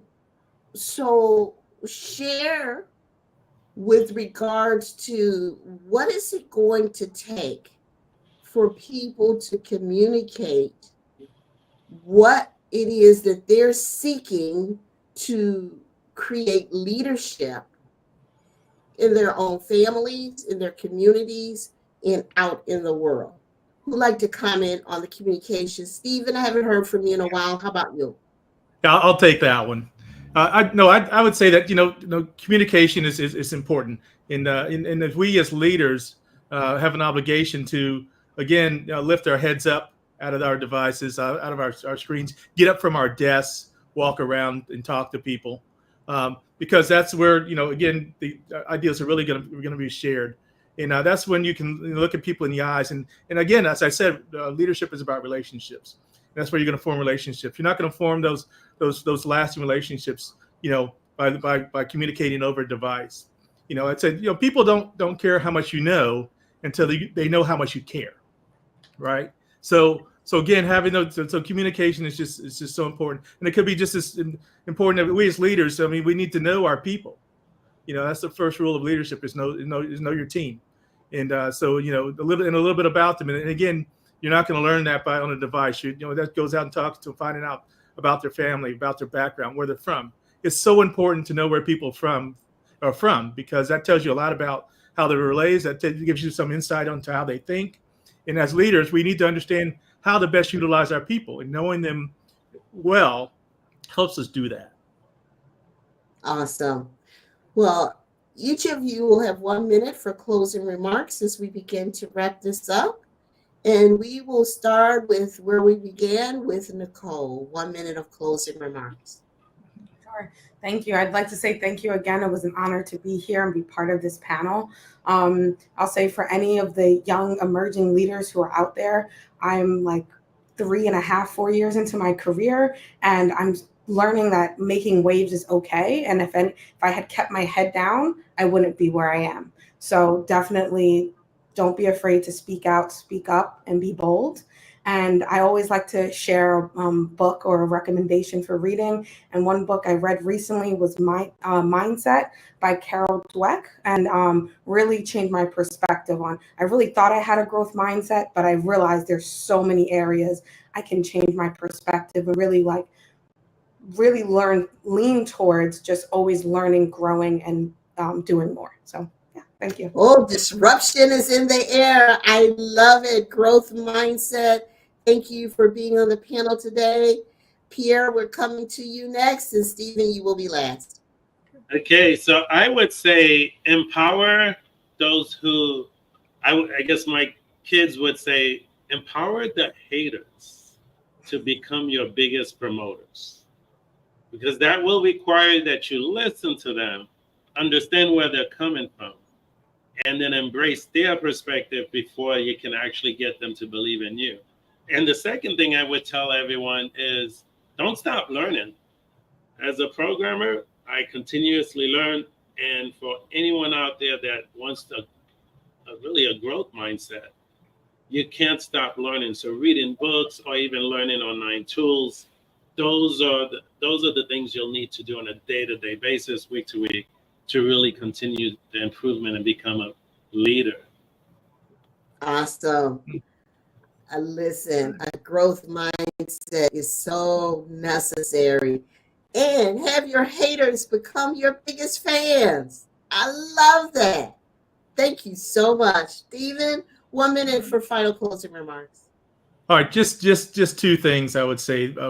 First of all, as leaders, I'll get back to the confidence theme. I said, remember, confidence is ego, and sometimes your ego is trying to protect you. And so we get into a room and we feel like, again, we have that imposter syndrome, or hey, I don't belong here. That's really just your ego trying to help, just trying to protect you from getting hurt. So you need to have that conversation with your ego, and again, adopt that growth mindset and grow out of that and gain that confidence, because you wouldn't be in that room if you didn't deserve to be in that room. Nice. So move forward from there. And then secondly, as leaders, we have the obligation. I always tell business owners is that, hey, you can run your company with employees, but you can't grow your company until you grow some leaders to help you get there. And so grow leaders. So being a part of a leader, being a good leader is growing leaders. And so that's what we should be doing. So I'll end with that. Kick that ego to the curb. I love it. Thank you to my distinguished panel members. And in closing, I implore you to not simply listen or follow, but to act, because leadership is about finding your inspire. We want you to lead with us, not on your own. So as Mama Soul Wisdom, I share old school wisdom for a new generation. I'm a business strategist and belief catalyst, and I believe in leadership. If you want to connect with me, feel free to text the word family to the number you see on the screen, 312-471-1619, to start the qualification process to work with me. And on social media, you can connect with me on Facebook and LinkedIn as Loretta Wetzel, and on IG as Mama Soul Wisdom. Mo, as always, thank you for an exemplary panel this entire week. It has been awesome. You are a lightning rod in attracting the best minds we have out there today. And it all starts with leadership from the top. So thank you so much. Mama Soul Wisdom, you know how much I have respect and admiration for you. You are a force of not just good, but you're a force of love. And every single time we encounter any of your colleagues, you can see how much they love and respect you. Look at the smiles on the faces of the colleagues you invited to the panel, and they're nodding in agreement. And Loretta is a force of love on this planet. And I've been lucky enough, Loretta, to know you now for several years, and to have you in my inner circle now for several years. And I'm so grateful and humbled to be able to call you a friend. Thank you, Mama Soul Wisdom. And with that, I want to thank the incredible panel that Mama Soul Wisdom has assembled. And we're excited. We're going to have Steve Sims join us here momentarily. But before we do that, I have a surprise appearance from Joe Ingram. Joe Ingram, what are some takeaways from Mama Soul Wisdom's panel before we go into Steve Sims with Jim and Rex? Joe, please. Well, again, I'm gonna start commenting with the my favorite one, which was your haters are your biggest fans. Right. And everybody seems to forget that a lot and go, you know what? They're watching everything you're doing. So again, the people that love you and adore you aren't seeing you on their feed as much as the person that hates you. Right. They go out searching for you to find that. And so to me, that's just, again, when I heard it, I was like, yes, that's right. Love them haters, because again, they're helping the algorithm to stay in front of them. Thank you for that, Joe. And Rex and Jim, I'm excited because I know the two of you are going to have a conversation now with Steve Sims, who is a remarkable person. He's been on the LA Tribune before. Every time he speaks, I learn something. And I'm excited to hear his wisdom today. And with that, we're going to welcome Steve to the floor, and Joe and I will step back and take some notes. Jim Miller, floor is yours. Very good, Steve. It's my pleasure to introduce again, a true legend. If there's anyone that you want to be associated with, it is the modern day Wizard of Oz, Steve Sims, who is the author of Blue Fishing, Go for Stupid, has his new podcast. I'll let him talk more about that. But also, too, Steve is out there at the bleeding edge of social media. I mean, wherever you look on social media, you're going to find Steve Sims and his messaging and his following, the extraordinary amount of people who follow Steve, who are associated with him, the leaders that he's worked with. I'm talking about international leaders that we would never even think. That's what the whole concept of Go for Stupid is. It's like, do things that people think you're stupid for even announcing or dreaming that you could even imagine you would do. And Steve Sims is the man who opens that up. And he's going to talk about his leadership. The Los Angeles Tribune has the foresight to invite leaders like Steve Sims on. And I'm looking forward to a great conversation. Rex, my friend, my colleague, you want to say something too about Steve as well? Yeah, when people, it's such a pleasure. It is such an honor. It is a humbling experience to be able to share any kind of space with someone who's mastered a medium, whether that's his sports or finances, or in this case, social media. I mean, because one of the things that everybody does today is they scroll on their phone, they're on their social media, they're trying to get hits, they're trying to get liked, they're trying to make an impact. And this man is a master of all of that. And very just delighted to have you here, Steve. Steve, go right ahead. Would like to welcome you, and just what it means to you to be a part of this conversation with people like Russell Brunson, like Dr. Cialdini, like Rex Sykes, all these legends, right? That and you're a part of that as well. We just got off an extraordinary conversation with Jay Abraham. What is it to you to also be inclusive in this conversation of leadership? Yeah, I saw you had my boy Jay up there earlier. Jay's just brilliant. Whenever he shows up, I'm very proud to call him a friend. I'm not quite happy with the introduction I got from you guys. I don't want to start off on a negative, but I'm a master at nothing and I'm a student at everything. And I'm not out there getting likes. I'm not out there getting reviews. I'm not out there trying to kind of get followers. Until followers and likes can pay my bar tab, I don't give a shit. I'm out there to say what I feel and what's disturbing me, and trying to commence a conversation with those people that may just be entering that stage. I want to go. I believe that this is leadership. Okay, yeah. So let me boil down what I think leadership is. Leadership is people that aren't frightened to try. That's it. Mic drop, piss off, forget the conference. That's what it is at the moment. I think today, too many people look at leaders as though they have the answers. Leaders are there just to get the experience, and you can only get experience by failing at things. And I've worked with some of the greatest people in the planet who are quite simply serial failures. Now, the good thing about failing is you will fail and fail and fail. You won't lose until you throw the towel in. But all the time you're failing, you're educating. And then you'll fail a million times, and then it will become successful, and you'll forget all those failings. All the failings go out the wayside as soon as you become successful. And success is the pedigree of experience, and that experience comes from not getting it right. So stop giving yourself pressure and just be prepared to try, because those scars and bruises are proof you tried. God, that's beautiful. Rex. Oh, well, God, I mean, that is truly beautiful. You said so many things, but I'm going to pick on two.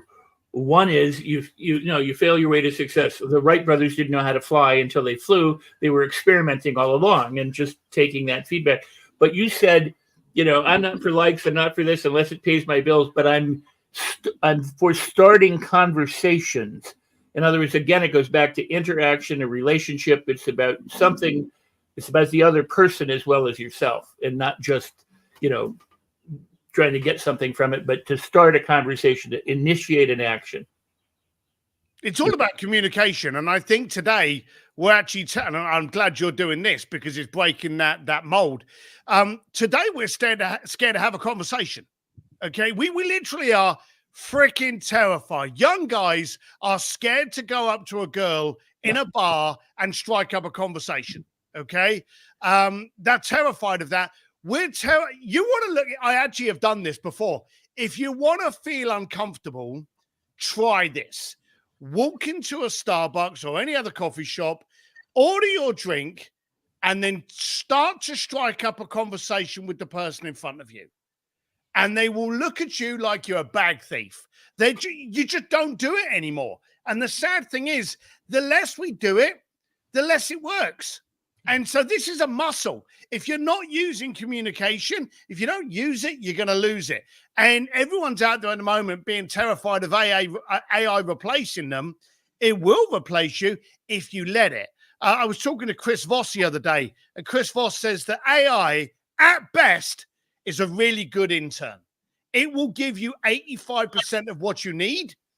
You need to humanize it, and you need to translate it so you can be able to put it out there as your voice, your tone, and your tempo.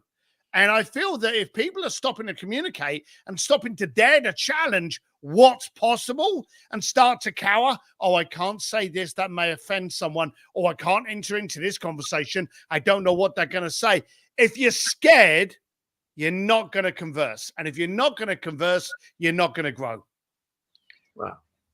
Steve, you know what I mean, the foundation of everything that you're doing that is at least apparent to me is being able to get beyond disbelief, fear, and move people into the places and experiences that they never would have thought that they could do.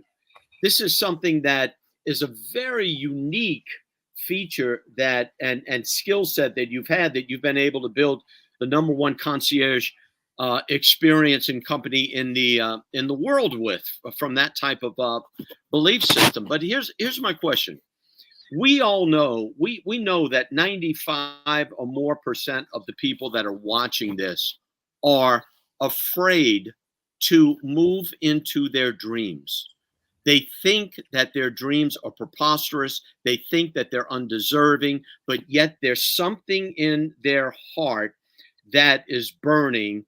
And my question to you is, how can they find the leadership to get past their fears and experience what it is that they desire in life? There is so much in that statement. You know, we could do 2 hours just on that question. Jim, that's a great statement. And it's great that you've actually pulled it up. They think they can't do these things. That's not true. They know they can't do them. They know they can't achieve these things. Why do they know they can't achieve these things? Because people have told them for bloody years and months and decades that they can't. And you said about, I have a skill set to be able to go and get what other people don't think is possible. I don't. Okay. I have the skill set of a 5-year-old. Now, if you ask a 5-year-old, what do they want to do? Oh, I want to be an astronaut. I want to be Captain America. I want to be the president of the Americans. And what do we do as parents? When that 5-year-old sticks the pillowcase around their neck and starts running around the yard in their underpants going, I'm a superhero, what do we do as parents? We go, yes, you can be. You can do anything your heart says. But what happens when that person's 15 years old and still running around the yard with a pillowcase? We say, grow up, know your place, you know, stick to your, and we diminish what we tell them that they can achieve. You imagine if that 5-year-old never grew up. My wife always said to me that I'm a 58-year-old 5-year-old. I don't understand why I can't have a conversation with the Pope. I don't have an idea why I can't get on with Elon Musk. I don't understand why I can't work for Elton John for 8 years. You know, when you reframe it, and instead of going, I can't, and reframe it to, why can't I? You become that 5-year-old. It's not a skill set that I've learned. It's a skill set that everyone's had bashed and beaten out of them. And again, it's down to these haters. And this is where I get cancelled. It's down to poor people. Poor people are extremely noisy. In this world, there are billions and billions of poor people. Now, before you throw your egg sandwich at me, it's not just because of our bank account, it's because of our mindset. It's those people that go, oh, you can't do that. Haters are very noisy, okay? And they should be the ones that fuel you to prove them wrong. I'm telling you now, that if there's anything you need to know today, understand that if I could be doing what I've done, you're already out of excuses. Just dare yourself to be the 5-year-old to ask.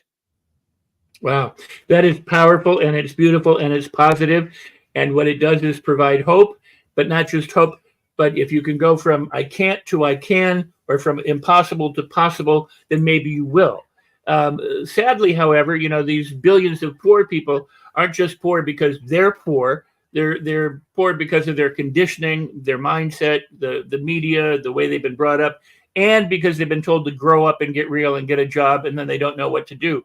So for those people who might not know your path, and I apologize for those in advance, how did you come to what you're doing today so that other people can understand that journey? Because that's beautiful. You started off by saying, I'm a master in nothing, but I'm a great learner, you know, and you're curious and you're fascination and you're captivated by concepts and practices. So that is amazing. Can you share a little bit about your backstory from where you came to how you got to where you are today, mindset wise and business wise? Absolutely. I'm curious and I'm pissed off most of my life. And I noticed that most of the successful people in the planet, they are curious and they are aggravated. When you're aggravated about something, you do something about it. When you're curious and aggravated, you dig deep.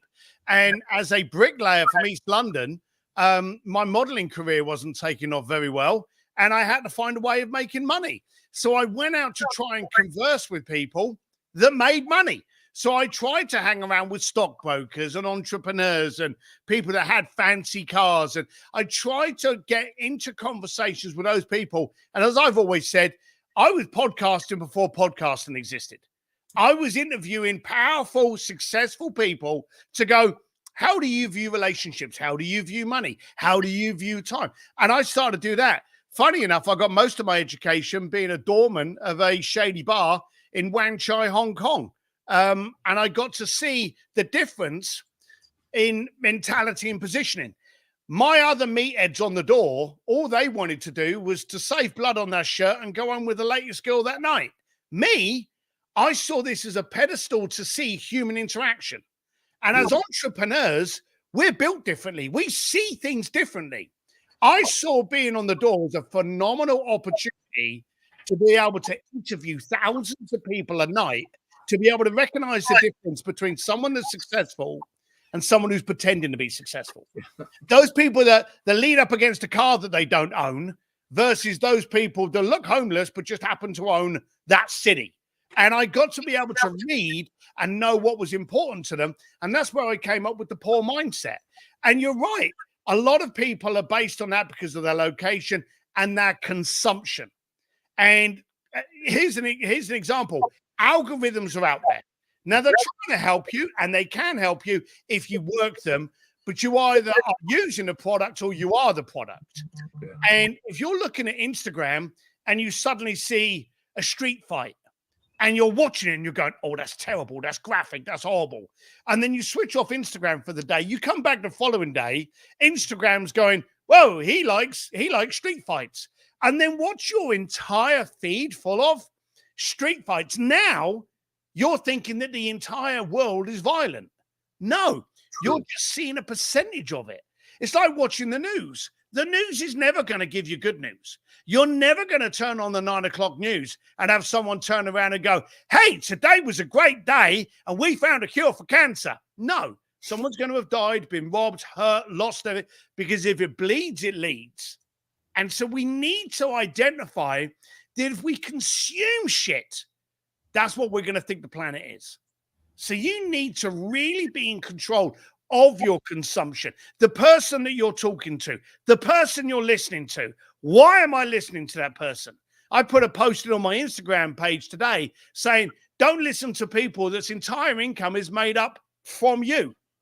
I would like influencers today, before they can be called an influencer, to actually have to have achieved something rather than to look good in a bikini. And so I think what we've got to do today is start raising our standards of what we're going to consume in order to dictate how we react to the rest of the planet. Steve, that is so, I hate to use the word refreshing because it's overused, but that is truly a refreshing point of view. The very idea of what you said about the algorithms and pre-selecting what your feed becomes, and then you begin to believe that that's what the reality is. My son, when he was younger, said, Dad, is the world falling apart? And I said, look, the news gives you the bad news because it's the exception to the rule.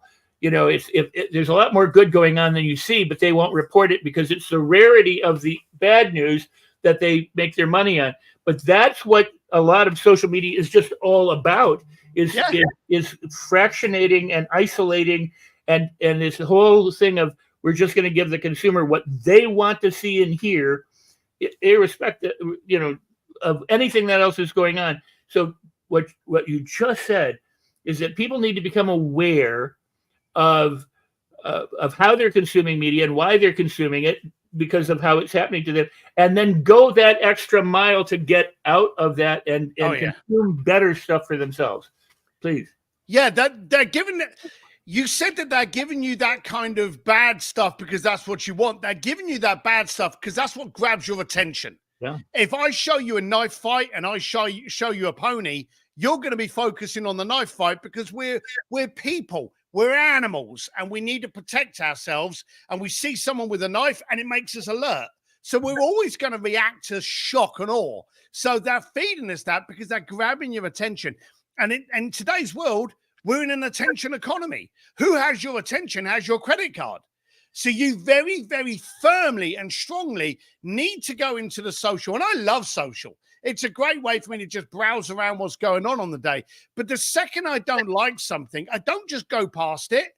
I go in and I hide it or I remove it and I report it that I don't want it on my feed anymore. I have to take positive action based on my standards, what I'm willing to consume in my feed. And so now my feed is only the good news because it's only what I'll accept to see and consume. But that's great because, Napoleon Hill said you have to put a guard in front of your mind so that you're not just consuming garbage. Yep, yeah, that's right. And this has been a powerful conversation. And Rex and Steve, to that last point, I think a lot of times people forget that we have the ability when a thought comes in our mind to either accept or reject that thought. A thought is not inherently our thought. We have the ability to be sort of like the security at the door and decide, do we want to allow this thought to enter or not? And Steve, I don't know how you are doing on time. I know we have, we've enjoyed the solo schedule. We're about to head into another panel. If you'd like to stick with us with the panel, let us know. If not, we're happy to give you the floor for your closing remarks. I just want to say, I think your voice is very important in this industry where a lot of people wear masks, and it's important to have a Steve Sims in this industry that speaks from his heart and his mind and is not playing any games, which I appreciate. Steve, please let us know if you have some closing remarks or if you'd like to stick around for a few minutes for the next panel. Maybe you could do both. He could have some closing remarks and stick around. Believe it or not, I have to jump on a phone call, but if I manage to finish that phone call and get back in, I will do. But the one thing I'm going to give you is not going to be a surprise, not going to be startling information, and it's going to be nothing new or original. I'm just going to tell you that it takes zero effort for me to be me. And so I get to spend 100% of my effort on you, the problem, the situation, my life, my standards. So I'm just telling everyone out there, stop using up your energy on being someone you're not. It's a waste of your and my time, because I'm not going to consume you the second as I read you as a fake. So use your effort wisely. Wow, amazing. Thank you, Steve. Steve Sims, ladies and gentlemen. Appreciate you, brother. Thank you. Thanks. Look out yourself.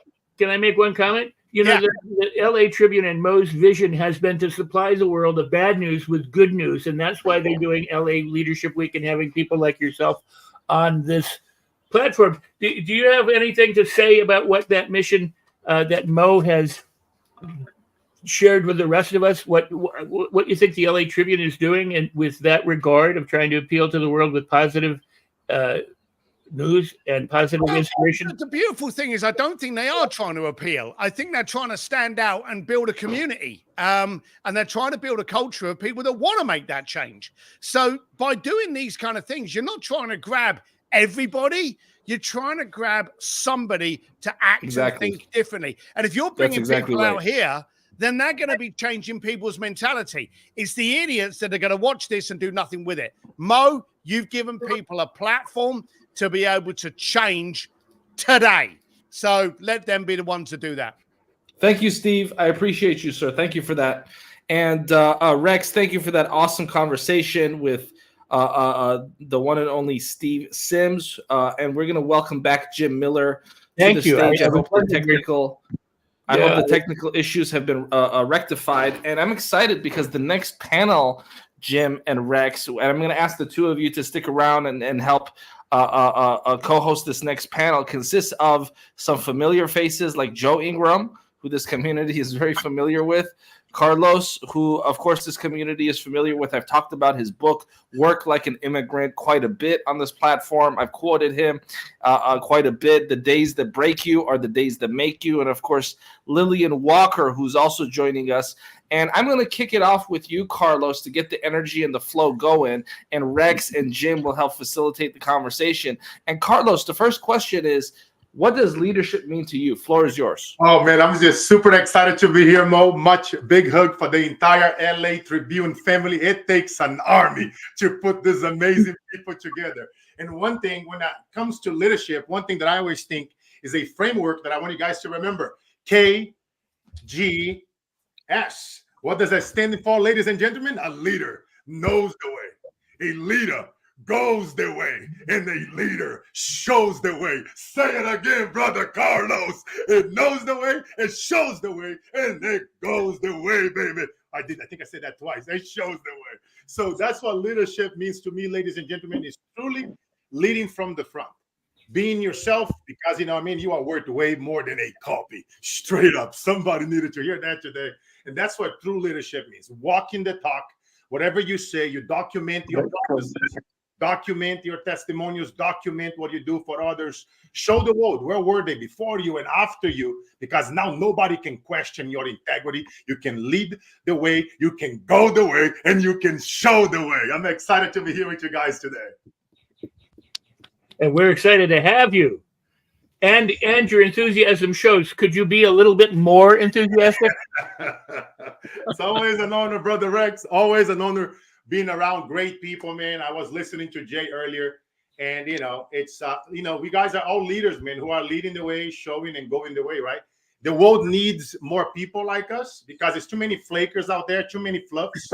It's plenty of those. And nowadays it's so easy to stand out in the crowd, right? You just gotta be yourself, and you gotta just lead from the front. You know what I mean? It's it doesn't take much, right? It's a lot of people. I talk a lot about sales and marketing and speaking and all this stuff, but if you guys can master one skill set that can change the game for you, master public speaking, master communication. Master that, because when you do that, now you can, anywhere you go, whenever you are speaking, you are networking, you are speaking on the stage, you are speaking on creating a video, right? The stage, the internet, online, it's our stage. You can stand out, just like you can become your own Los Angeles Tribune. Incredible platform, incredible company. You can become your own HBO. You can become your own Showtime. You can literally do it. We have the tech in place. Just put a little bit more in your thought process before you put content out. Think a little bit farther when you're going to put your headlines. Most people just, I think about this and they will post it. No, put a little bit more thought process. Ask yourself, does my content inspire action? Right? We're talking about leader. That's what leaders do. Is your content inspiring others to take massive action to go change their life? The leader, the influencer that adds the most value wins every time. Just give your best. Whatever you charge people for, give that away. Don't worry about the copycats. It's only one you.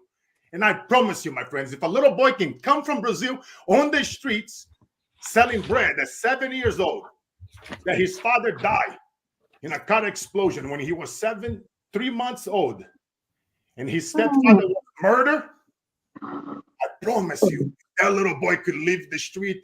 You couldn't leave from where you are right now. Beautiful, beautiful. Carlos, thank you for that. I'm going to ask Jim and Joe to ask you and Dane Lillian some questions and have a conversation with you. That's and I just wanted to quickly say, Carlos, what a pleasure it is to see you. And Joe is actually going to be a guest in this panel. So Rex and Jim, I'm going to ask the two of you to please co-host. Joe he's removing his host hat and putting on the genius hat. Please, Joe Ingram, floor is yours. Beautiful. Fantastic. I'll run with the same question. So I don't have the acronyms. Sorry, Carlos, you own all that. Okay. But what I'm going to tell you is that when it comes to leadership, and this is what we're talking about, when you look at it, I'm telling you that a leader has to create a vision, and the vision has to be large enough to include everyone in it. And that's where we have I thought of something, I want to go forward, and then you try to recruit people into your vision. The answer is build a vision initially large enough that it can grab everybody with it. Then we go down the path. The path is you demonstrating what it is you're doing to try to accomplish that actual vision. Okay. And then the third piece that I put in everything I do is accountability.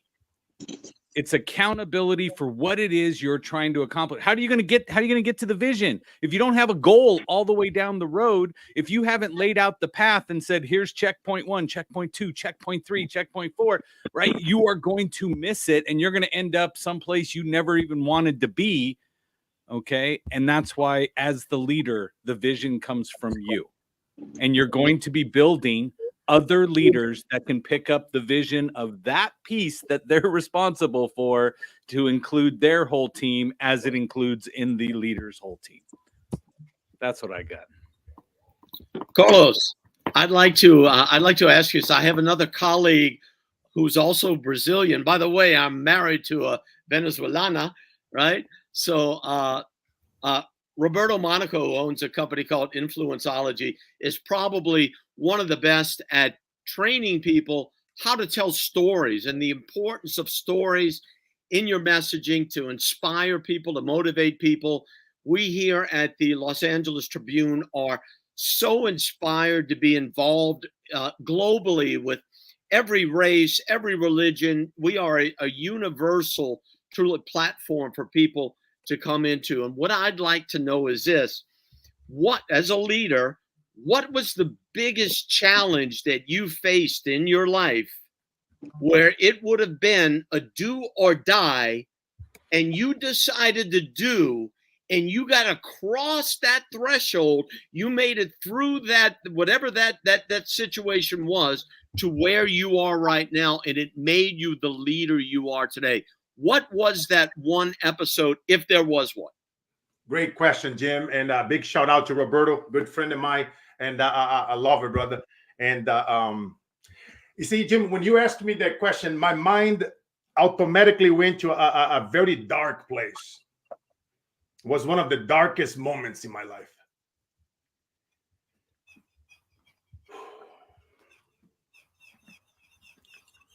I was about to stab myself. I was 6.5 years old. I didn't want it to be here anymore. I grew up in Brazil. I now live in Silicon Valley, but I grew up around violence. That's all we knew back then. In the late 80s and the early 90s, as you and I know, your wife is from Venezuela. You know all the violence that goes on in South America. And I love what you said too earlier, where bringing people together, different backgrounds, different religions, different political views, everybody coming together and actually talking like civilians and not killing one another. I have plenty of that in my own family. But that was all I knew, brother. And I saw myself, and I wish that for nobody, no kids, no women's, all the things that the abuse that I saw my mother endure between closed doors. And I wrote that letter. And I went to that kitchen. It was a dark night. It was rainy. I grabbed a knife. I remember it. And right before I do it, I heard a whisper. I talk often around the world. I speak several languages, and I speak at many stages around the world. And I call the whispers from God. Because if it wasn't because of his whispers, the whispers from devil almost took me out. And I thank that little boy every day because he listened to God. And I don't care what anybody thinks, I mean, I think it's a higher force out there. We are here for a reason. I think that it's not even me speaking. It speaks through us.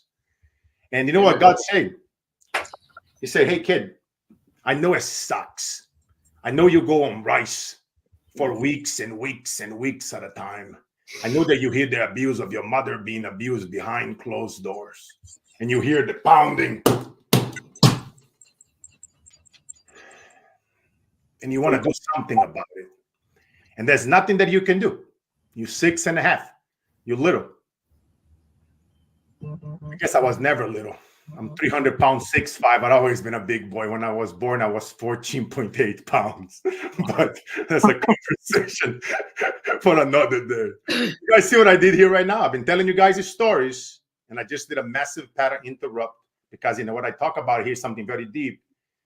And you must incorporate those things as you guys are speaking and teaching out there. I like to call this a teaching moment. As you tell your stories, you break it for a humor. Let the people breathe in, because people are going through tough times right now. And that message is for you listening to me through this screen that are going through some tough times. because God told me your best and your future doesn't have to equal your past unless you carry on your stories with you. Wow. Somebody needed to listen to that one more time. Your future doesn't have to equal your past unless we carry on the stories. Wow. So I want to ask you, and Dame Lillian and Joe, because this is important, but I think we'll start with Dame Lillian. But you said something I thought was important. You said a lot of people don't have a call to action, in what they do. A lot of salespeople don't know how to call to action. A lot of blog writers don't know how to call. A lot of speakers don't know how to call. And if you're offering value to people, whatever that may be, you need to have a call of action in order to get people to act on something. Now, I'm going to say something controversial. I can't stand the concept of massive action. Yeah. And the reason for that is because sometimes you have to take it. Like if your car is stuck in the mud, you have to take massive action to get it out. But you don't need it all the time. But what you do need is action all the time.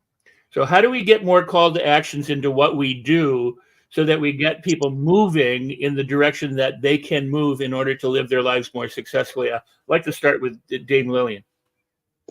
I think that's a great question, and thank you for having me here today. So I think one of the key things for people to realize and recognize is that in order to move forward, there's no such thing as being static. We are, as long as you're alive, you're a dynamic human being. By dynamic, I mean that you're either growing or you're dying. Either you're moving forward or you're moving back, but only dead people are static. The rest of us, anything that's alive is dynamic by definition.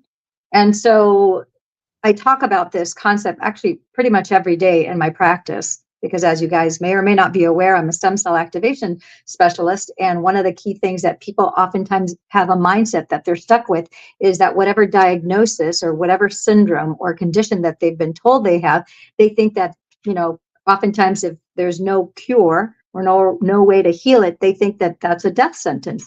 And I tell them, no, that's just a snapshot in time at that moment. With the information that your professional had, that's the diagnosis that they gave you. And just as you didn't have it before, and now you have that moment in time where you do have it, guess what? You can get out of that moment in time and transmute that and move and grow out of that as well. So don't get stuck in the story that that's like a solid thing in your existence, because it's not. That's actually not the truth.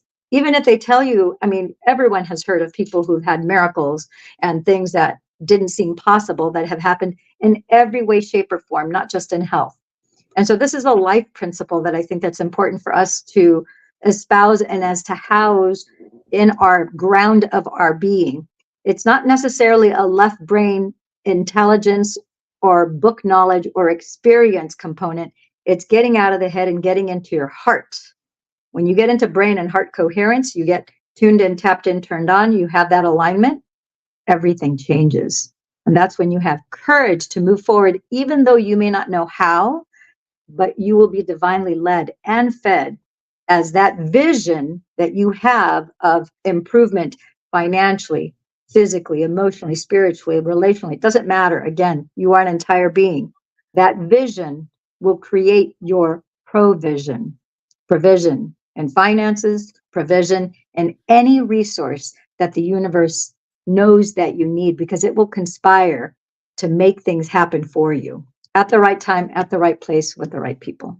Does that make sense? You're muted, Rex. Rex is muted. Rex said that was amazing. I think everything you've said so far was spot on. And there he goes. Well, I did. And that's exactly what I said. But I said, let's go to Joe Ingram, back to Carlos. And just to answer your question, that was fantastic. How can you insert more call to actions to get people to move in a direction that is useful for them? All right. So I'm a technology guy. So what does that mean? It means I want to utilize as much technology as I can because ADHD is a thing. Okay. I thought I'd be much thinner with a hyperactivity disorder, but I'm not. Okay. So my brain is always running. It is always going to do something. So I will hyper focus on one thing and then I'll be gone. And it may not be the best thing I need to be hyper focusing on. So when I look at it, like behind me on my wall, it says my business grew today because ... And I got that from a guest that came on my podcast. And I was like, that's amazing. And I slapped it up on my wall. So as I walk in the door, boom, as if my eyes start drifting around the room, I'm like, boom, it's right there. I also grab my phone and I set up calendar reminders, okay, that pop up periodically throughout the day.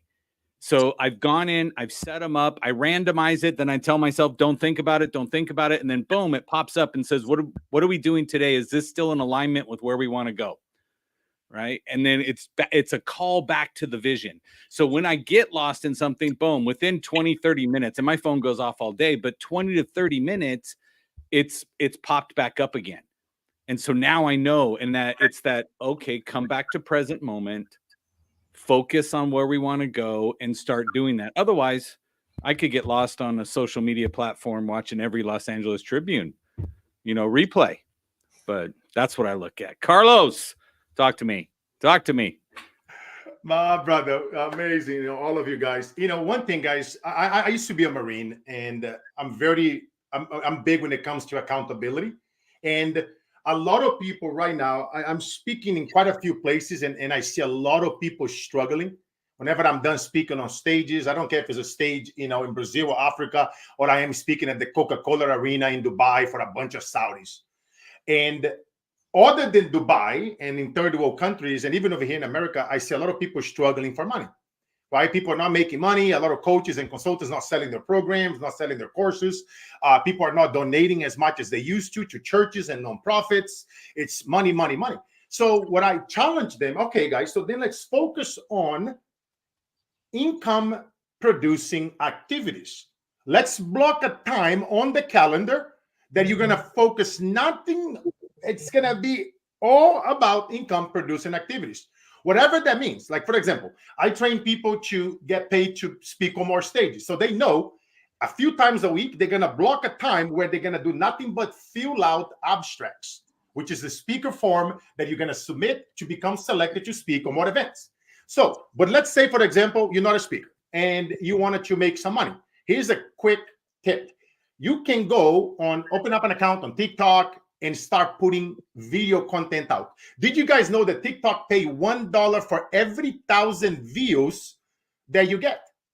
Every 1,000 views, you get $1. So as you are waiting to speak, as you are waiting in between your free time, how about document your process? Remember what I told you guys earlier, the pro tip? You want to become your own channel. You are your own HBO. You are your own Showtime. You are your own LA Tribune. So you want to document the process. The struggles, the shit that goes bad, the shit that goes good. Because you see, they want to be relatable to you. You don't want to put the fake stuff, because guess what? The fake stuff, yeah, the beauty will capture the attention, but guess what? Personality will capture the heart. Who say it again, brother Carlos? The beauty, the cars and the butts, it will capture the attention, but the personality will capture the heart. So when you keep it at 100, you keep it real as a true leader, and you talk about, like, my YouTube was shut down a few years ago, and I have to reopen a new one lately, and I was like, no, I don't want to do it. Because what if it sucks? What if I get no views? And I'm like, you know what, Carlos, screw it. Just listen to what you preach. And I was like, okay, I would just redo it. But you see, the reason why they shut down, because when the world was put apart, I was bringing people together. I was bringing people from different points of view, and I was being the mediator. I want to talk to somebody, a straight man and a gay person. Why do you hate each other? A Muslim and a Christian. You know what I mean? I will bring a Republican, a Democrat. And I will come in between when I see them arguing. Hey, let's come in together. I'll be like, I will give them a red card. Yes, that's a whistle with my mouth. And he carries it with him. I just want to point that out. You know what I mean? No, but that's the thing is, like, I didn't want it to do it. Because why? The imposter syndrome. Oh, what if I fail? I've been teaching all those years and this and that. And guys, the imposter syndrome, the shit happens to all of us. I had a billionaire client of mine tell me the other day, Carlos, what does it feel like being a billionaire? I asked him, brother, it's just another freaking zero in the bank account. The insecurities is still there. The comparison is still there. The worries is still there. The stress is still there. It never goes away, my friends. Therefore, don't worry about this shit. Don't worry about the opinions of us. F it. Just do you, be authentic. Just fall forward. Go ahead and go put 100 videos on TikTok. And after every single video, ask yourself, what can I do to make it better? What can I do to improve? What does my audience want? What is it bugging them at night? What is it torturing them? What is the nightmares? What is the silent Q&As that sends the client awaken? And just do it, block the time, and go for it every single day. And tag me on the way at Carlos Inspire on TikTok. We are, dude, I built it from 0 to almost 10,000 within the last year on TikTok. So I'm like 90 people away from 10,000. If you guys can go there and drop a follow, what a great plug. I need 90 people to go on TikTok right now at Carlos Inspire. I put a lot of great content. But again, look what I'm doing. Well, right, educating, taking action. Right, and right there, he did a call to action that was marvelous. Jim, I know you have something you want to ask all of our guests. Thank you, Carlos. Well, I want to ask Dame Lillian, from in your life, who was it that inspired you? Who was the leader that ultimately put you on the trajectory that your life is on right now? Or was it a series of leaders, right? Like most people, most leaders are the product of serial mentors, right? But can you recall the individual that had such an impact in your life that called out that woman of who you are right now, that genius that you have right now, and you teach the world? Tell me about that moment, if you will. So I have several really spectacular superhero mentors. And the very first one I've got to say was my father. Because my father, from the time I was very young, he would tell me that anything that I ever wanted to be that I could do, that anything that a man could do that I could do as well, and that I should be paid and compensated as well, that the sky was the limit. And then when I got to high school, I remember I had a counselor called Mr. Andrews. And Mr. Andrews had a lot of faith and trust in me. He knew that I was a good student. And he mentioned that the students that seemed to do the best over their 4 years in high school and went on to do well in college were the ones that were the most active in high school, and that got into clubs and different extracurricular activities, that, things that interested them. They weren't just focused on the academics. So that was kind of like my get out of jail card, where it wasn't just about academics, but I could venture into other areas as well. So I signed up for everything. I was like extremely busy when I was in high school. But then moving forward, I had incredible mentors who at first they were mentors just through books, but then I actually got to meet them in person. People that are no longer with us, like, for example, Zig Ziglar, incredible Zig Ziglar. Oh my gosh. I had also, of course, everyone loves and adores Anthony Robbins with his how you change your physiology to change your emotive states of being. So those are some of the few when it comes to just overall leadership and overall like life principles and skills. And then I've had trailblazers. I have, doctors like Dr. Jack Kruse, he was originally an oral surgeon, but he's also a brain, neck, and spine surgeon who is a trailblazer. And some people might even think that he's kind of a heretic, but he's the father of photobiomodulation. And he has done incredible things in the field of medicine that contraindicate a lot of things that are in centralized medicine, but he's had extraordinary results.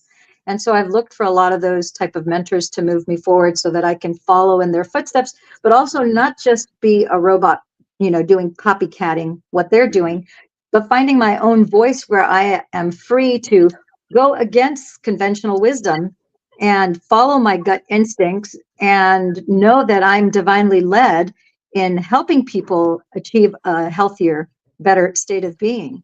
And so something as simple, which some people might say, well, that's not so simple, but I want people to follow along the principle here, because conventional wisdom says that people, for example, who are under chemo and radiation because they have advanced stages, stage 3, stage 4 of the big C, that there are certain practices that they shouldn't do because, for example, in our field, we deal with stem cells, right?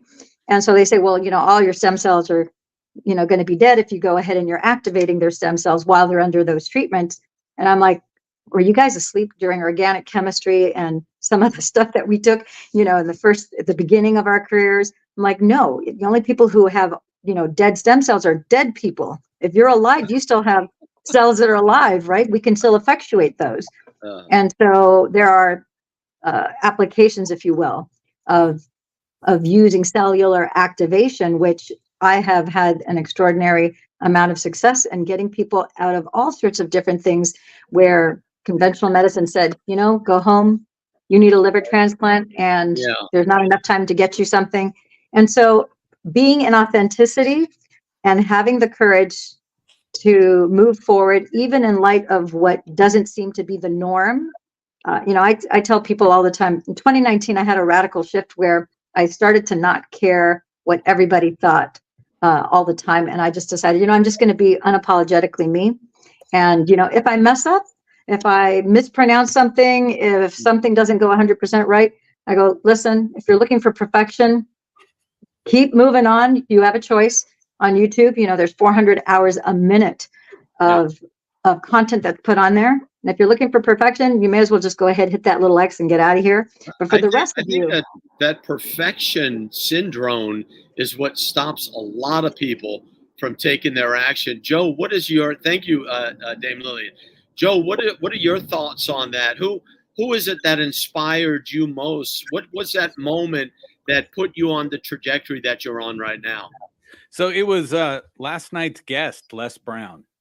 Okay, so at the age of 19, I was in an MLM and the tape of the week came out, and I used to drive an hour back and forth to work. So it was an hour one way, an hour back, and I'd pop in this cassette tape that was about an hour, and I'd listen to it all week long. And then I get to go sit down, and I was like, so who's this John Leslie that wants to play, Connect 4? Right, until the middle of the night and go through. And so I just had to listen to it all the time. And it's not over until I win. And that philosophy, it was something that when I heard it, I was like, that makes sense.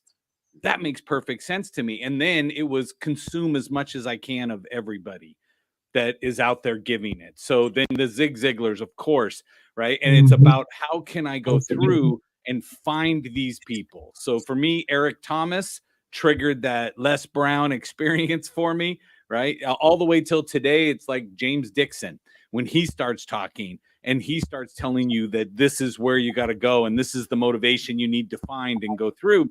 And again, you lean on the experience. You lean on the other people. Carlos is going to inspire you, right? He goes and inspires you because that's what he's doing.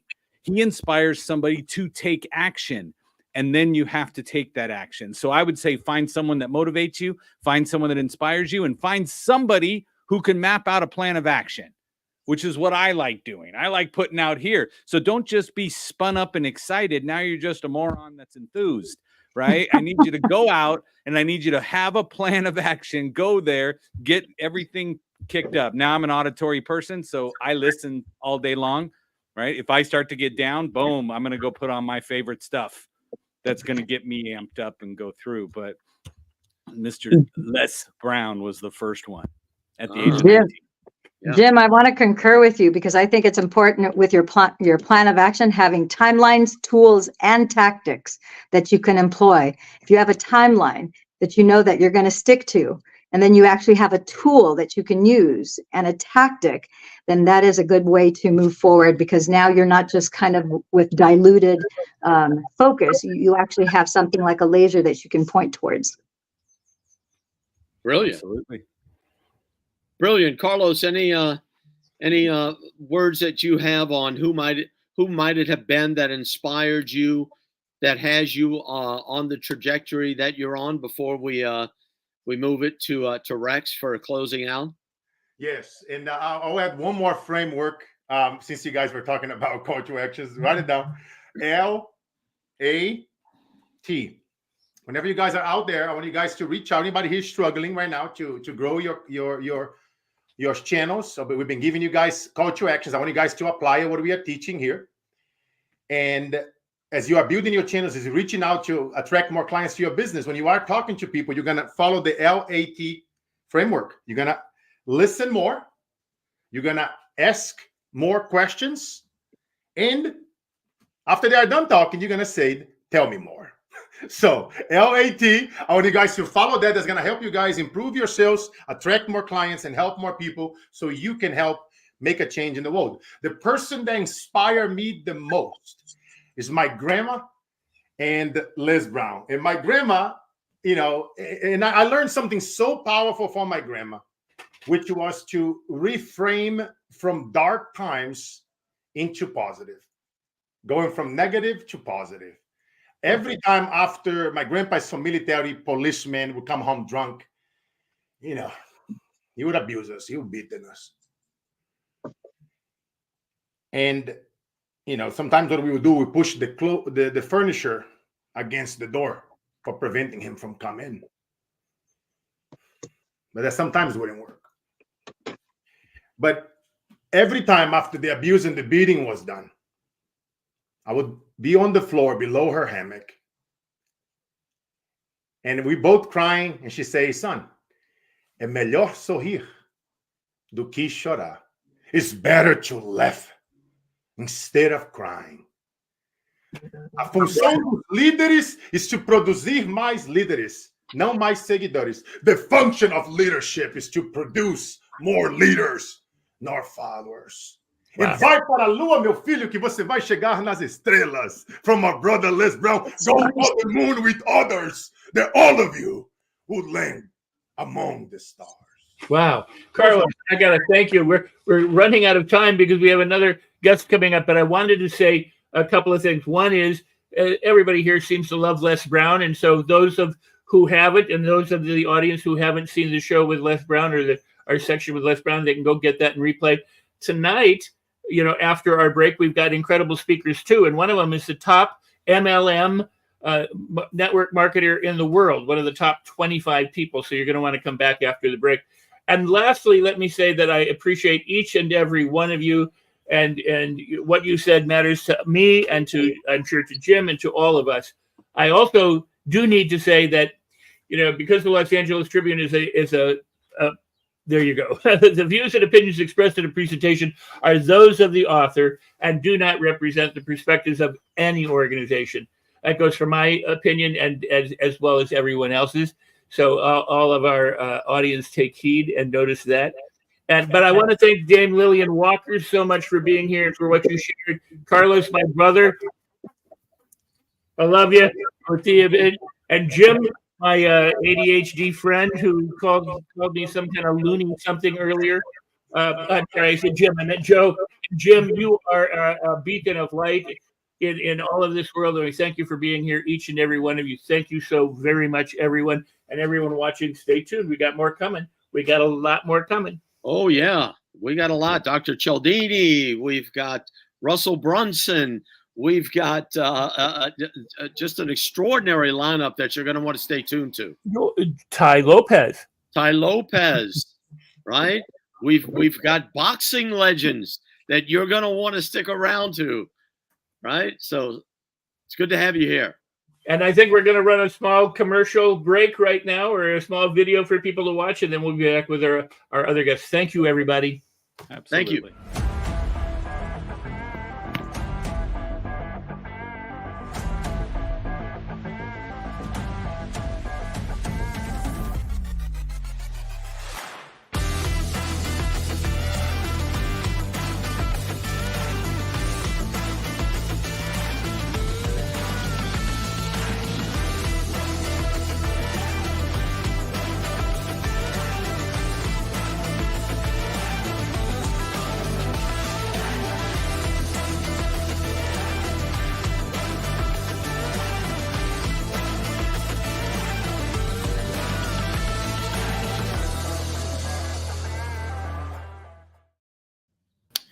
And welcome back. Here you go. Abba's here and Teresa's here.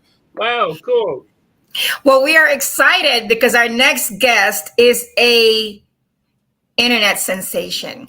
He has created a YouTube channel from zero to, I'd say, I mean, I don't want to quote it wrong, but it's over 1 million views and at least 600,000 subscribers within 6 months. And I'm excited because whenever he speaks with such generosity. You know, he's all about giving back. And I love his stand for trade work in America. So bringing up to the stage, Mr. Roger, the plumber Wakefield. Ava, how are you? Thank you so much. Doing amazing. I wanted to introduce you to our co-host, Teresa Rose, is a NCAA champion 8 times, All-American champion, and Rex Sykes. I don't even know how to describe Rex Sykes. He's an NLP plus everything else, mind design expert, and Jim Miller, is an expert in influence, persuasion, and a former VP for Tony Robbins and for T. Harv Eker and many others.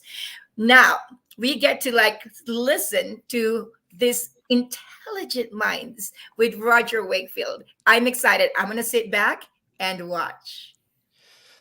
Well, first of all, thanks for the opportunity. What I get to do, and I tell people, look, when I walk on stage, I tell people I'm Roger Wakefield and I'm just a plumber.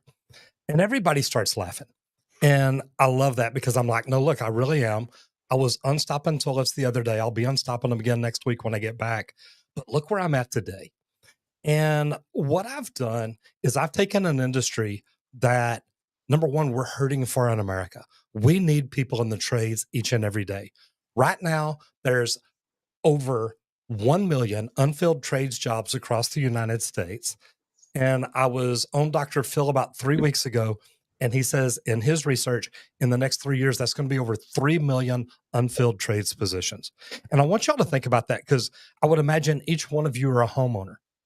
And what do you think it's going to cost you to get a plumber, an electrician, or an HVAC tech out into your house 3 years from now when there's 3 million unfilled jobs?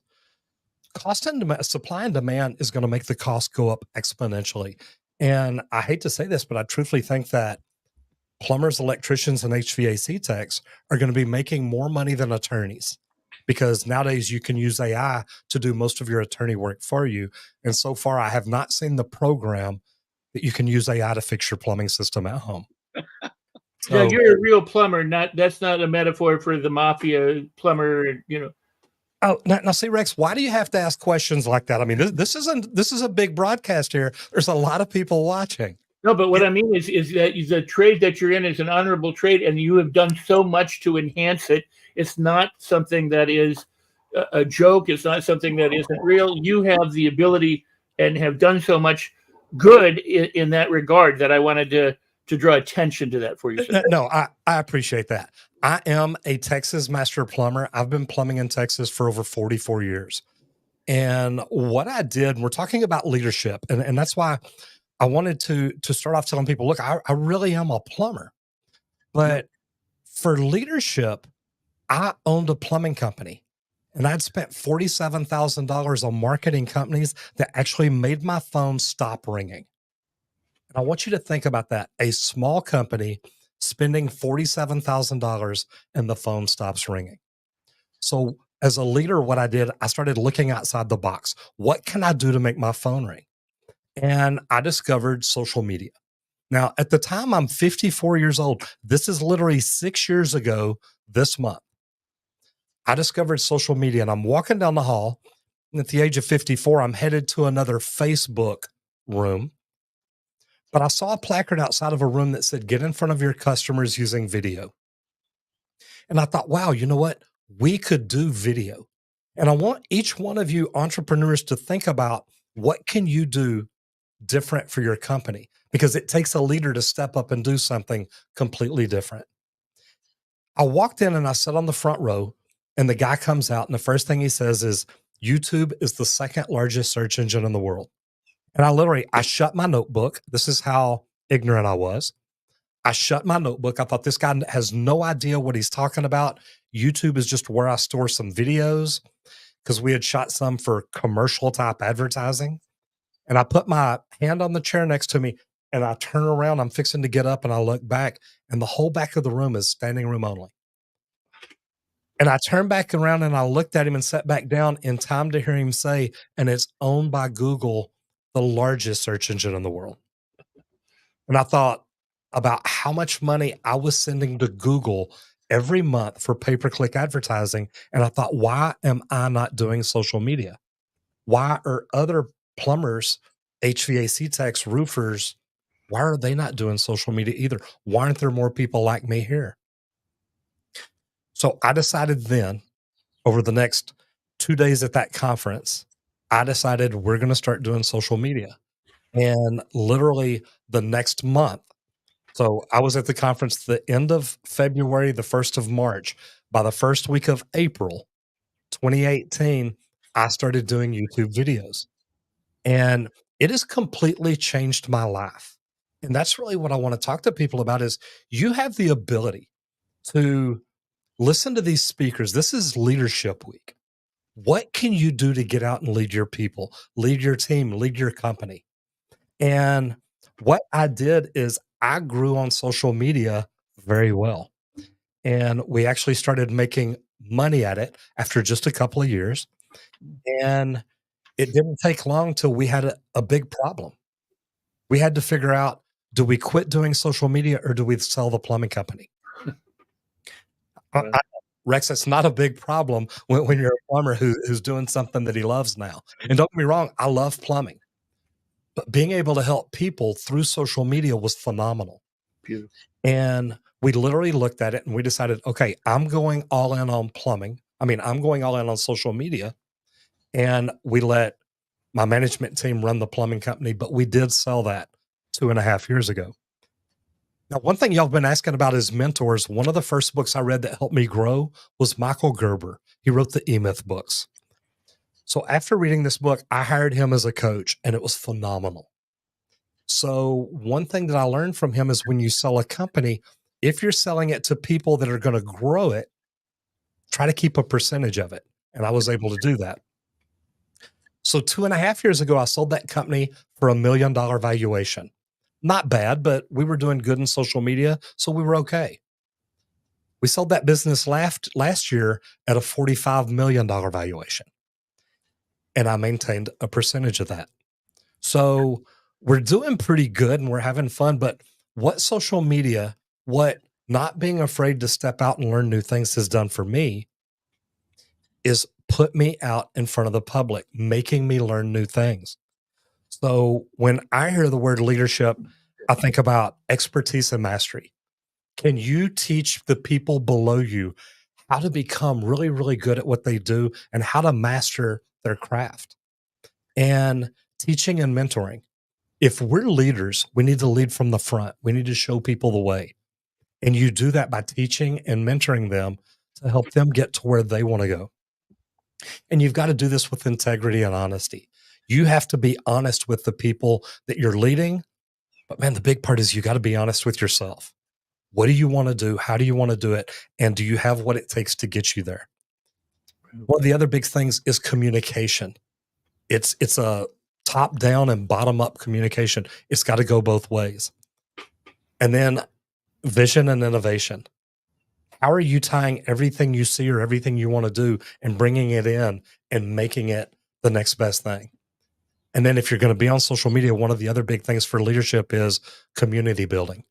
You need to build a community that you have, that people want to get in and get involved with you and learn and grow and just enjoy the experience. So that's what I've learned as a plumber. Isn't that kind of funny?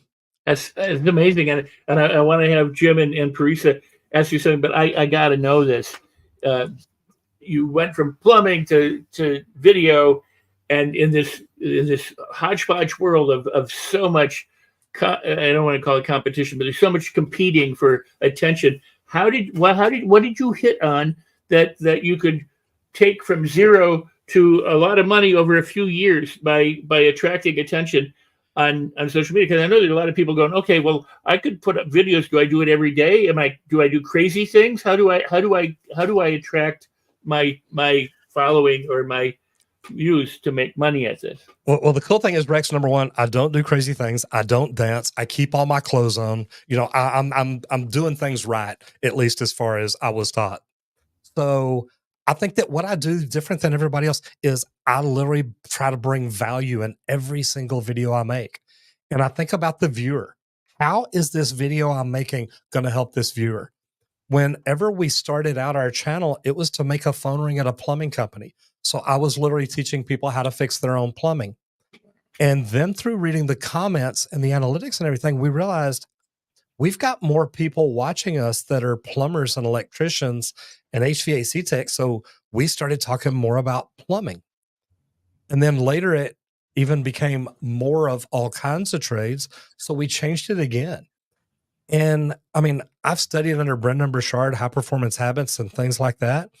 And one of the hardest things for a leader to do is step out and try something new. It's like, wait, this is working. I don't want to mess it up. I don't want to change. But we constantly change. We change what we're doing because we're like, look, we have a new audience. We have a new bucket to possibly make content about to help make the world an even better place or help spread the message. And here lately, one of the biggest messages we're spreading is the trades. I don't talk as much about plumbing anymore as I do about transforming and elevating the trades industry through education, innovation, and community engagement. And that's what it's going to take to get the United States back to where it needs to be, where we've got a good, strong workforce. Wow. Thank you. I'm gonna ask the girl, the beautiful woman, the sport champion above me. The one in the middle. Absolutely. And see, I dressed for you. See, we're in the same colors. Right? We're twinning today. Absolutely.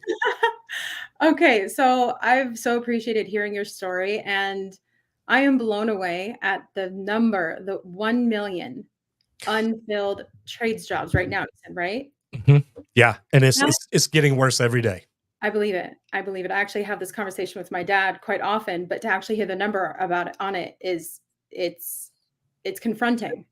So my question for you is, as you said that being on YouTube has given you the opportunity to constantly be in that place to learn new things, what is the one thing that you've been faced with, I guess, like the greatest challenge of to really embrace and step into?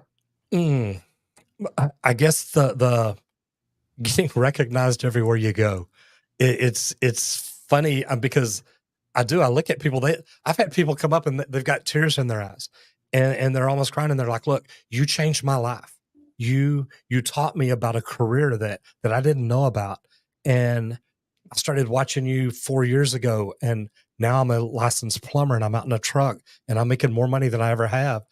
And, they just look at me and it's funny because people come up to you like they know you. I've had people just come up and hug me in the airport, and I'm like, wait, do I know you? And it's funny because it's neat because I get to touch lives as a plumber like I never thought that I would. And you do it by helping people, by leading people. And to me, that's what Leadership Week should be all about. Mm-hmm. I feel you on that. So really just for you, it's been largely about embracing people being familiar with you, and not just your face, your name, but really feeling like they know you. I think that's a really great thing you brought up, because it's to lead is to connect, right? And we can connect. Yeah. And we can connect in a lot of different ways, but sometimes it's going to come in ways that are not as comfortable. But it's clear that you've allowed yourself to embrace that. So that is amazing. Thank you. Thank you. Yeah.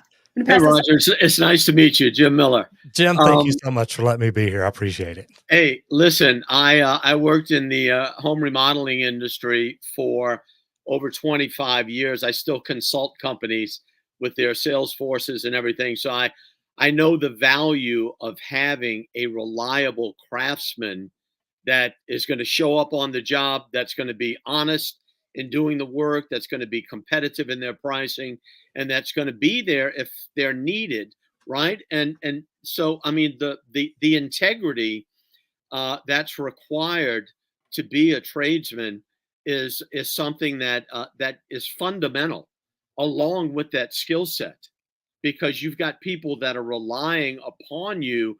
And many of them are in a crisis situation where the air conditioner is broken in the middle of the summer, the plumbing's broken down, whatever the case may be.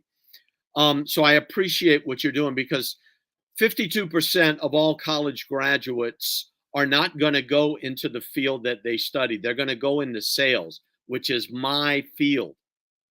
And within 18 months, most of them are going to fail. So what I would rather have seen is those people go into a trade where they're probably and most likely going to have an opportunity to succeed. But the messaging is you've got to get a college degree. You've got to go to a 4-year university, and some kind of magical way that's going to create value in your life. What would you say to that? Hold on, Jim. You're walking into trouble because that's Roger Wakefield's passion. I was fixing to step up on the soapbox here, Ava. I know. So I will lead this into a closing comment with that question because I know that this is your passion, Roger, and we definitely will bring you back because this is definitely a topic that the world gets to hear, especially America. But Roger, closing comments with that question, really, I would love to hear that from you. Jim, I think that's one thing that we all need to be talking about is I think that the biggest problems we have right now, and it's hard to tell kids that, look, your principals, your counselors, your teachers, your parents, your aunts and uncles are ignorant to the fact that we're still telling people, look, if you're a blue collar worker, you're going to be looked down on. You're dirty. You're uneducated. You're not going to make a good living. We're still telling kids, if you don't go to college, you'll never amount to anything. And you said, I think the number you said 58%. I thought it was like in the 70s to 80% of people going to college and not actually getting a job in that field. I truthfully think that every parent out there should be talking about sending their children to a trade school or something. Let them learn to work with their hands, even if that's not for them. If they decide to go to college, it's something that they can get in and do that is going to help them when they're a homeowner later. It's going to help them if their car breaks down on the side of the road. They're going to be familiar with working with tools, building things, repairing things, and it's going to make them better people. And when I look at the United States, I look at the world that we live in. Anybody here can look at the building they're in or step outside. Everything around them was built or is repaired by tradesmen each and every day. And if we don't start sending kids into that career field, instead of having them go spend a lot of money with 1 million unfilled trades jobs and over $1 trillion in student debt that's unpaid, I think that we're pointing them in the wrong direction. And I think it's something we all need to step back and look at. Wow. Thank you so much, Roger. Thank you. I can't wait to have Roger back. That is amazing, Roger. Thank you for that. I would love it. This has been such a pleasure to get to watch y'all all day. I feel like I know y'all, and not just today, but yesterday. I got to see y'all with Forbes Riley, and I love Forbes. This has been such a wonderful time. Ava, thank you for this amazing opportunity. I know you were instrumental in making this happen. So I love it. Thank you so much. Don't get too comfortable because we're going to call you back to speak, okay? I love it. I love it. We'll be right back after this commercial.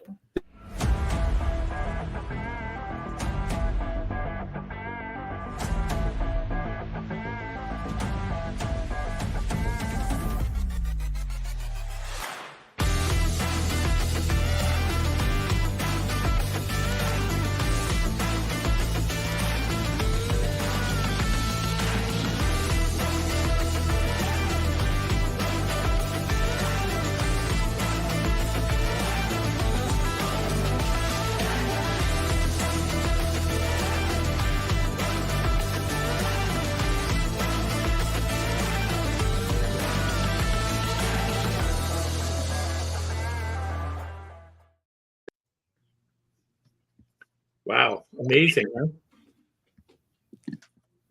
And Roger, you're back. Well, we just want to say goodbye to Roger one more time. So just she said, "Be prepared." I know. I was been over reading the comments. Thank you, Roger. We'll bring you back next time. Thanks. Ava, thank you so much. You're welcome. And coming right up, we have Dr. Crystal Lynn, and we're excited. Dr. Crystal Lynn, we're bringing you up on stage because we can wait. Welcome to the Los Angeles Tribune LA Leadership Week, and of course, we always tee up our guests with what are you doing right now that's really bringing you such excitement and making you come alive about what you do. Well, first, I just want to say thank you so much for allowing me to be here, a part of Leadership Week. It's always amazing to be a part of anything that the Los Angeles Tribune is doing, and with Mo and with you as well, Ava. So thank you so much. You said, what am I doing right now? There's a number of things, like, with all of us, right? We have a lot of different projects that are going on. But one of the main things that I'm doing that I'm just super pumped about is the rollout, school after school, university after university, country after country, related to the word that I had trademarked about 1.5 years or so ago, which is innovology.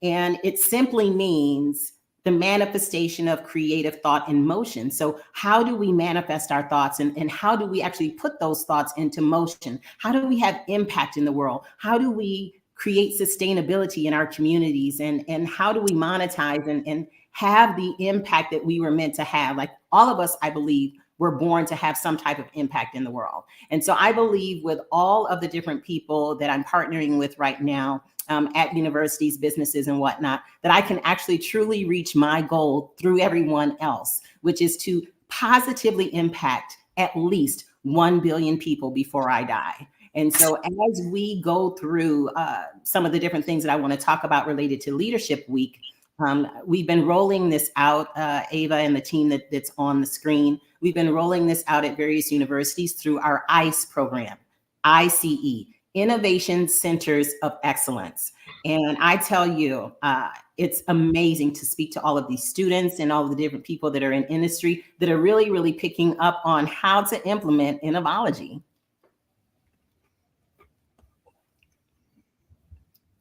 Wow. Okay. Sorry about that. I could not unmute. Oh, no worries. Okay, I have a question for you.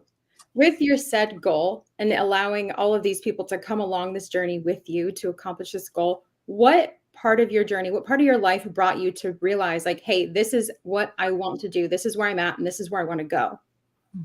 Yeah. So the part of my journey actually started out when I was very young, and back in the 60s. I just have to always throw it out there. I was born in 1964. Okay. So this year I'll be 60. So I'll just get that out there.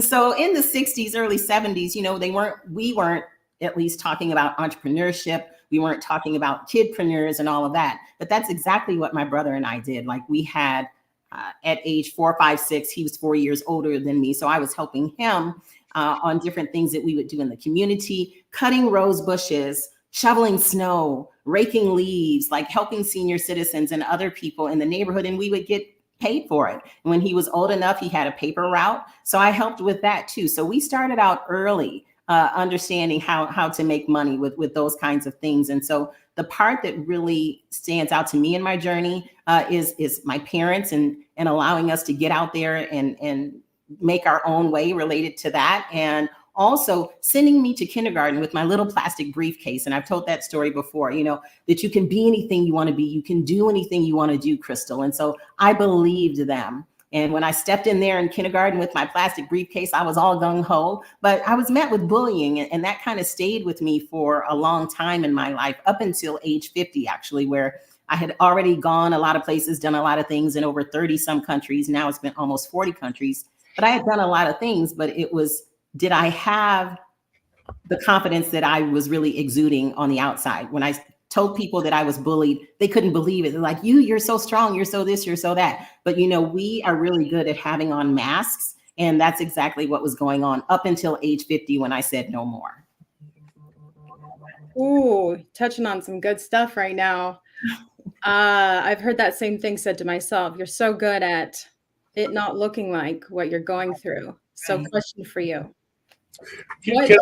Oh yeah, go for it, Rex. I just want to say, when I was a teenager, there was a 16-year-old who made millions of dollars, mowing lawns in where I lived in California.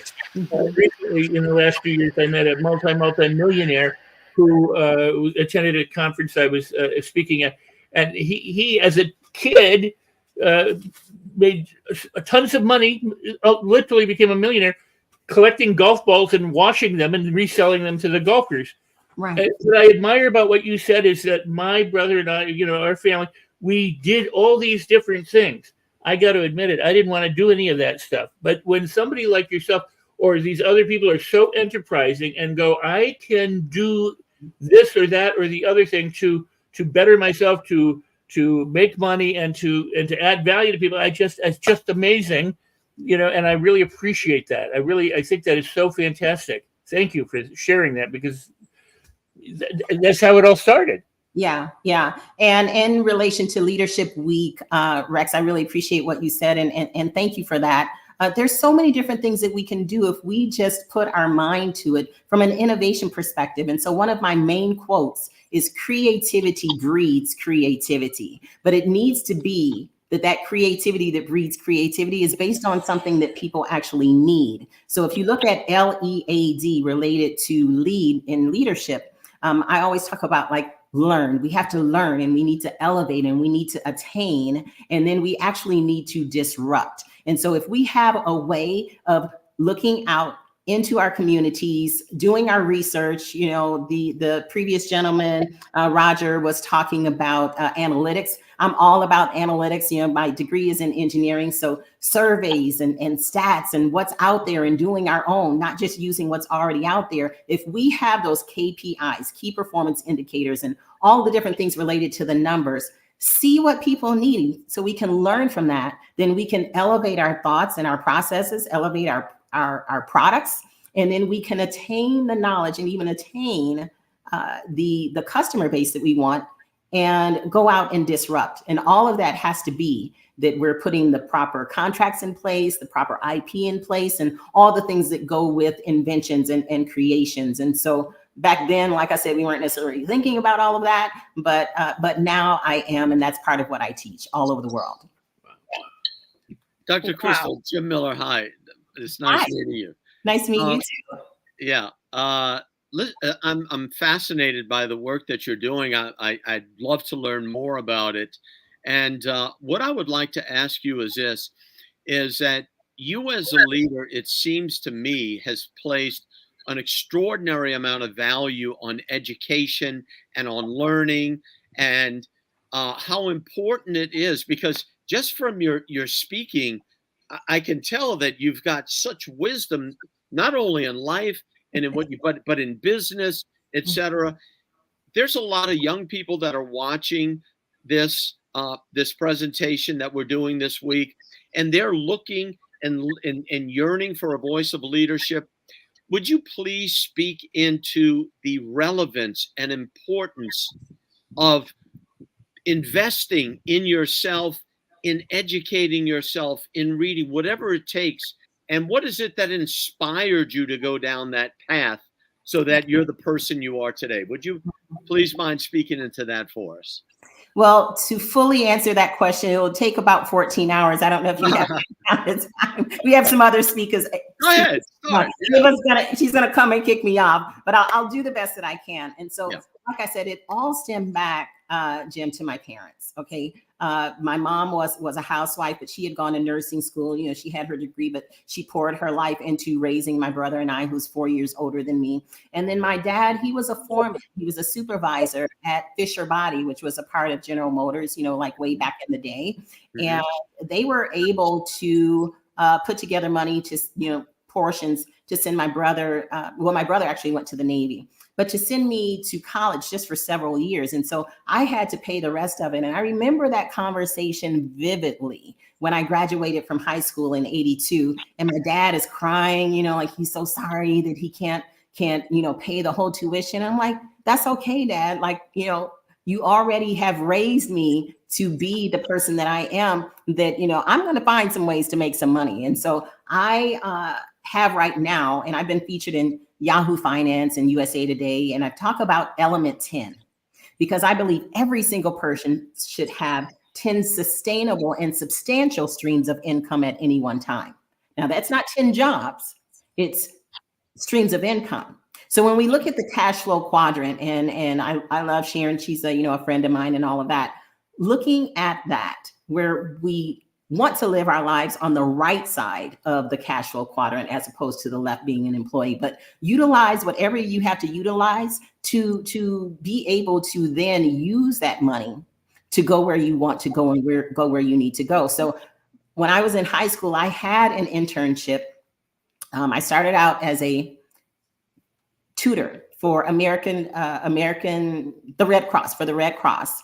And after that, then I got an actual paid internship in high school with General Motors, doing some things in customer service. And when I got there, I saw all of what was going on from an engineering perspective. So I changed my major to chemical engineering, and then I changed it to industrial engineering. So in high school, I'm at General Motors, which means as soon as I graduate, I'm going to have an internship as a college student. So I worked my way through school and was able to pay the rest that my parents weren't able to pay by going that 5 years and paying my own way. That last year, Ford Motor Company offered me more than General Motors. So I hopped ship from General Motors to Ford that last year. And when I graduated from college, I had numerous offers because I had so much experience. So education is key. Anything and everything that we can do as communities to pour into anyone and everyone we can pour into. It's not that we're, saying that adults, it's too late, because I do have clients that are adults, but like Jeff Hoffman and other people, like we all have where there are a lot of youth and young adult initiatives for this very reason. Because if we can start there and start even in elementary school, teaching innovation and entrepreneurship and how to leverage what is around us, like AI. They're saying there's going to be like 85 million jobs lost by next year, 2025, due to AI. But why do they have to be lost when we can teach people how to leverage such technology? I gotta ask you. This is fabulous and fantastic. I gotta preface it with, when I was a teenager, I had a friend who I thought was 35, but turns out he was my age. But he had invested in real estate. He was a homeowner, and we spent time in one house that he owned, and the next door was the house that he owned that was rented out to a record producer and all celebrities. I mean, and I was like, I don't want to own a house. Why would I want to own a house? I didn't think about it in terms of investment at 17, 18 years old. Years later, I call him up one day. I go, "What are you up to?" He says, I'm making a bunch of money. I go, "On what?" He goes, "On an oversized toilet seat." And I'm like, "What are you talking about?" He said, "Well, large people can't fit on a small toilet seat, so we have a big toilet seat for the large people." And I went, "You're crazy." But then it struck me, he saw a problem and solved it. Right. And so what you're talking about is these 10 different streams of income. What do you have to do to teach an old dog new tricks or kids new tricks so that they think in an entrepreneurial mindset, like, because you say it's mindset, so that they look for opportunities to live on that right side of that quadrant instead of being on the left side of the quadrant? Yeah, Rex, every single thing, every single day is an opportunity. And then it's just a matter of what do you focus on. So I've declared 2024, and I have some really cool shirts related to the year of FIT, F-I-T. Be focused, be intentional, and be tenacious about whatever it is that you want to go after. And then go back to something that used to be stated back in the day, which is FAB.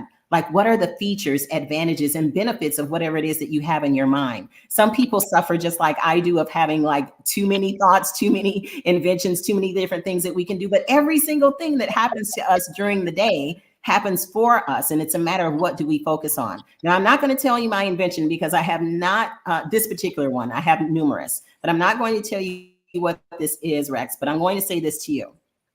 As far as old dogs are the ones that have aches and pains, right? Old dogs are the ones that have had more surgeries, right? Old dogs are the ones that have where there's like life is happening and there's more ailments. Think about how you can make someone's life more comfortable, have the different treatments that they need to go through, be less expensive, have something be quicker. So like all of these words that I just said, more comfortable, less expensive, quicker, faster, warmer, colder, bigger butt toilet seat, bigger butt, like you have to do where you need to ride every day. They have the big butt seats on the bike. Like, see what's happening to you, and then see how you can make that experience for you a better experience. And I'm guaranteeing you, if you do some research, like I talked about the analytics and all of that, there's probably some other people like, oh my gosh, this is so much better than what I've been doing the last 3 times that I had XYZ surgery. I'm not going to tell you which surgery I'm talking about and what that particular invention is, but yeah, we all have different things that happen to us, which can mean that they happen for us, and get a brilliant idea, just making our lives more comfortable. It can make someone else's more comfortable too. And you can monetize it, and you're off to the races. I want to pass the mic back to, but I want to just comment and say what you just did has had so much value, because so many people say, well, find a problem and solve it, but you just operationalized it. You gave us specific questions, specific things that we could pay attention to, specific things to look at to broaden our horizons and find something that we could make meaningful and profitable in serving others. So thank you for that. Thank you. Thank you. Well, as we close up, I'm so enriched by this everything you shared. I've taken so many notes. If my head's been down, it's because I'm physically taking notes. As we wrap up, I'd like to pass the mic to you and allow you to have your final words. Thank you. Thank you. And so I mentioned to you about LEAD earlier, and I mentioned, that we need to learn and evaluate and elevate and attain and disrupt. There's another portion of LEAD related to leadership. And part of that I mentioned already related to the word leverage. And this particular statement is leverage every action definitively, or leverage every achievement definitively. Leverage every, you can put any kind of A there, but the main thing is anything that happens in our life, ladies and gentlemen, we can use as lessons learned. And so we need to leverage that lesson every single time and have where we take definitive actions related to what it is that we've learned. So many times things happen, we're like, oh my gosh, I'm so glad that's over. Oh my goodness, I have fear about how this is going to affect me. Napoleon Hill talks about fear. So what I want to leave you with related to leading, with the two areas that I mentioned, and maybe you can rewind and hear those, is my definition of fear and how I live every single day. FEAR, fresh energy awaiting reset. Because we can fret and say, oh my gosh, I don't know what's about to happen. Or we can be like, oh my gosh, I don't know what's about to happen, and just embrace it and go on and learn from every single lesson that happens to us. That's how we lead our life. That's how we lead our families. That's how we lead sustainability. And that's how we can lead, ladies and gentlemen, to have that impact on at least 1 billion people in the world. Thank you so, so much. Fresh energy awaiting reset. Okay, I'm going to be saying that every day. Just count on that. Like, that's going to be said every day. That is powerful. I love that iteration of fear. Yes, more of that kind of fear, right? Yes, yes. Let's go. I love it. I love it. Thank Jim, you. you want to hop in? I'm just amazed. First of all, your acronyms are extraordinary. Right? Oh, thank you. I just put it I put it wrong, but I've got to reset it. There we go. So, and also too, I'm just again amazed at the alacrity from which you state your positions, your thoughts. So that's very easy to follow and very inspiring. I'm sure that there's a lot of people that are on, over close to 800 people that are on watching right now that are going to be inspired by what you said. Well, thank you so much. And if any of them, wants to contact me related to how they too can do this, because it's not about me, it's about helping people do what they do better. Wow. Well, and I would say that it's powerful, positive, persuasive, and profitable, having spent time with you. Thank you so much, because I can tell you care about people. Thank you. I do. Thank you, Dr. Crystal. Thank you so much. Okay, we have a lot of things coming up, guys. I believe we have the one and the only Ty Lopez coming at 5. Yes. Heck yes to that. Who's excited for that? If you're excited, in the comments, in the chat, whichever platform you're on, please put in the chat if you're excited, because this is super awesome, super exciting. To have people on this program that have been doing the work in the sense of really just identifying who they are, who they want to be, and all of our CEO Mo Rock, he's excited, but to see what people have done to get themselves there. And it is just so crazy impactful and so meaningful. I don't know about you, but I'm taking a page out of Mo Rock's book by taking notes, because I've got my notes here. Rex, I know that you're a note taker as well, and Jim. No, I stopped because every time I looked down, Ava was telling me, you know, keep your eyes on the camera, Jim. I'm like, okay, I'll watch the replay for 7 days. Yeah, no problem right there. But yeah, we've got some exciting stuff. We've got, like you said, Ty Lopez. If you want to meet somebody that has over 1.5 billion views on YouTube, right? And you really want to see his segment, because he's going to bring content that and mindset that people around the world devour, right? This is a man who created. I was with him when he began in his garage, and we were. I would just sit there mesmerized by how he would work with his marketing partner. And to this day now, this is a man that has over $100 million in value, who owns companies like Pier 1 Imports, like Radio Shack, Franklin Mint. He owns these companies, right?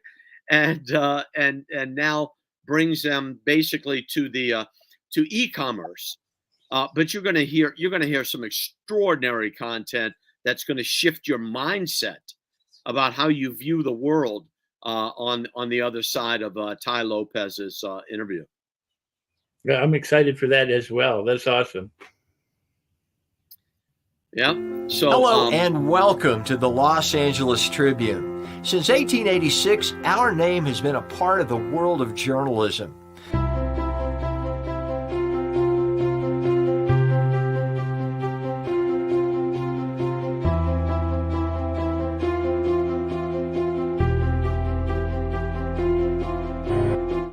We have earned a reputation for being a publication that practices integrity, authenticity, and responsibility. For general inquiries, contact today. Thank you on behalf of the Los Angeles Tribune team. Wow. Well, welcome back. I am so thrilled to be here and to have our next guest come up, because he is just absolutely an amazing person. He's a friend to me. He's a guide to me, a mentor. He's one of the top 25 multi-level marketing experts, authorities, and connectors in the world. But he's just so much more than all of that. And I know some people go, oh, I hate multi-level marketing. I have too. I've said the same thing.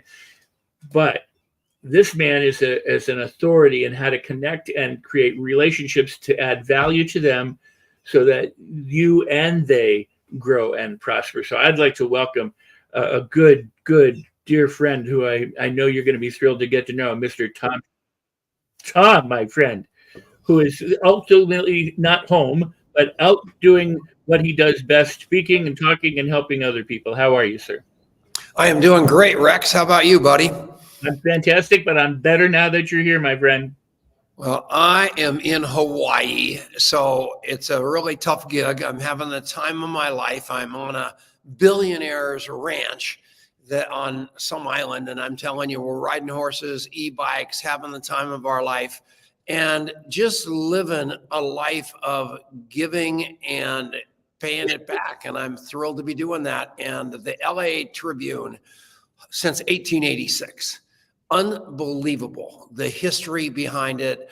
I've been honored to be with you a few other times, and it's just a blessing, Rex. And what you people are up to are unbelievable. And for those of you that thought Ty Lopez was going to be a little early, I apologize. It's just me, but that's the way it goes. And today is an interesting day, because I have now been sober for 12,999 days. So tomorrow is 13,000. And that is a long time between cocktails, Rex. And I just am very, very proud of that. And my whole life is given toward helping recovering alcoholics and drug addicts get off of that crazy poison and get a life they can love, just like I did. Oh, that is beautiful, my friend. That is so very, very beautiful. And I know how dedicated and committed you are to that and to helping other people. And by the way, before this is all over, I want to introduce you to somebody who who helps people too. And that, I don't know that you know each other, but it's time that you do.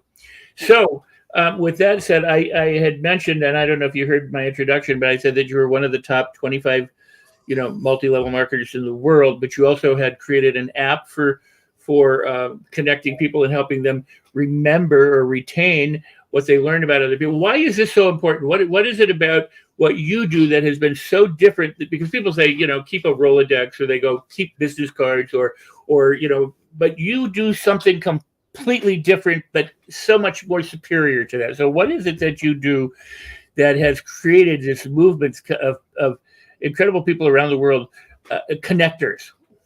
I've been phenomenally lucky by remembering everything. What you love most about me, Rex, is what I remember about you. Let's face it, your agenda is your agenda. And what I've gotten real good at and ended up being phenomenally successful with is just making my agenda the person across the table's agenda. So instead of treating people like prospects, I treat them like human beings. I find out everything I can. I have a best-selling book called The Coffee Shop Interview that isn't really a book. It's just a pamphlet, so to speak. And if you buy it on Amazon, it's $8. If you go to thecoffeeshopinterview.com, you get it for free. And I strongly suggest that you go to thecoffeeshopinterview.com and get it for free so you don't waste $8 and give the money to Amazon. But basically, you find it's a matter of teaching you to be a better human being by being interested instead of interesting, and actually giving a rat's about the people's answers to your great questions. So I built this company called NowSight with a couple of guys, a kid from Harvard named Justin Balababa and another guy named Adrian. And these guys built AI into your Rolodex, into your contacts. So at the end of the day, we can help you get an absolute doctorate in being a good human being. And that's what it's all about. We do business with people that we know and that we love. But everybody's trying to do that shotgun method of bringing in all these prospects and all these leads and then treating them like that's what they are and never, ever creating any continuing business. And you mentioned at the very beginning, I am most people's worst nightmare. You never invite me to a party because what am I? I am a network marketer. And I'm a recovering alcoholic. So would who invite me to a party? Nobody, because I'm just that way. But at the end of the day, I'm a different network marketer because I will never, ever, ever prospect you. I will be your friend until there is a point in your life, there is a hole in the boat where you need money, time, health, sobriety, something. And I know somebody that's going to fill that hole. Probably won't be me, but it's going to be somebody I know. So my entire life is about service, and I've done real well at it. And one thing I train, Rex, on a real regular basis is rotations of remember instead of follow-up. We all hate the acronym FU. Let's face it, we hate it. It stands for a couple of horrible things. One of them is that one, and the second one is follow-up. And we don't like to be followed up, and we don't like to follow up. That's every salesman. That's every person. It's like pulling teeth, but we all love to be remembered and we all love to remember people. And so as a result of that, I train that, and I have built a company whereby you meet somebody in this app. You can try it for free. The website's at the bottom, and all you do is put their name and phone number in like you do everybody. And another button pops up and it says, do you have a picture of Rex Sites? Boom, you hit that, take a picture of Rex Sykes, save. The next thing that pops up is, what do you know about Rex Sykes? And there's a microphone. You brain dump everything you learn in the conversation right after Rex walks out the door. You hit another button and it says, when are you going to remember Rex Sykes? And never's not an option. If you put them in your phone, you're going to have them in your phone and you're going to put them on a rotation to remember. It might be tomorrow. It might be 6 months from now, but it's going to remind you to reach out and touch him and tell Rex something. Rex, I mean, you know, Rex has obviously written that unbelievable bestseller and on NLP, neuro-linguistic programming. And I'm going to say something about that. I'm going to say something about Rex's daughter. I'm going to say something about Rex's life so he feels loved, he feels remembered, and he feels like it's personal to him. So we aren't going to probably do any business that day, but the day's going to come when Rex needs something. And he's not going to call Ghostbusters. He's not going to call directory assistants. He's going to call Tom Chenault because he knows I know somebody that is going to serve him. And if you get known for that, I don't care what kind of business you're in, whether it's charity, whether it's business, whether it's Alcoholics Anonymous, I don't care. If you get known for the size of your heart instead of the size of your brain, everything's going to shift. I promise you, I'm 72 years old and it has been, and I'm highly educated, but it has been over 52 years since somebody looked at my report card. Nobody cares how smart you are. They care how nice you are. They care how much you care about them. They care how much you remember about them. That's all it is. So master that. Stop being smartest person in the room and be the most personable person in the room. The first thing you do to get related with anybody, I was trained a long time ago, is tell one on yourself. What did I tell you guys when I walked in here? 13,000 days tomorrow of sobriety. Just a dead drunk laying in the gutter 13,000 days ago with not a penny to his name, who has done well. I now have more money than I need. I have more money than I have month, and I have given my life to giving back. And as a result of that, I get to hang around with Mark Victor Hansen. I get to hang around with Brian Tracy. I get to hang around with obviously Forbes Riley, she's a friend, with Rex Sykes, who's a dear friend. I've gotten to know Ava a little bit over the last couple of days. I'm falling in love with her, and it goes on and on and on. And all of a sudden, because I have no agenda when I'm sending them little messages on a very regular basis, they realize that I'm only there to serve them, not sell them. So what do they immediately want to do? Buy from me. So all of you people that I think you're this, all of it in a bag of chips, and you're sitting in that cubicle, just grinding away, working for the nose, I am going to tell you there's a better way to do it. Figure out what they're going to say yes to. Figure out what they're going to say no to. And when you figure out what they're going to say yes to, wait a couple of days and say, I've been thinking about you, and sell them what they said they want to buy. And take the time to respect them enough not to try to pitch them what they already told you they didn't want to buy anyway. And that it will change your life. Your rejection level will go through the floor. Your success level will go through the roof. And you will have a picture of me in your wallet. I promise you. Am I wrong or am I right, Rex? No, you're absolutely right. And one of the things I want to say is you've been doing this before there were apps. I mean, you've been doing this a long, long time. And one of the things that people don't know is that every now and then I get a text from him saying, check out this. And it has nothing to do with him profiting or anyway, or you're going to crush it if you go here, you know, and it's just adding value to me. And or I love you, you know. I mean, it's just the way that you stay in touch, and the way that you add value, and the way that you honor people by remembering important things about them that they may not even realize they told you. I mean, you know, that you have a way of connecting people, and you've connected so many people, and yes, you've been profited, you know, very profitable by it.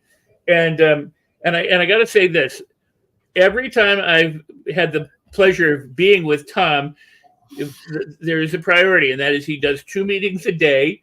And when he's done with a meeting, he goes, let me buy you lunch, or, you know, let's meet, or something like that. But he is committed to the process that he has been committed to for so long. And that is sobriety, and that is adding value and connecting and honoring other people and profiting by it and helping other people profit by it. And so he's correct. And he just said 2 meetings a day. That's 2 AA meetings a day. Oh, yes. That I have been doing. I do one early in the morning and I do one in the evening because I'm such a mess as a human being. It lets me check in to do the day, and then it lets me check in to get the heck out of there and go to bed. But the reason I do it is to help that still suffering alcoholic The second reason I do is because my ego is so big that I start believing that my paycheck is, I'm as great as my paycheck is trying to tell me I am. And I'm not anywhere close to that. I'm just another fallible human being. And what it does is it makes me remember the most important thing, and that is that human across the table. And if I can make my agenda their agenda and drop them off right where they want to be in their life versus where my agenda wants to take them, I win. The minute I start playing God, I lose. And so what I try to do all day long is serve. And so it's a beautiful philosophy that will work for every one of you. But consistency is everything. What I just told you is I got 13,000 days in a row of sobriety, close to that in daily AA meetings. And everything in my life is set up around consistency. Because I'm telling you what, I'm ancient. I can't outrun you. I can't outfight you. I can't outjump you. I can't outthink you, but I can out-consistent you.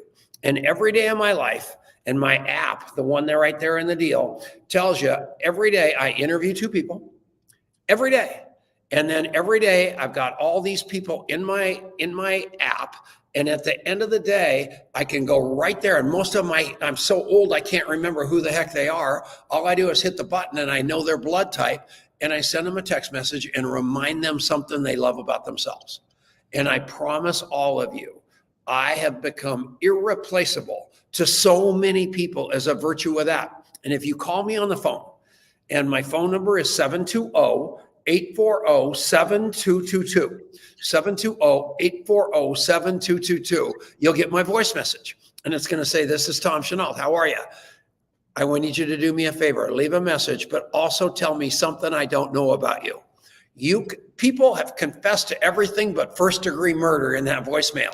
And what they don't know is I put that in there and put that in the app. And I run into them 6 months later. And they told me some crazy story about winning the 50-yard dash in the 4th grade. And I just wait for that day that I'm around them and I remind them of that story, and they swallow their cigar because it's not on social media. They can't Google that. Only I know it, and they never remember having told me. And it is a parlor trick of epic proportion, and they love it because all of us want to be remembered. It is the absolute secret to my success. Not only do I remember you, but I remind you that I remember you. And think about your mom, think about your dad, think about your kids. All they want to do is be loved and remembered by you. All you want to do is be loved and remembered by them. And I have a doctorate in doing that. And that is so amazing. And I appreciate you so much for that. Now, 2 things. One is the coffee shop interview is a process for talking to people and adding value to them. And you mentioned earlier at least 4 areas where you say, I don't sell them, but someday there's going to be an area here, here, or here where I can connect them with somebody. So can you repeat those for everyone? I have no idea what I said. No. That's the only one small problem. I have no idea what he's talking about because my mouth is moving so much faster than my brain all the time, you guys. And I'm telling you, that's okay because they don't care what you're saying. They're caring how much you feel. And so I don't even know what he's talking about. I promise you, my job. Now you know why we love each other. I'm embarrassed, but I promise you guys, just stop thinking. Let God and let your heart do the talking.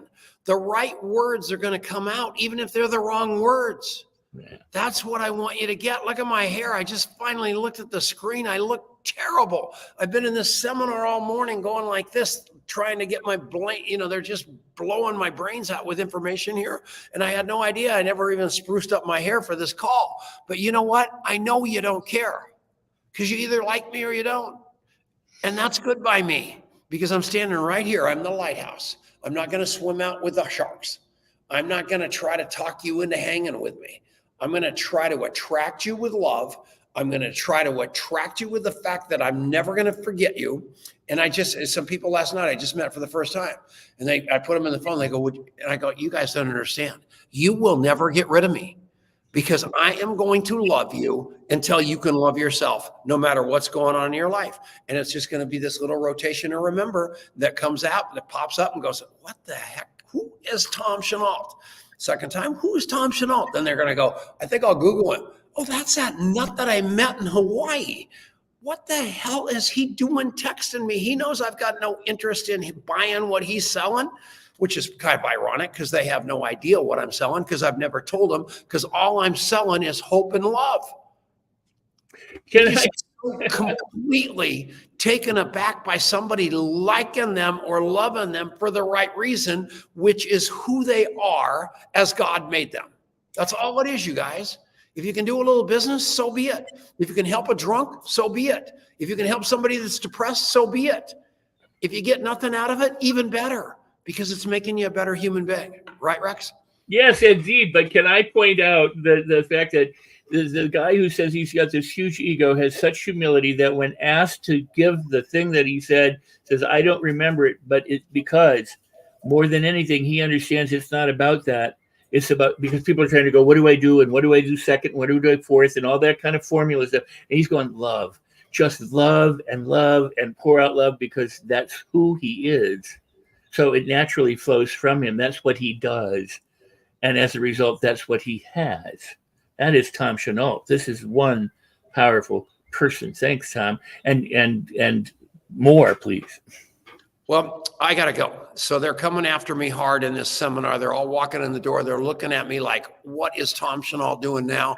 So I hate to break it to you, Rex, but I got to get out of here. Ava, I got to get out of here. But I love every one of you guys. You can find me.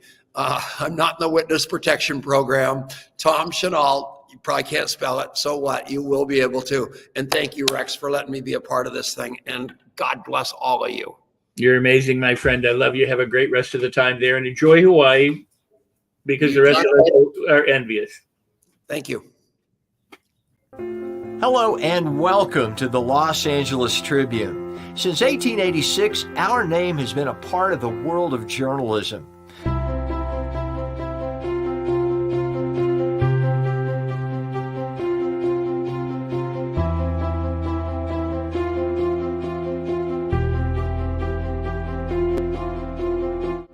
We've earned a reputation for being a publication that practices integrity, authenticity, and responsibility. For general inquiries, contact today. Thank you on behalf of the Los Angeles Tribune team.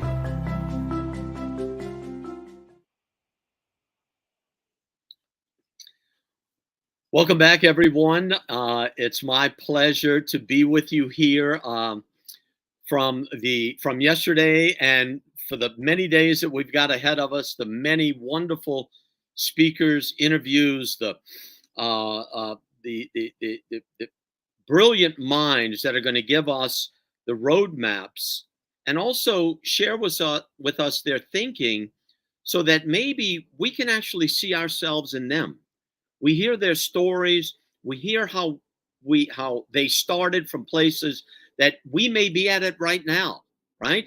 And we're looking to escape. And you hear their stories and you're inspired by their stories because their stories are real.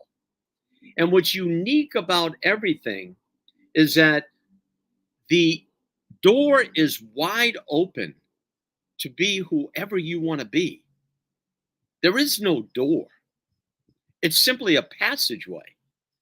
And what we do is we erect these edifices of doubt and fear, permission, perfection, everything that's keeping us from really doing and being what we dream of being, right? And that is significant in this world, significant in this life. And you're hearing it as a common thread from almost every one of our speakers. And that is the key to their success is bringing value to other people. That is the road path. That's the pathway.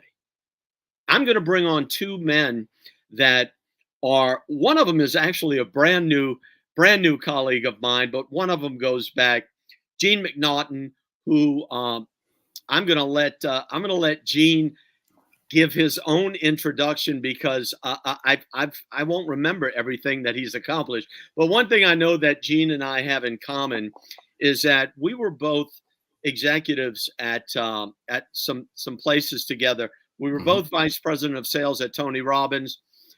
We both worked together. Gene is the CEO, me as the VP of sales at Resource of America.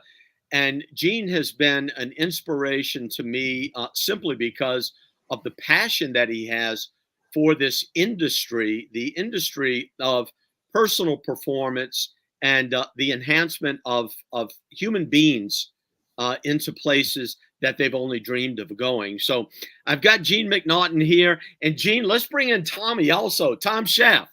Tom Schaff, who is going look at that guy. Is going to be with us.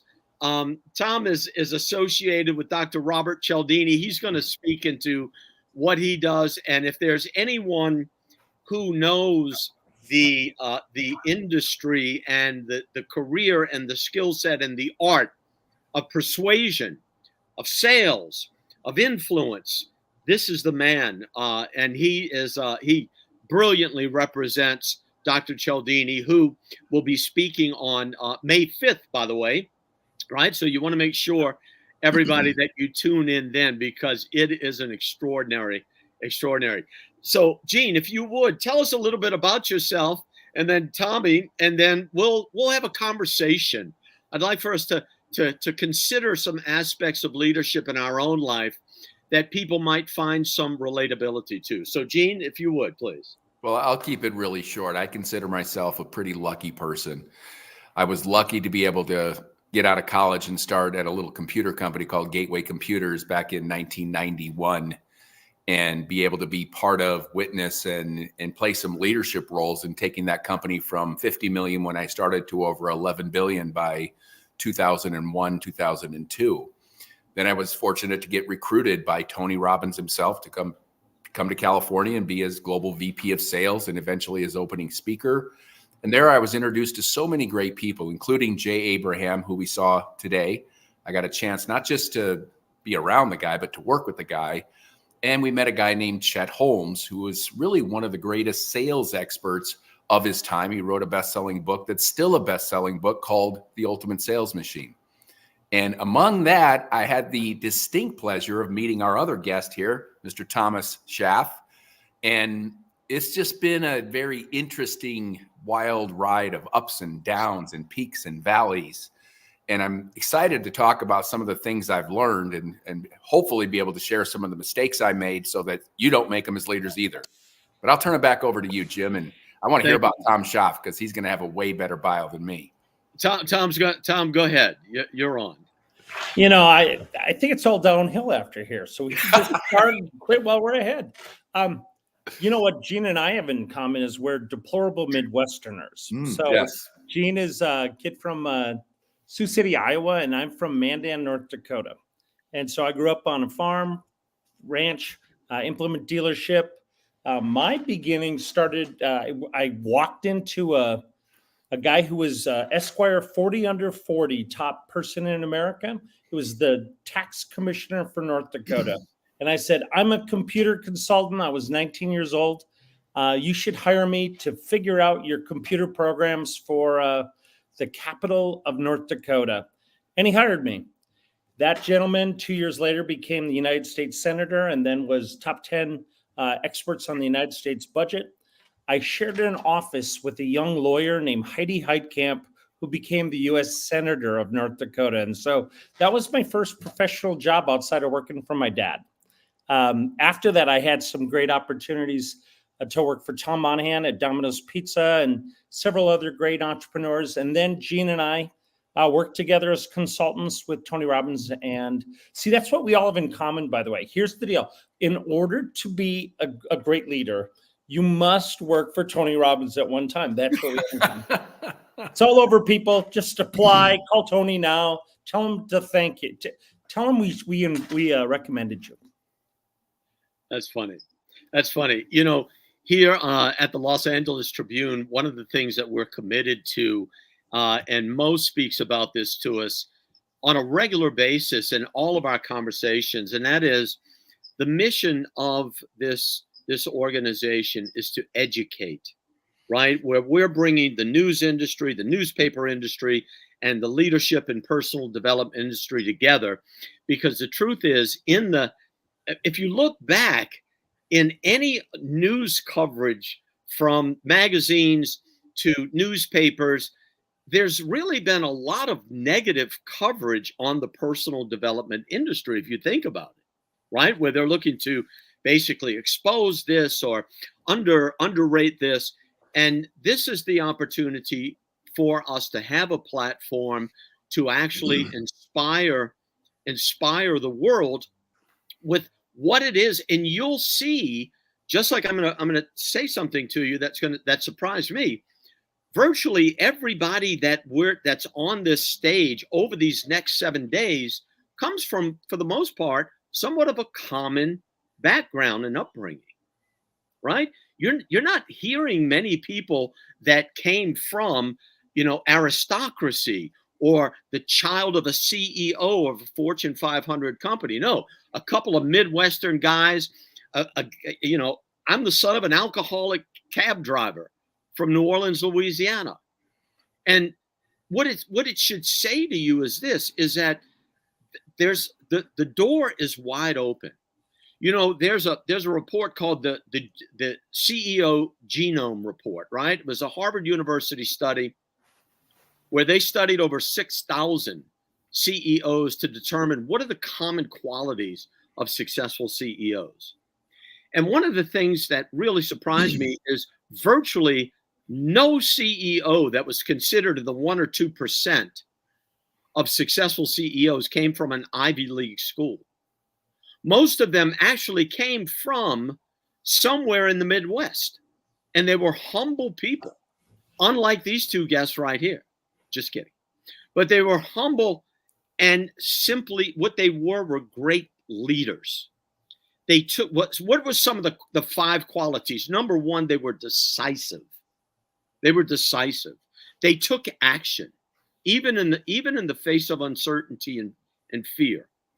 And also, 2, they were reliable. In other words, their shareholders, their suppliers, their employees all could rely on the fact that this guy or this woman is going to get them across the line, right? This is some of the characteristics of a CEO. And what I'd like for you guys to discuss, and we can have a conversation about is really what is it that inspired you to be a leader, and what do you feel was the number 1 characteristic you had to learn to inculcate into your personality to become a leader as opposed to a boss, right?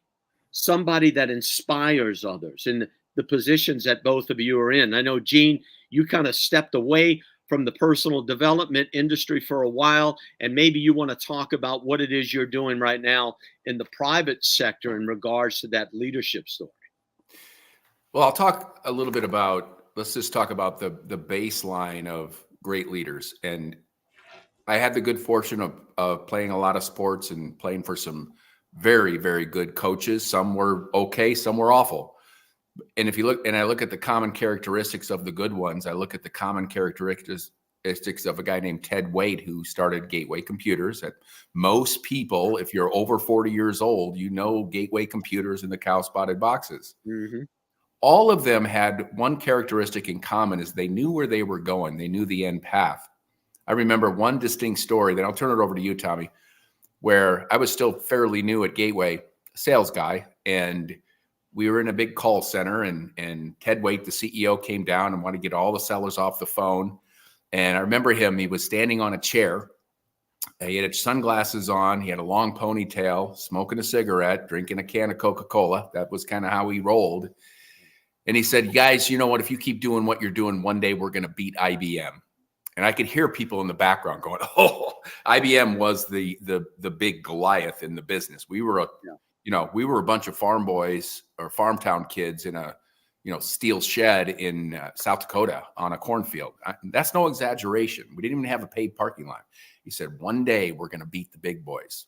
And he kept that dream alive, and he kept saying it over and over and over again. If we keep doing the right things and we keep over serving people, our tagline was, "You've got a friend in the business." And he said, "You have got to live that. And if we do it right, we're going to be able to accomplish some major things." And, the moral to that story, there's two things. One is, as a leader of your family, of your team, of your peer group, is, where are you going and why is it important to get there? And how do you get everybody excited about getting there? What is in it for them? And the second thing, Jim, you asked, how did you become a great leader? And I don't know if I can, I've led a lot of things. I don't sit here and say I'm a great leader, but I have learned some things.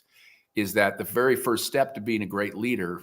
Same thing I tell my kids, you've got to first be a great follower. You've got to learn to take coaching, and you've got to learn to assimilate and make adjustments and not be hurt when somebody says you're not doing it right, do it this way, or not justify or make excuses. So I'm going to turn it over to Tom, but that would be the two things I would start with. To be a great leader, first, you got to be a darn great follower.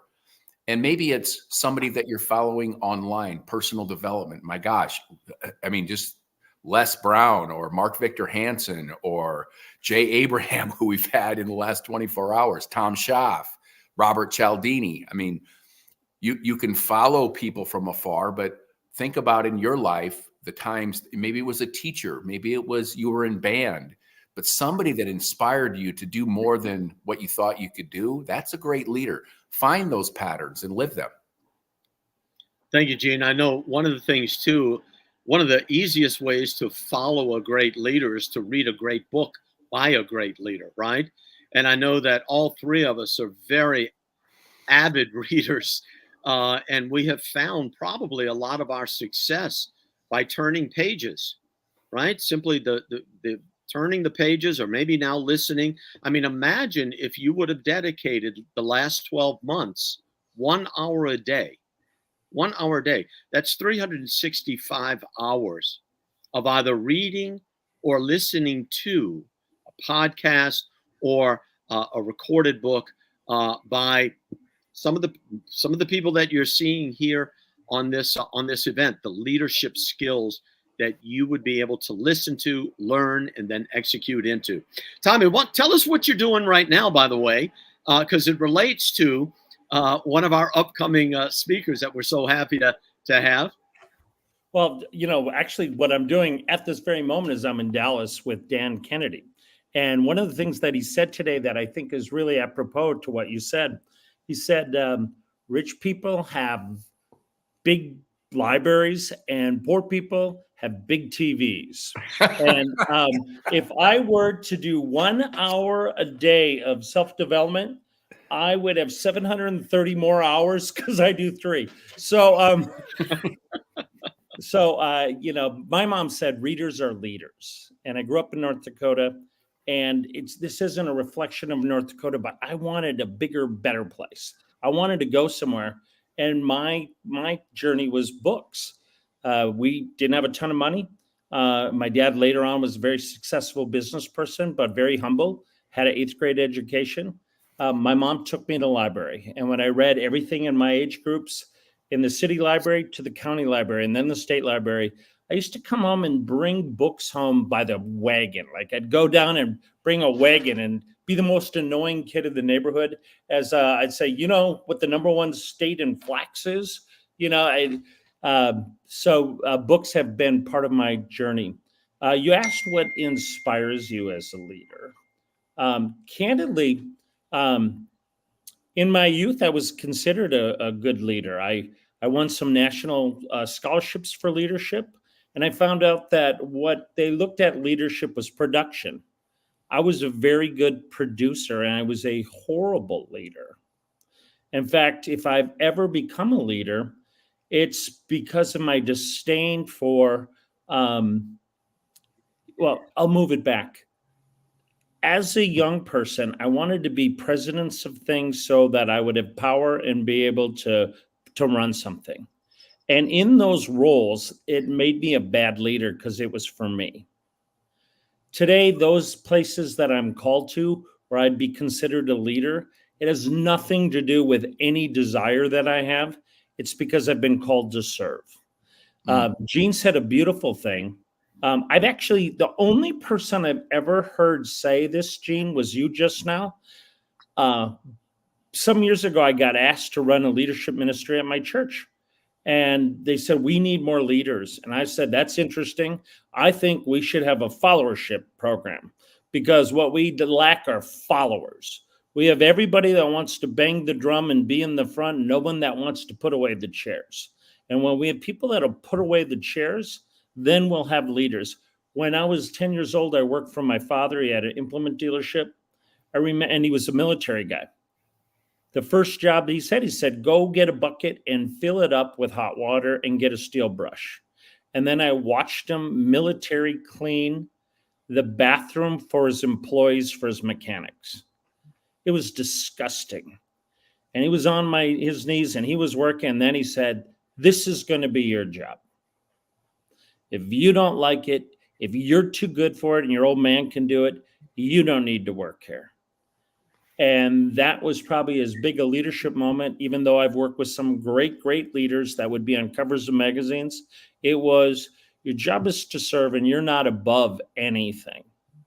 So I think that's what stuck out the most for me, Jim. Today I have the opportunity to work with Dr. Robert Cialdini, who's getting an award, Lifetime Achievement, from your lovely publication. And our goal is, it is to use influence to help people become more influential, to have more impact. My specific expertise that I work with, Jim, is helping people be influential in the area of sales. And so Gene and I are conspiring to do some work together. And it's like, how can we, if you could serve anyone, why wouldn't you serve the people that are the most negatively affected by not having whatever you're great at? And so that's pretty much my mission today. That's really cool.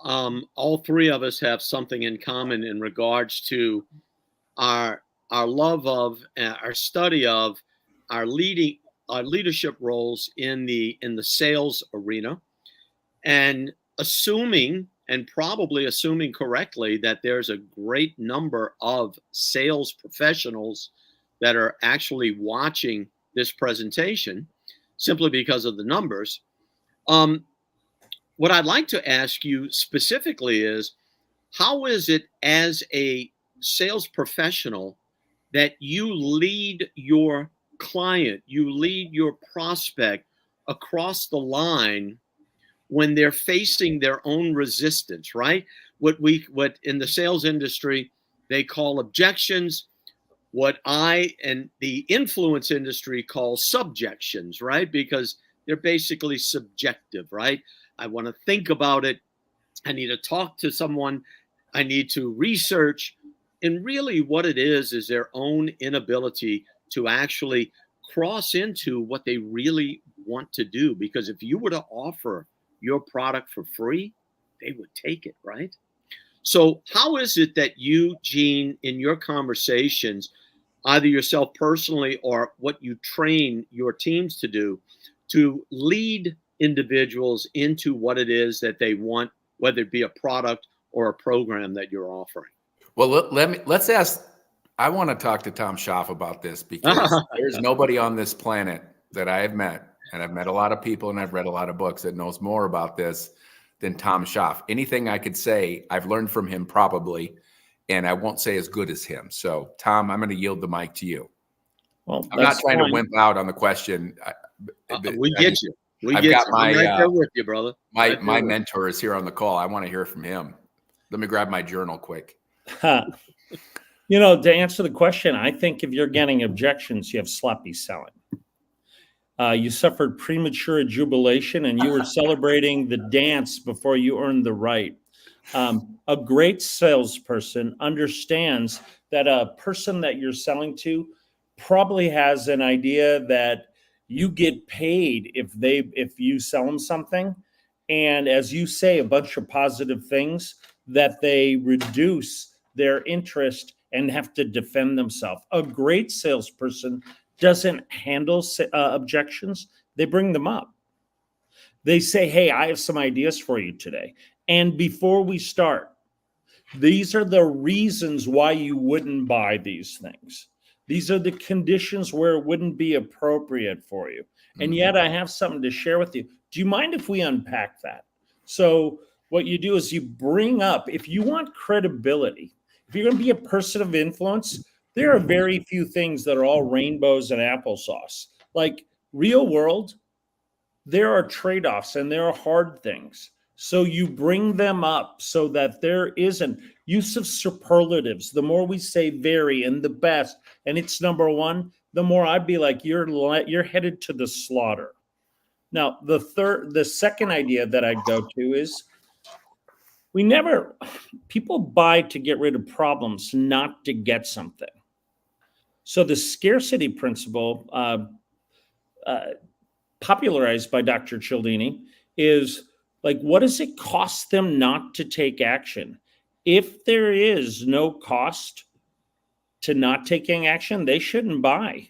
If there is, every moment they don't buy has a cost to it.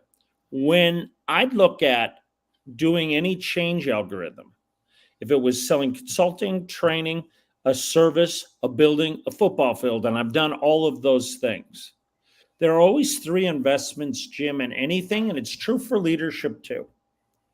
The three investments are time, money, and a commitment to change. And what we spend a lot of time objecting about is money. And money is always the easiest thing. It's never the problem. Money is never the problem. What's a lot harder than money is time. And what's a lot harder than time is change. Now, if there's not a problem that's big enough and if there isn't an adverse problem that's big enough to teeter-totter it, to say, this must be resolved, people won't change. And if they won't change, they won't spend time. And if they won't spend time, they won't spend money. And if you will slow down and get people attached to, here is the impact of the status quo, to the point that the status quo is no longer tolerable and people are materially affected and they care about it. They're engaged, and adverse circumstances that persist are no longer acceptable. People universally change, and then they spend time, and then money. You still have to be fair, but money is not the problem. They'll find the money. So that's my take on it. What do you think of that? No, I think it's brilliant. I mean, listen, anyone that is teaching effective sales, which, by the way, I've in my upcoming book that I have, it's actually called The Death of Sales and the Elevation of the Art of Influence, because I truly believe that going forward and in modern day, the most effective person that's in this role is one who is a leader who can influence an individual to move into what it is they truly desire and facilitate them through their own resistance. What in the old sales jargon was overcome their objection. It's new now. People are enlightened. Many times people know more about your product than you know yourself. So what is imperative in the new paradigm of sales is for that professional to go go ahead of your client, know more than your client's own situation, to be able to speak into what it is that's costing them, that's creating pain, that's creating some sort of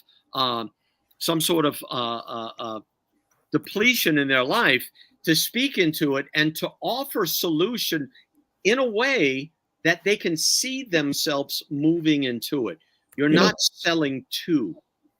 You're in a conversation. You're pulling that person forward. You're eliciting the states that are necessary, the emotional states that are necessary for an individual to biologically and neurologically move into change. Like you said, probably the biggest opponent, the biggest opposition that you're going to face is their fear of change. So I'm right there with you. The whole game has changed. You know, I'm twitching over here because when I hear some of, like, I don't think people today are enlightened at all. I think what they are is educated and they can find information on the internet. But the other day I was at my doctor and my doctor had this cup of coffee and it said, don't confuse your WebMD search with my Harvard MD. You know, like people have a rumbly tumbly and then they go look up and they say rumbly tumbly W, and they go, hey, I have cancer, I have this. And the doctor says, hey, how about you let me be the doctor and you be the patient? Yeah. And I think that with all the information that's available to us at levels we've never seen exponentially, people know less than ever before. The mind that's looking for the solution doesn't understand its problem and therefore usually comes up short. The world loves problem solvers and we celebrate that we want to be problem solvers. Great leaders are not problem solvers. They're problem definers. Problem finders are the rare currency of the realm. Want to get paid and be in sales? Find problems. You'll always be able to find someone to solve them. It's never been a problem getting someone to solve a problem. The problem has been finding a problem that people care about and they're connected to. That isn't done through presentations. That's done through inquiry. That's done through inquiry. The future of sales, everything that's low level will be commoditized and it'll be done by robots and bots and all that.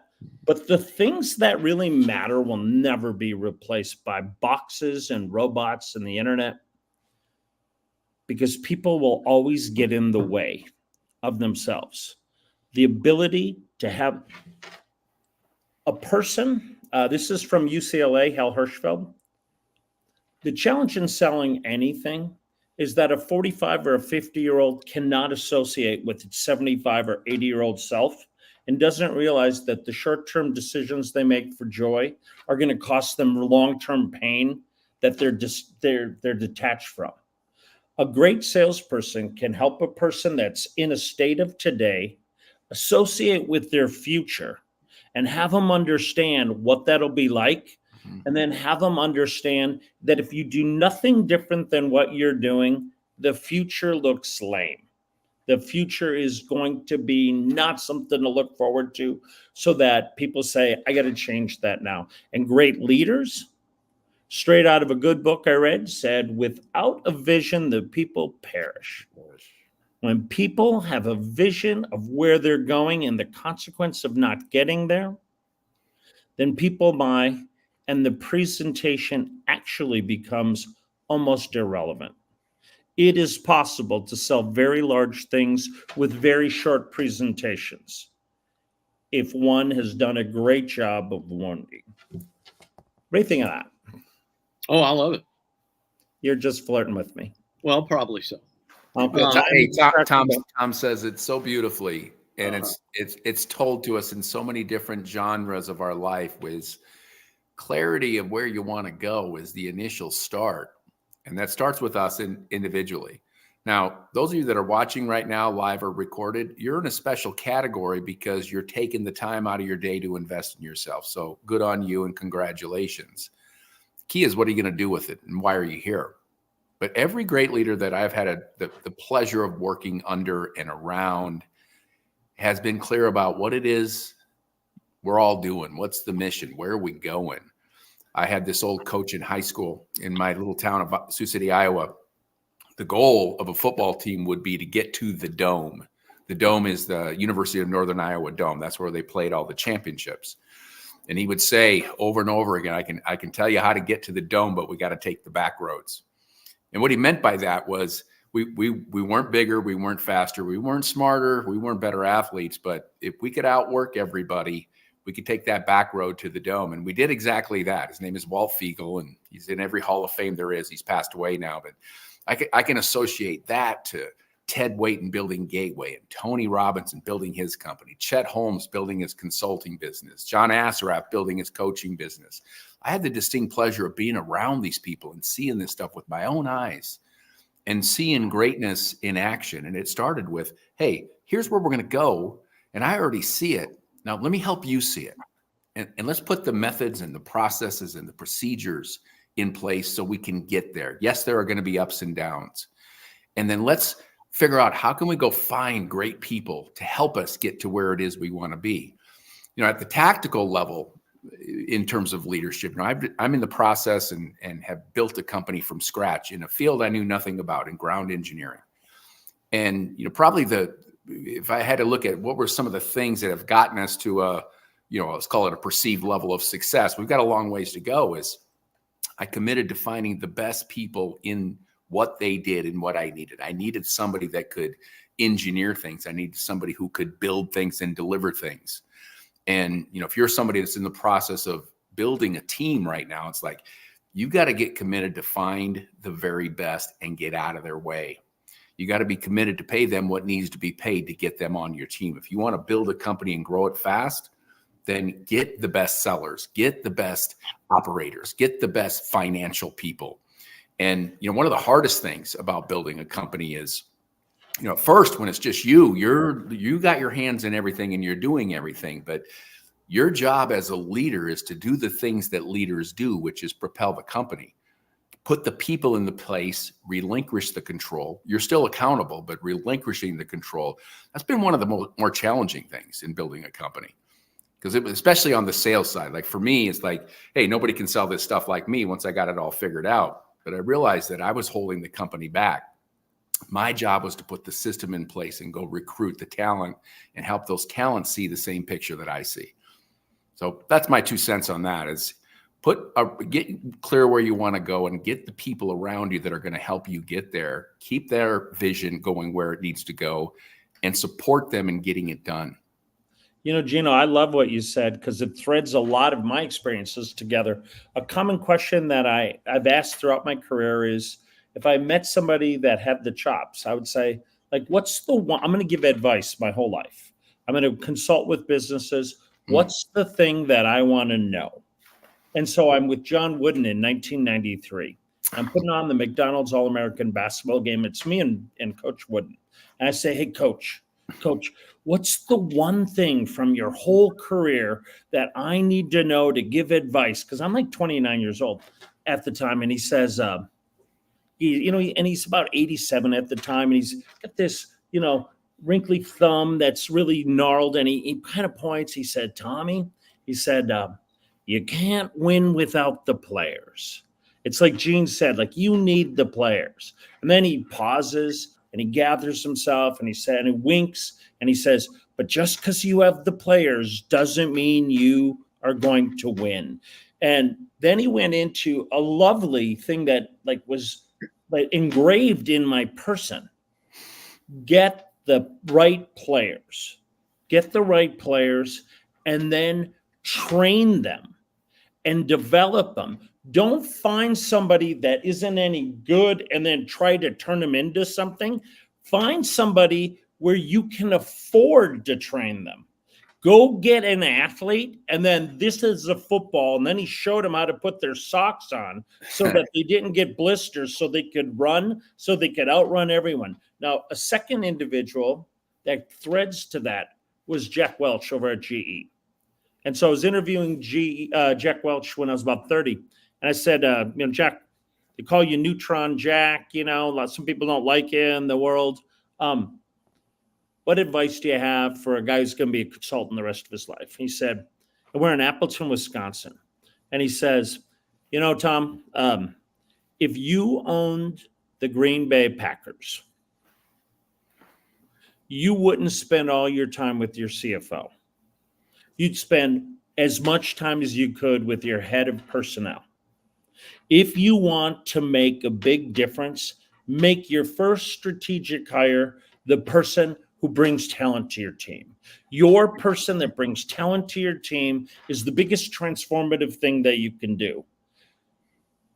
Dan Sullivan and Ben Hardy is my personal coach.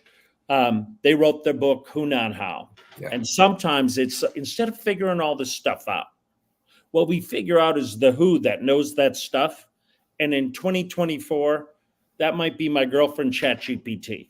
Like maybe your who is technology and they can figure that out. But those are the thoughts that, as you spoke, Gene, resonated most clear with me, like right tongue and groove. I remember a book, Corporate Life Cycles by Exacadesis.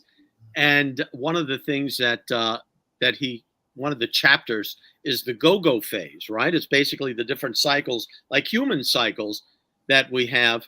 And the go-go phase is where the CEO is everything. They're the product, they're the salesperson, they're every position in there, and they're driving the company, which is necessary from the very beginning. But at some point, if they stay in that role, like Stephen Jobs did over at Apple, they basically had to get him out of there because he wouldn't relinquish control.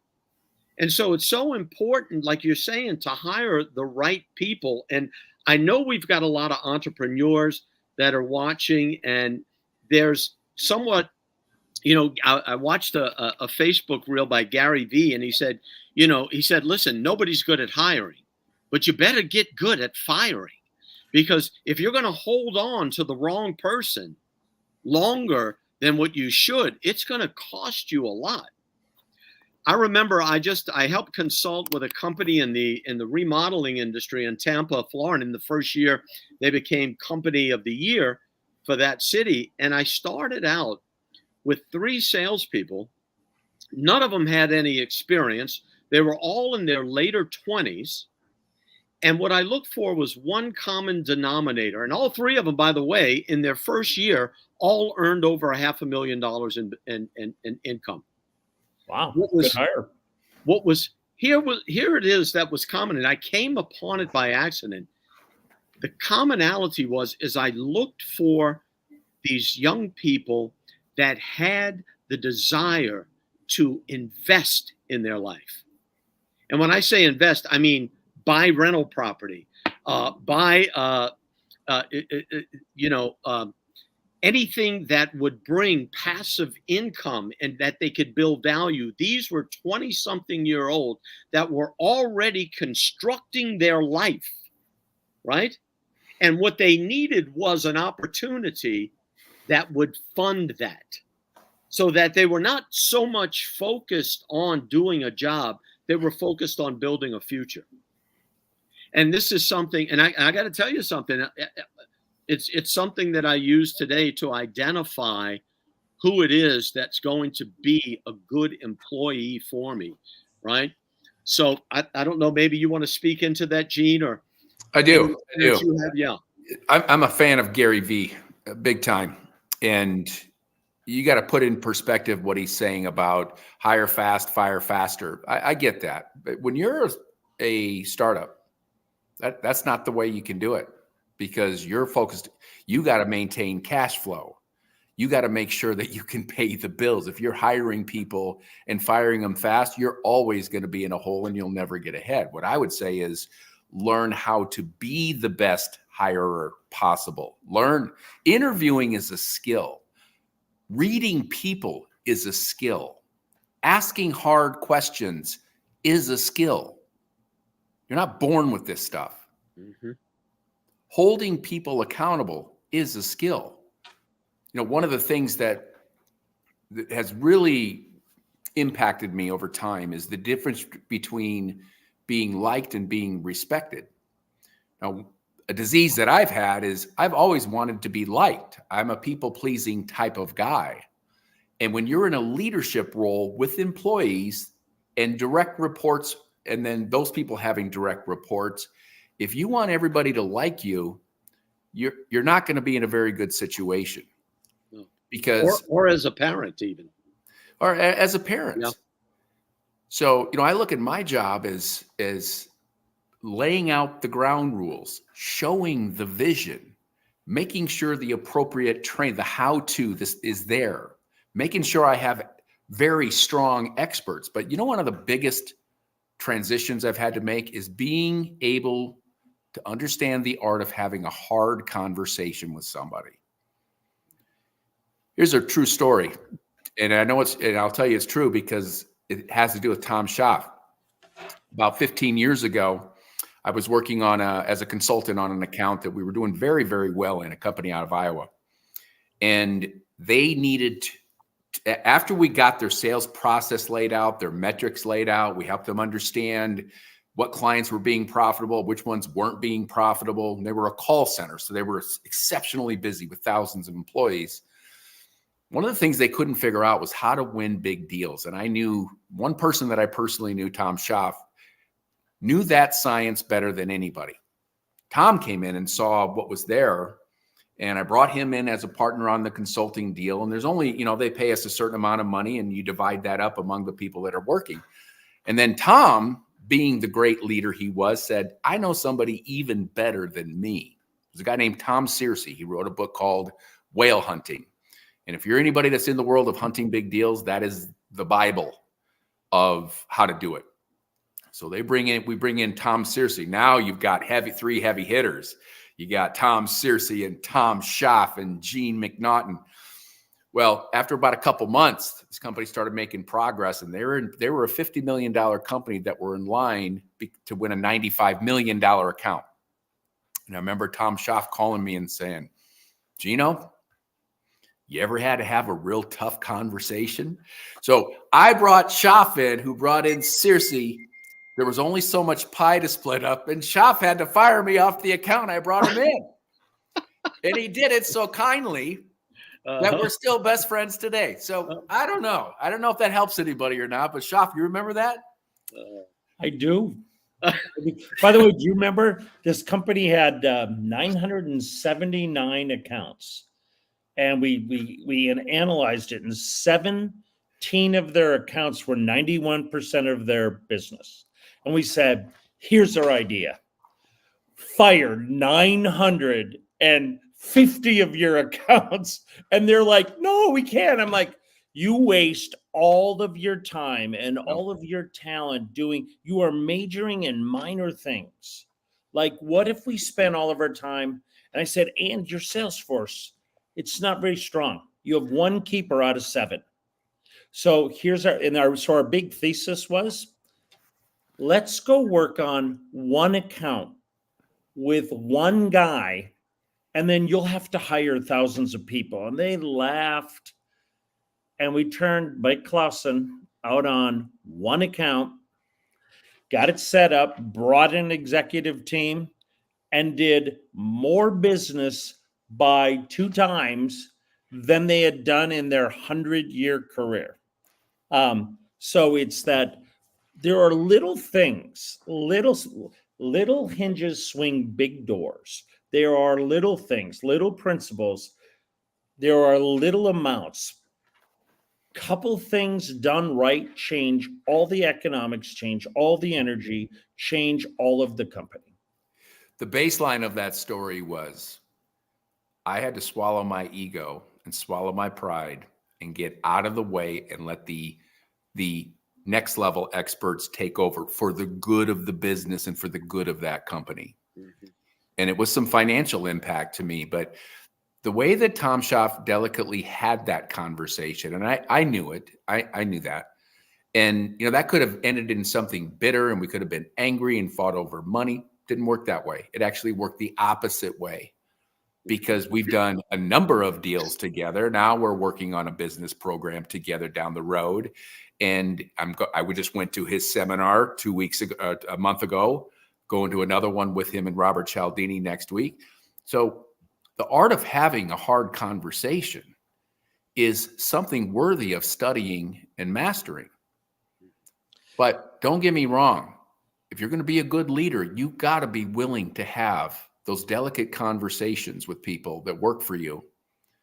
Because if you're only working for them to like you, it's unlikely they're going to do everything in their power to help achieve your vision. As you say that, Gino, it makes me think of what you need: knowledge. And that's why Ty Lopez is coming up after us. So like Like, you need that knowledge. I don't know if you've seen his ads for years on social media, but he's coming up right after us, and then he'll be able to bring that knowledge to us. That'll be great. Nice. Yeah. Yeah, he certainly will. And he is somebody that I think would certainly agree with what it is that we're saying, because one of the things that I'll speak about Ty for a second. One of the things that Ty was brilliant at, first of all, I mean, the guy would literally, he'd read a book a day. He'd speed read, and he had his own strategy for doing so. And when you have a conversation with him, he'll reference, from the French Revolution to ancient Greeks to, modernists, industrialists, whatever the case may be. And his wisdom is extraordinary. And I was fortunate enough to help him build his sales team. And one of the things that we did in order to make sure that we were getting the right people is I had everybody submit a video to me. And the video asked two questions. Number one, why is it that you believe you should be hired as a sales professional at this company? And what is it about this company that resonates with you to the point where you would want to be hired by us and work with us? And so it was somewhat of a mash of two questions.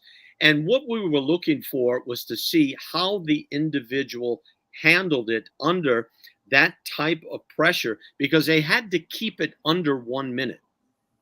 So in other words, clarity, conciseness, intelligence. And I can tell you, if you're in the game of whether it be influence or sales or enrollment, whatever it is, it's really important that you hone those skills, because those are the skills of communication that effectively are going to influence your prospect and your clients in a positive way. Tom, you want to say something to that? Yeah, so I do a lot of assessments. I've assessed 57,000 people in my career, mostly for large, either founder or portfolio companies of private equity firms, and then publicly traded firms. When it comes to salespeople, what I found is the most successful predictor of success came from my training as a stand-up comic. I was a stand-up that was told to sit down, and that was my best joke. So it doesn't get any better than that. My wife, you should just pray for her. But when you go audition for a show, for a tour, to get with an agent, they don't say, tell me where you studied and what your theory of comedy is. They turn off all the lights, they put a spot on you, and they say, make me laugh. And it is an audition. Want to change your life? Quit having interviews. Have auditions. Wow, yeah. So in my world, I'd be like, let's skip all this stuff. What do you know more about than anything? Who buys it? Why do they buy it? Let's role play. Your audition, do what you want. I'm a buyer. Let's go. And you can either do the job or you can't. Now, when they're done, if there's going to be some pretty nice things, I'd say, hey, you did these things great. I'd be like, can I share with you the things that probably weren't so great? Then I share those, and then I watch. I don't even care if they're good. What I want to find out is when I give them feedback about where they missed it, are they defensive? Are they writing stuff down? Are they going to argue with me? Are they going to justify? Are they going to take notes? And if they take notes, then I got a winner chicken dinner. Mm-hmm. Yeah, good point. Good point. Well, guys, I don't know where we are in time right here. Mo will certainly let us know that. But how about we start kind of winding things down here a bit, and maybe it's a leadership event. It's a leadership conference. It's a mastermind in leadership. I can tell you that I've attended masterminds. I participated in masterminds that were $25,000, $50,000, $100,000. Tony's platinum partnership is over $100,000. So one of the things that I've found is that there's evidence, there's content, there's a body of work, something that exists out there that people can look to in order to find the leadership quality in themselves so that they can lead themselves into a future, into a career, whatever it is, building a business that's going to successfully keep them on the track. Gene, you want to start with before you do, may I? Oh, Mr. Rex, yes, please. Yeah, let you know that there's like about a minute left. So if everybody would, encapsulate the main idea that you just asked them about, and then we'll come back and talk a little bit about what's coming next. But you guys, gosh, talk about fabulous, talk about content, talk about delivery. Amazing. Thank you so much, gentlemen. Tommy, Gene, Jim. Wow. Awesome. I'll leave with my final thoughts to everybody out there. You want to be a great leader, study leadership. You want to be a great seller, study sellers. And your number one most competitive situation is to read the books, listen to the podcasts, find the mentors, pay the money, go to the seminars. If somebody asked me in a nutshell, what is it? It is those things. You can get in a room with other like-minded people in front of a great leader, whether it's Jim Miller or Tom Schaff or Rex Sack, then get in there and get into the energy and learn from these people. 99% of people won't open a book. 99% of people won't listen to the podcast, and even less will go to a seminar. That's your competitive advantage right there. Be the one. Be the one. Tommy. I love that. Charlie Tremendous Jones said that we are the summary of 5 people that we spend the most time with. Yeah. And when it comes to leadership, it's the 5 people that you were managed by, that you spent the most time with in your development. If it were to me, I would say pick who you work for. Don't work for a company, work for a leader. As a kid in college, I wanted to work for Don Goldfuss at Apogee Enterprises. Why? He had 110 leaders that worked for him that went off to work at $100 million companies as CEOs. Work for leaders and study their playbook, learn their playbook, and then once you're informed, do whatever occurs to you would be my playbook for that. It's been a pleasure to spend time with you. Thank you.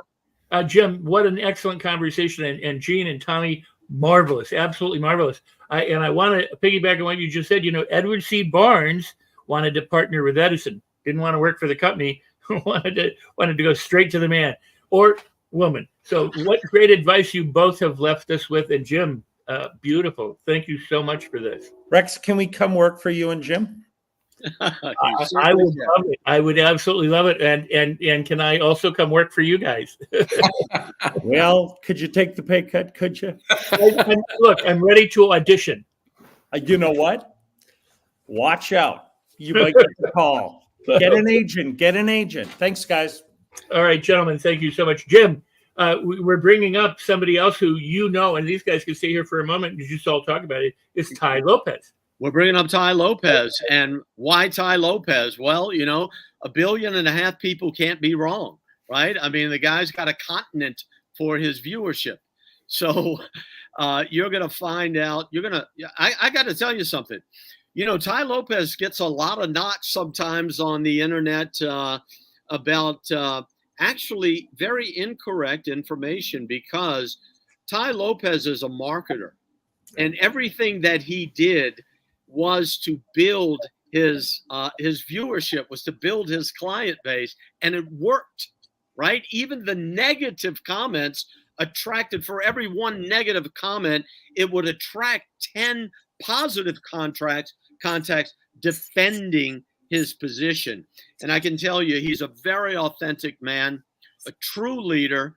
You're gonna hear some great brilliance. I mean, just to be in front of such a brilliant human being like Tommy Schaff, like Gene McNaughton, like yourself, Rex, to be in front of brilliant people and hear what they have to say is worth its weight in gold. So I truly and I encourage you to watch this next segment.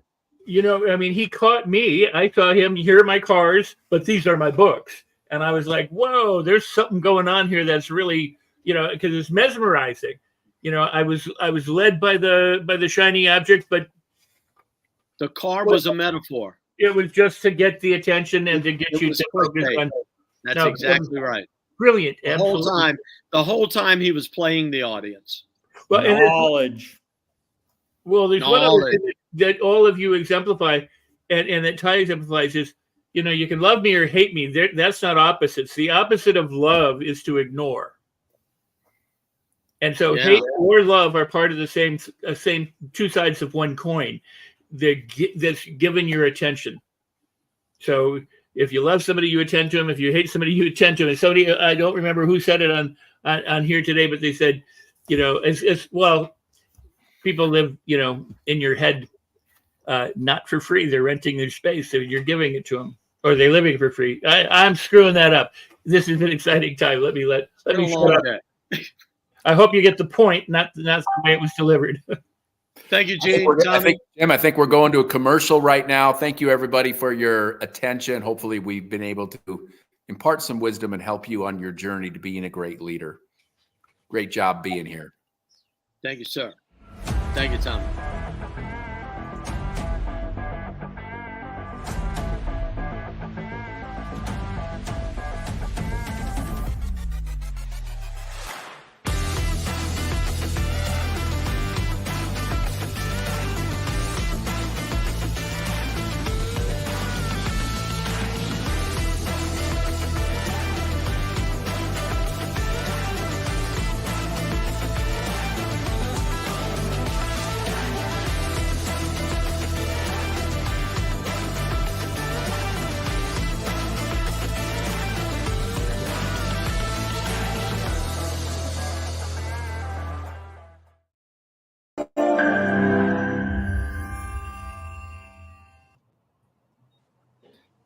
And welcome back to the LA Leadership Week, where we are redefining what it means to be a leader and helping individuals from around the world lead their lives and lead their businesses. And we're so grateful because for 1 week, we have been able to attract and assemble some of the top thought leaders, past, present, and future. And when it comes to present thought leaders, Ty Lopez is a name that I know is synonymous with leadership, synonymous with business, synonymous with growth. I personally have been an admirer of Ty Lopez for several years now, and I think that he's a brilliant mind, not just in terms of marketing, but in terms of leadership and business in general. And whenever you have an opportunity to learn from Ty Lopez, it's really a great opportunity. So I want to kick off by just real quickly asking some of our team here, before Jim Miller leads a conversation with Ty, how excited are you? Let's start with their editor-in-chief, Ava Manuel.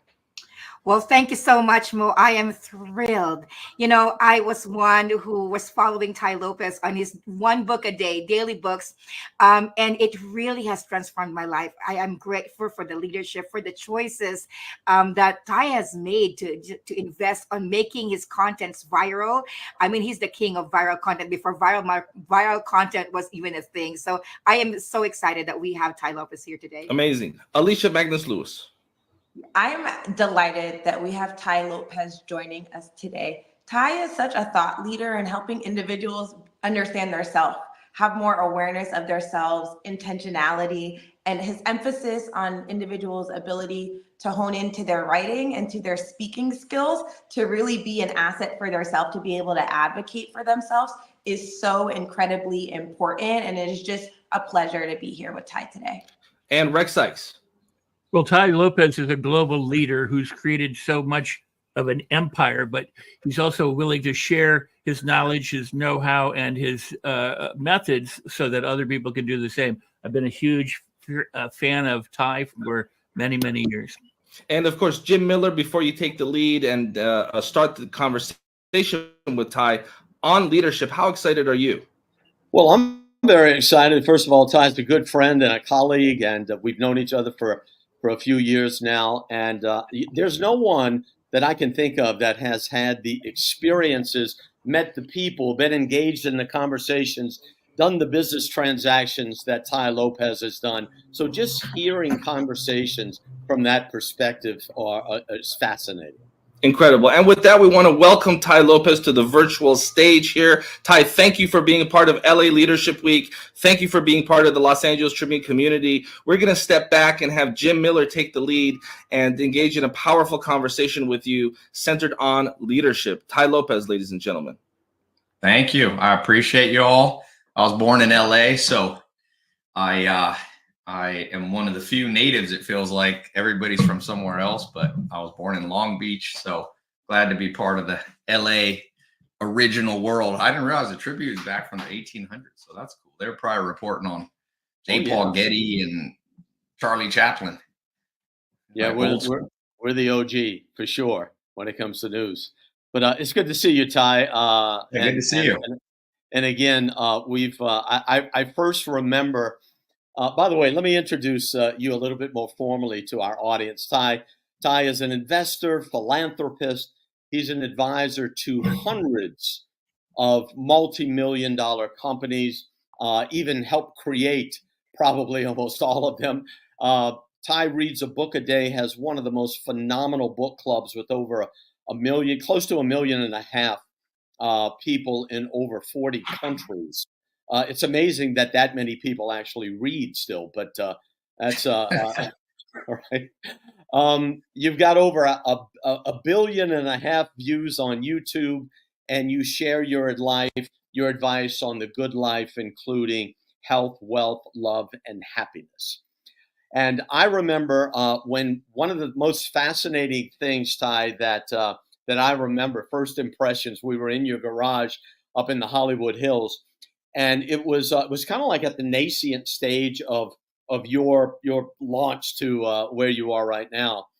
And you were on the phone in China, and you had an ad in front of you, and you spent over 45 minutes discussing the different shades of green, split testing each one, and the placement of that in a particular ad that you were about to run.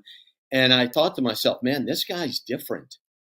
And what was interesting is not only were you doing that, were you trying the difference, but you were explaining to us, I think Jeremy was there, I was there, maybe a couple other people, you were explaining to us exactly what was going on inside of your thought process. So it was truly amazing to watch you in action, right? To see the detail and the thought that goes into your brand, right? Same thing with us at the LA Tribune. You know, we do as best we can in being as critical in our thinking and intention, right? For sure.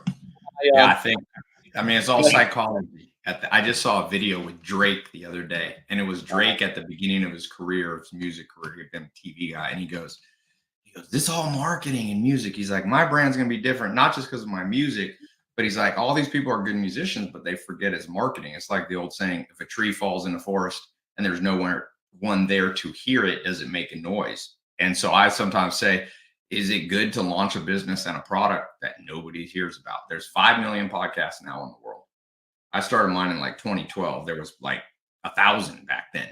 You know, there's 5 million now. There's over 1 billion websites. So if you don't know how to get attention in the modern world, doesn't matter how good your product is or your service, nobody hears about you. So it's all about the precise. I'm really a student of psychology first. It's like psychology first, then the practical application is persuasion. Then that splits into sales and marketing and product creation. Those are all subsets of psychology.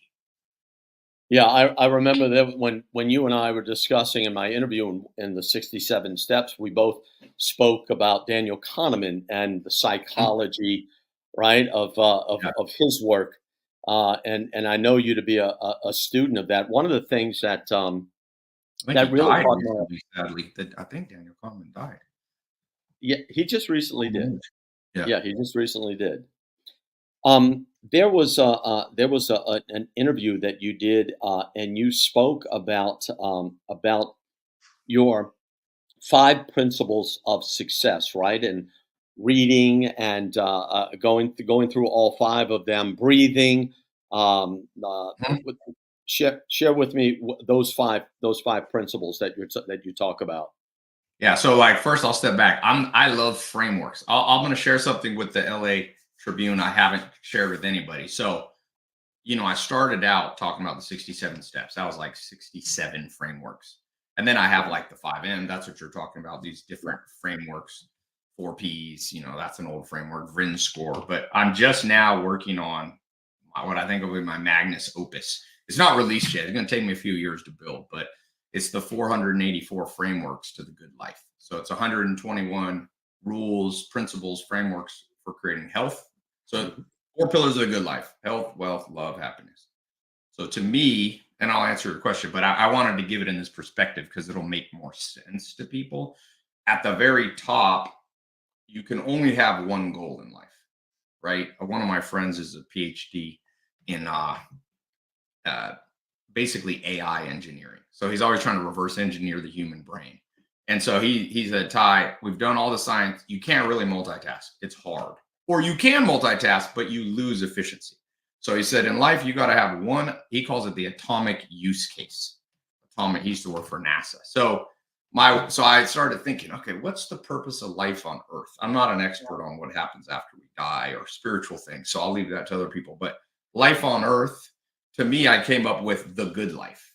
That's your atomic use case. So what actually matters in life is, do you look back on your last day on Earth and say, I lived a good damn life?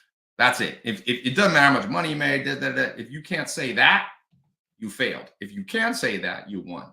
So then I keep breaking it down like an atom, breaks into parts, right? Electrons, protons, all this. So you have, then those break into the 4 pillars. To have a good life, you have to master health, wealth, love, and happiness. So those are the 4 pillars. Then the 4 pillars each break into 3.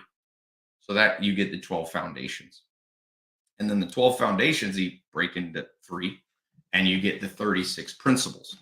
And then the 36 principles break down into 3. That's where you end up with 121 frameworks. And putting those all together, 121 for health, 121 for wealth, love, happiness, it'll be 484. So the idea is we go into life, there's no rule book. So I'm trying to create it as best I can to give to my great grandchildren one day. This is as best as I could come up with, my ideas and the smartest people I could come up with. What are simple frameworks? So you could actually, I'm going to put on my website for free. So it'll take a couple years to finish, but you'll just type in on my blog a solution to any problem. Let's say you're like, I'm overweight, or I'm single and lonely, or my business is stuck at $1 million a year gross revenue. And it'll pop up it'll select out of the 484 frameworks, the ones like simple ones, start following these. So when you going back, that was my long answer to yours. Yeah, there's some simple frameworks that I recommend that people, so it's like kind of around the number 5. So basically, for example, whenever you feel stressed, stop and take 5 deep breaths. Okay. At least 5 seconds in, at least 5 seconds out. Simple framework like that has been proven scientific. I try to base everything on good science, not just science, because there's a lot of bad science, but a Nobel Prize winner. I have a couple of mentors that won a Nobel Prize. So that there's real science around, because the average person is stressed. Chronic stress is like insanity, even for entrepreneurs, even people. I've been in business with 3 guys on the Forbes list, own companies 50-50. Even these people think I have money going to solve everything. It's more genetic, your baseline anxiety levels. So the simplest thing is this framework of 5. You should be reading 5 books a month. That sounds a lot. People are like, how can I read 5 books a month? I'm like, well, it's about 1 a week, a little more than 1 a week. Use audiobooks. Put them on double. Whenever I'm in the shower, my phone's dead. Can you plug this in? My phone died, but I would show you, I have hundreds of audiobooks. People listen to too much music in the modern world. I'm a big fan of playing music. Like, I play piano. I'm just amateur, but I play it. I think music is important for humans, but sitting there listening to pop music when you're in the shower, when you're at the gym, when you're on a walk is, Karl Marx said religion was the opiate of the masses in the 1800s. I would say no. 21st century, the opiate of the masses is music and sports. So a little less music, a little more audiobooks. Okay, so that's another one of the frameworks. 5 mentors. You should have my 67 steps is built around this concept that, you know, I was born, my dad was in prison in Terminal Island, Los Angeles, off Long Beach. There's an island called Terminal Island, TI. So my childhood pics, I posted some on Instagram. People were surprised, like me in the prison yard when I'm 1 year old or 2 years old with my dad. So I didn't have a father figure that really showed me the ropes. And he was from Harlem. Grew up poor. So I found surrogate fathers. You know, I found 5 millionaires and I said, teach me what you know and I'll work for you for free. That's what the 67 steps was about. But everybody needs 5 mentors that have been there way ahead of you. And so that's another use of the number 5. You should talk to 5 strangers a week. You need to build your social networking skills. People are petrified to talk to strangers, but some of your biggest asymmetrical returns in life is talking to a stranger. So I have this framework. You live in a city, 5 times a week, try to start a conversation with a stranger. You never know. I remember I was at a Warren Buffett Berkshire Hathaway meeting. It was the first one I went to, I forget, about 10 years ago. And I got there. If you don't get there super early, it's like 18,000 of the top investors converge in Omaha, Nebraska. They're waiting outside at 4 in the morning. They're in line to hear. It doesn't start till 8. There's literally people out there at 3 or 4. Some people spend the night. It's like they call it the Woodstock of capitalism. So I went to it and I got there at like an hour early. Of course, I'm in the back of the line. So 18,000 people, literally grown men running in, trying to hear Warren Buffett. Bill Gates is there. Tim Cook is their CEO of Apple. And I ended up in high-rise seats because that's all that was left. And I was sitting there next to there was an older dude next to me. And I just wasn't following my rule of talking to 5 strangers. And finally, at the end, I remembered the rule. Ty, you got to talk to a stranger. So I turned to him in the last 30 minutes of the day. And I just said, hey, my name's Ty. What do you do? How'd you end up here? Turns out this is almost the richest guy in Germany, second richest guy in Germany. I don't know if he's quite on the Forbes list, but he's probably worth 900 million. And we ended up struck up a friendship. He joined my email newsletter where I review a book a day. And he ends up, lo and behold, inviting me to speak to his 18 CEOs, flying me out to Germany. And he had made his money in education, but print education, old school. And so I said, give me your formula. He gave me your formula and I built an online education, empire. But that all came from talking to 5 strangers. So these are simple frameworks that humans don't have. People feel lost because they don't have good frameworks, simple rules that you can follow in every situation.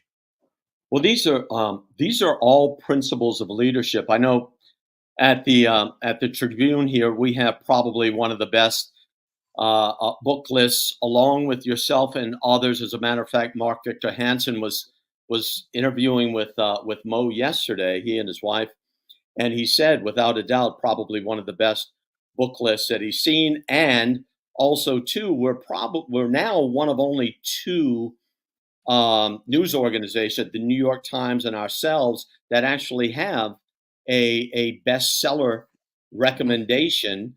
And reading is, without a doubt, I know myself proficiently, I do my best to read as much as possible.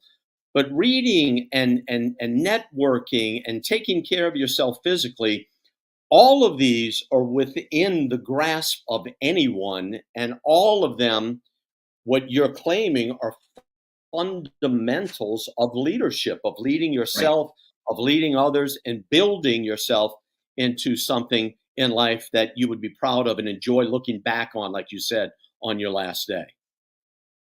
Yeah. And on my tylopez.com/books, which I launched like 2012, maybe 2011.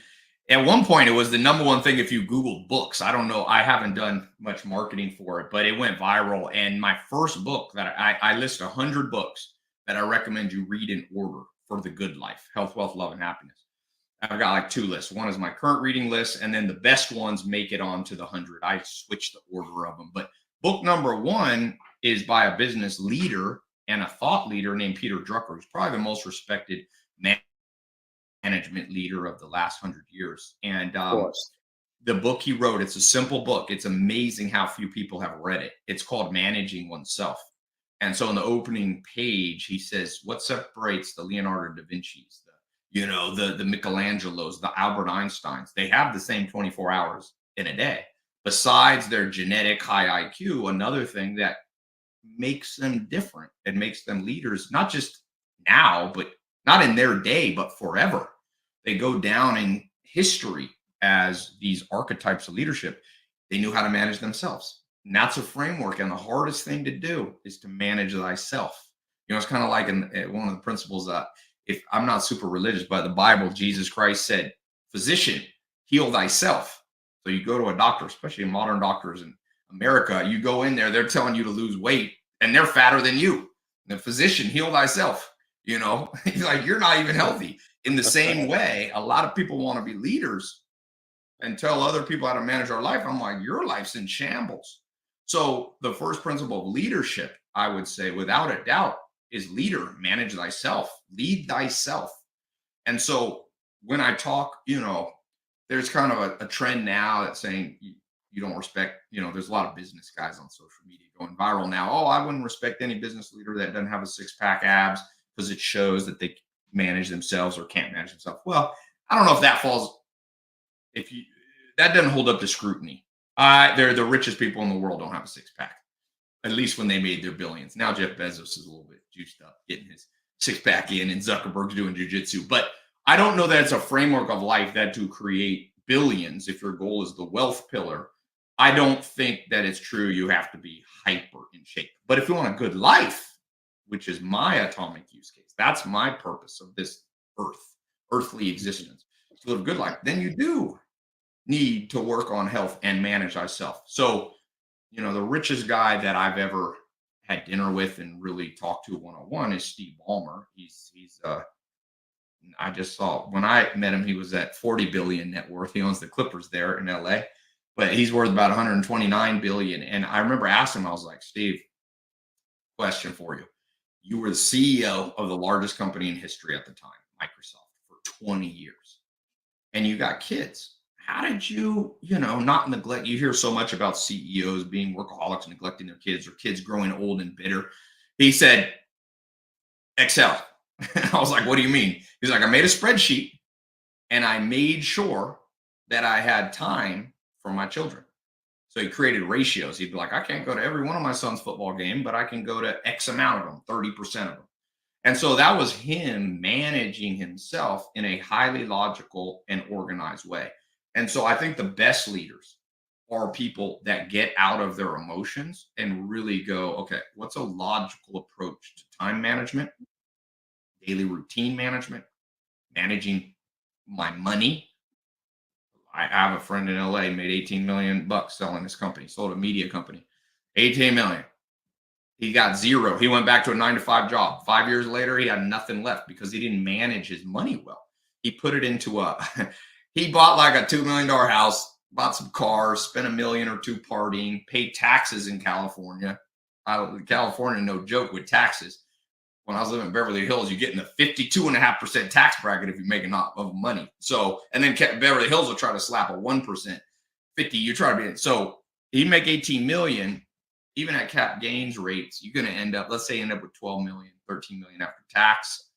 There's a credit sometimes you can get, but let's say you got 13 million, burned a couple million, that leaves 11, bought a house too. Then he put 9 million into this subdivision. He had a theory that the area between LA and Vegas was the next hot spot.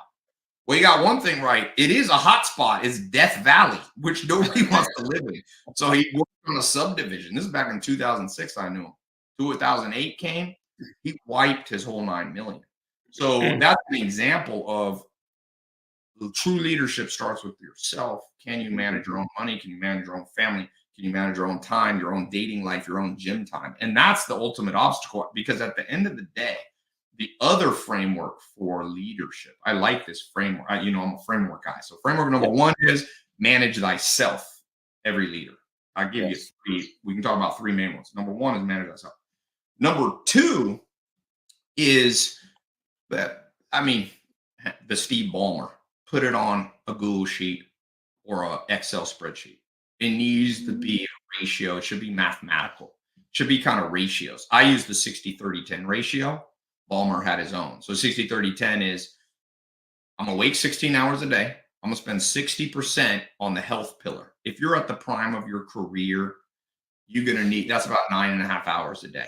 If you're at the prime, depending on how much money is your goal and so on and so forth. But most people listening are in their prime. So 60% of your day, 16 hours, that's about 9.5 hours. Focus on moolah, the wealth, acquiring resources for you and your legacy.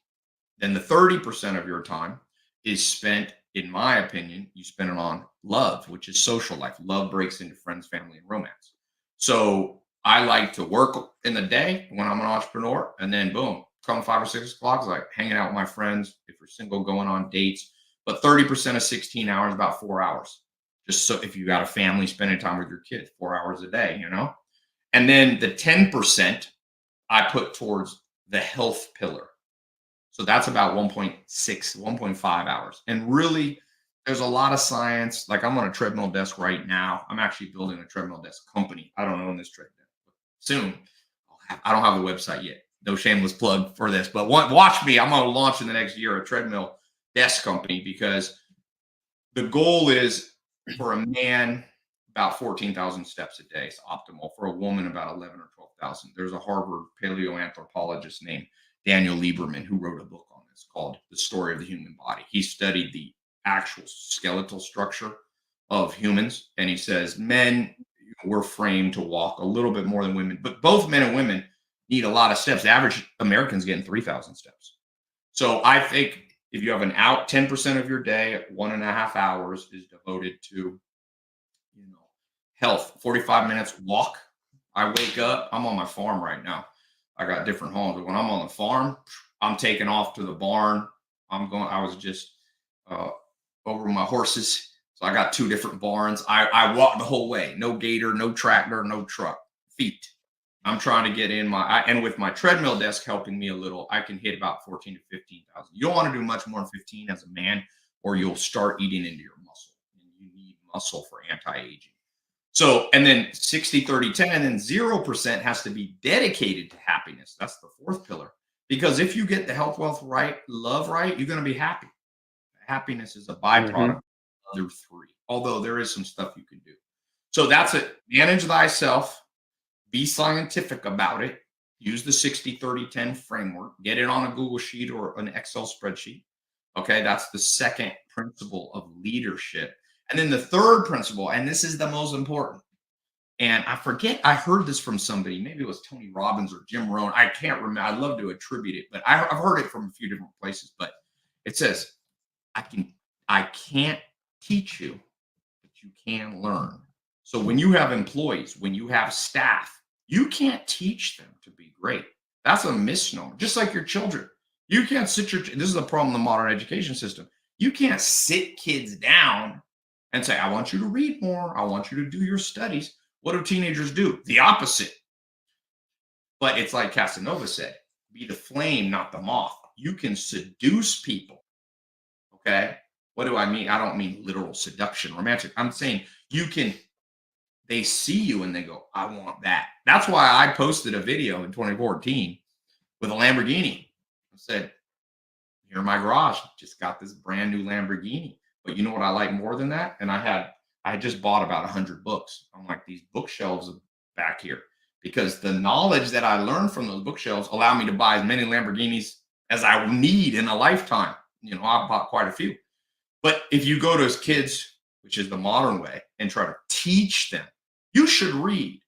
Forget that. That doesn't work. You can't teach as a leader, but they can learn from you. And that is the process of osmosis. That's like Mahatma Gandhi said, be the change you want in the world.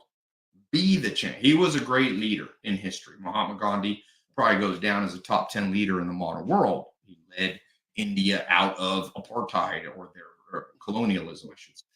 And so how did he, and same with, I just finished Nelson Mandela's autobiography. It's a great one. It's kind of long, but I spent 28, I think, years in a prison island, most of it off South Africa, breaking rocks. And then he comes out and wins the Nobel Prize. He was the change, right? So a lot of leaders are getting into this framework of, I'm going to do a stand-up scrum every day, and I'm going to tell people. I've made that mistake. You have to be the most well-managed person. You have to be the best salesperson in your company. There's a lot of myths now that people are teaching, which is like, oh, you want to be the dumbest person in your company. and they'll hire people smarter than you. Well, I think maybe you hire people more specialized than you, but there's no evidence-based. This is not an evidence-based concept. For example, do you think Elon Musk is the dumbest person in his company? I don't think so. Do you think Zuckerberg is the dumb? No, they're the sharpest. You do need to hire people that are specifically, your accountant should be, hopefully knows things you don't know. But in general, the level of your company employee intelligence, business IQ, will not be higher than yours. That's not how it works. People want to work for people they admire. If I go work for somebody and I realize he's way stupider than me, I'm going to go spin out my own competitor to him and be like, why am I working for this dumb? People want value. So if you're a leader, you lead by being as magnificent as you can be. And then you have employee retention. Then you have a path to raising the business IQ of everyone around you. That's why I got books behind me right now. I always said, it's an amazing world where that's one of the greatest series ever written by Will Durant, Pulitzer Prize winner, The Story of Human Civilization. I've read it twice. I started when I was 16, but leaders who read like that, the old cliche, leaders are readers. There's a lot of truth to that. People have been fighting me. I did a TEDx talk in 2014, and I was like, I read a book a day. People are like, you don't need to read. I'm like, well, there's a new article that came out by Elon Musk's sister. She said he read 2 books a day. So I'm a slacker on my 1 book a day thing in hindsight. But leaders are readers. Bill Gates went on reading vacations. Jeff Bezos had 1 book he read so many times as his mentor. It was called the Made in America by Sam Walton from Walmart. All the pages, he would tape the pages back in. Warren Buffett's a leader, probably the greatest investor at scale in human history. I think he's at 18.5% annualized return since the 1960s through stagflation, a couple of recessions. And he said in his prime, he read 800 pages a day. Now he's old in his 90s. He says he can only read 500. So that'd be my 4th one. 3rd is you teach by example. You can't teach wealth, but they can learn from your example. And the 4th one is leaders are readers. It's easy. Use audiobooks if you're a slow reader. But I think a simple framework is call it the no bedroom phone rule.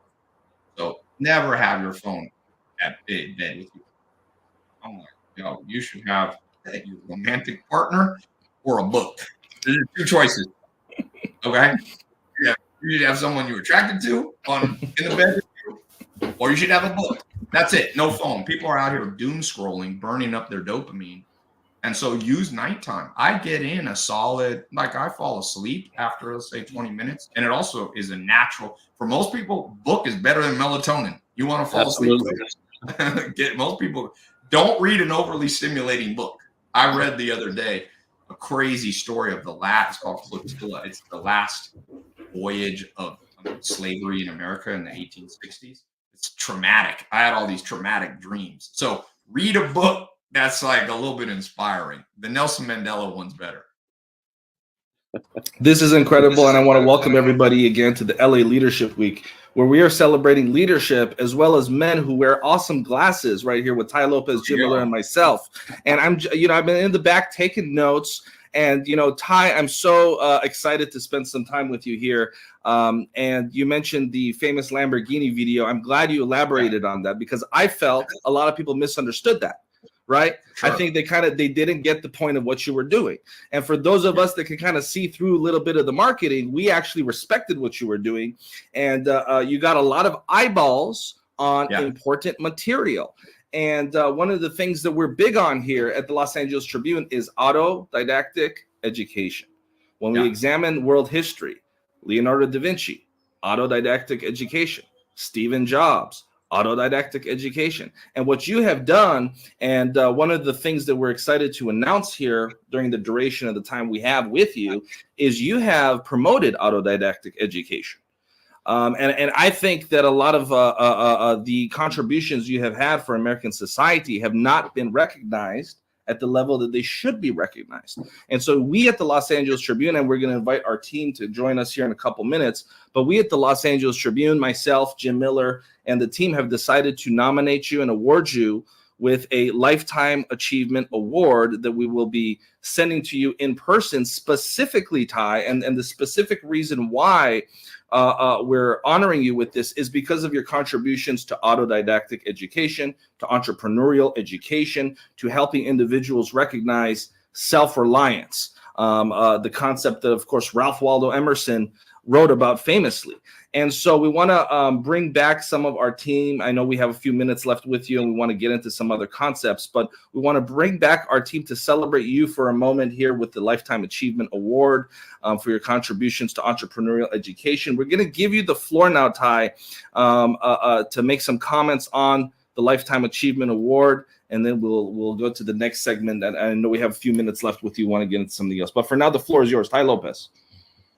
Well, thank you. I'm honored.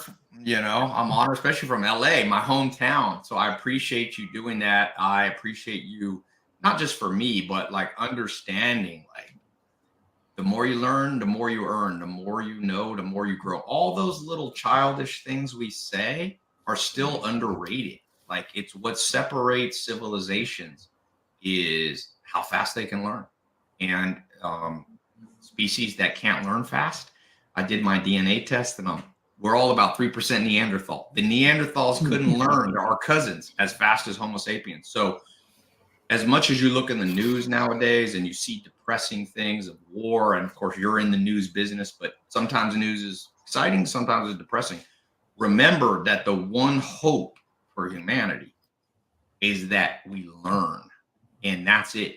And I always say the only benefit of growing older is you get a chance to learn more, because if you're growing older and you're not learning, it's all downhill. And it's the same with the civilization, the future of the United States. And I appreciate the award a lot for whatever small contribution I've had to education in the world.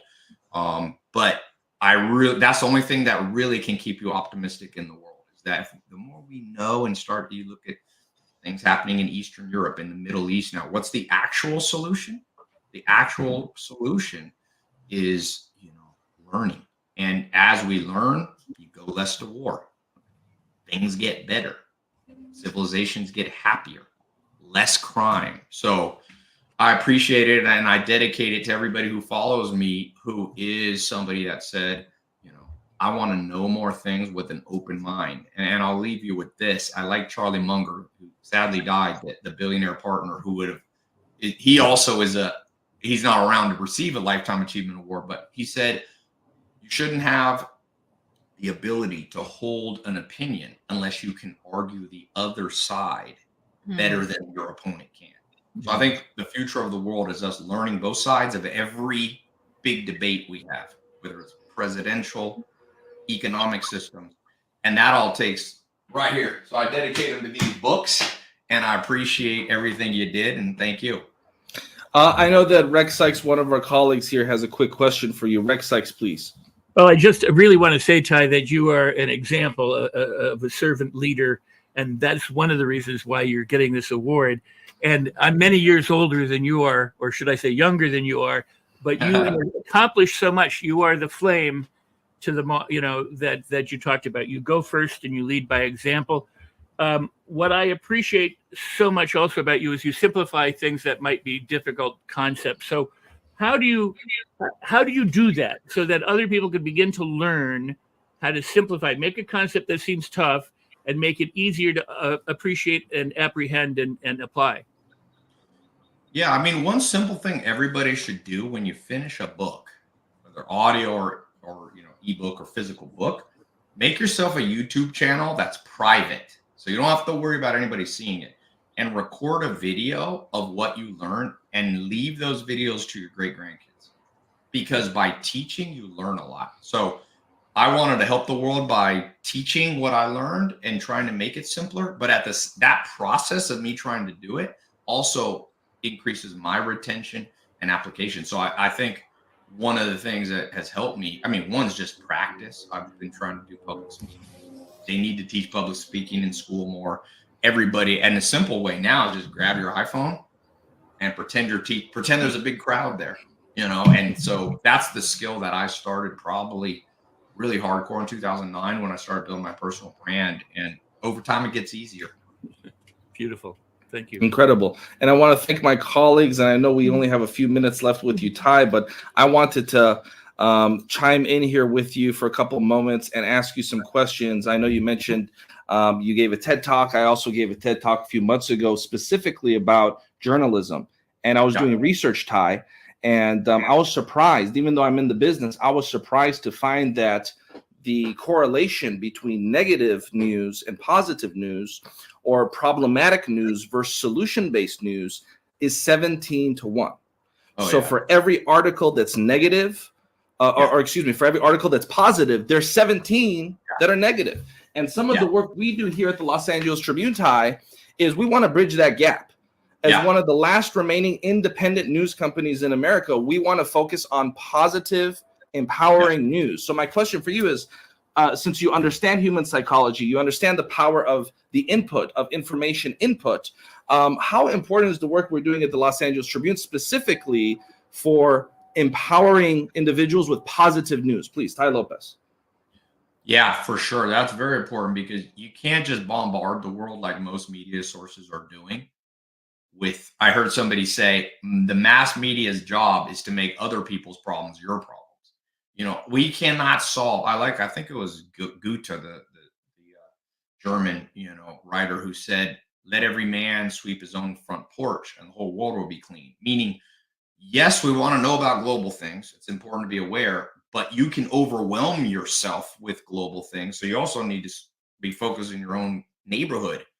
And so, in addition to that, focus on local. You also gotta show people that there's some good going in this world. Or what happens is they've done this experiment. It's called learned helplessness experiment. You can see the Wikipedia. It's not ethical to do anymore, but back in the 1960s, scientists would they'd put a dog in a cage, shock them, and the dog would just lie down eventually, try to get out, realize it's in a cage, and just lie down. Then they took the top off the cage and shocked the dog, and the dog just laid down. The dog didn't know at this point it could just jump out. So what's happening in civilization is where the news, not LA Tribune, but other sources, they're shocking people so much that people just give up and go, well, I can't solve everything. I can't solve everything happening in Russia, Ukraine, Israel, Palestine. I can't solve it, so I'm going to do nothing. So it's important you hit people with some positive news going, things ain't work. They're working out over here. And that makes you go, okay, well, I got hope if they're working here and they're reporting on it, that maybe I should pay attention to these things that aren't going well. So it's good. You got 17-1 is not a good ratio. So I know negative stuff goes more viral and newspapers need to make money, but the 17-1 is an unacceptable ratio.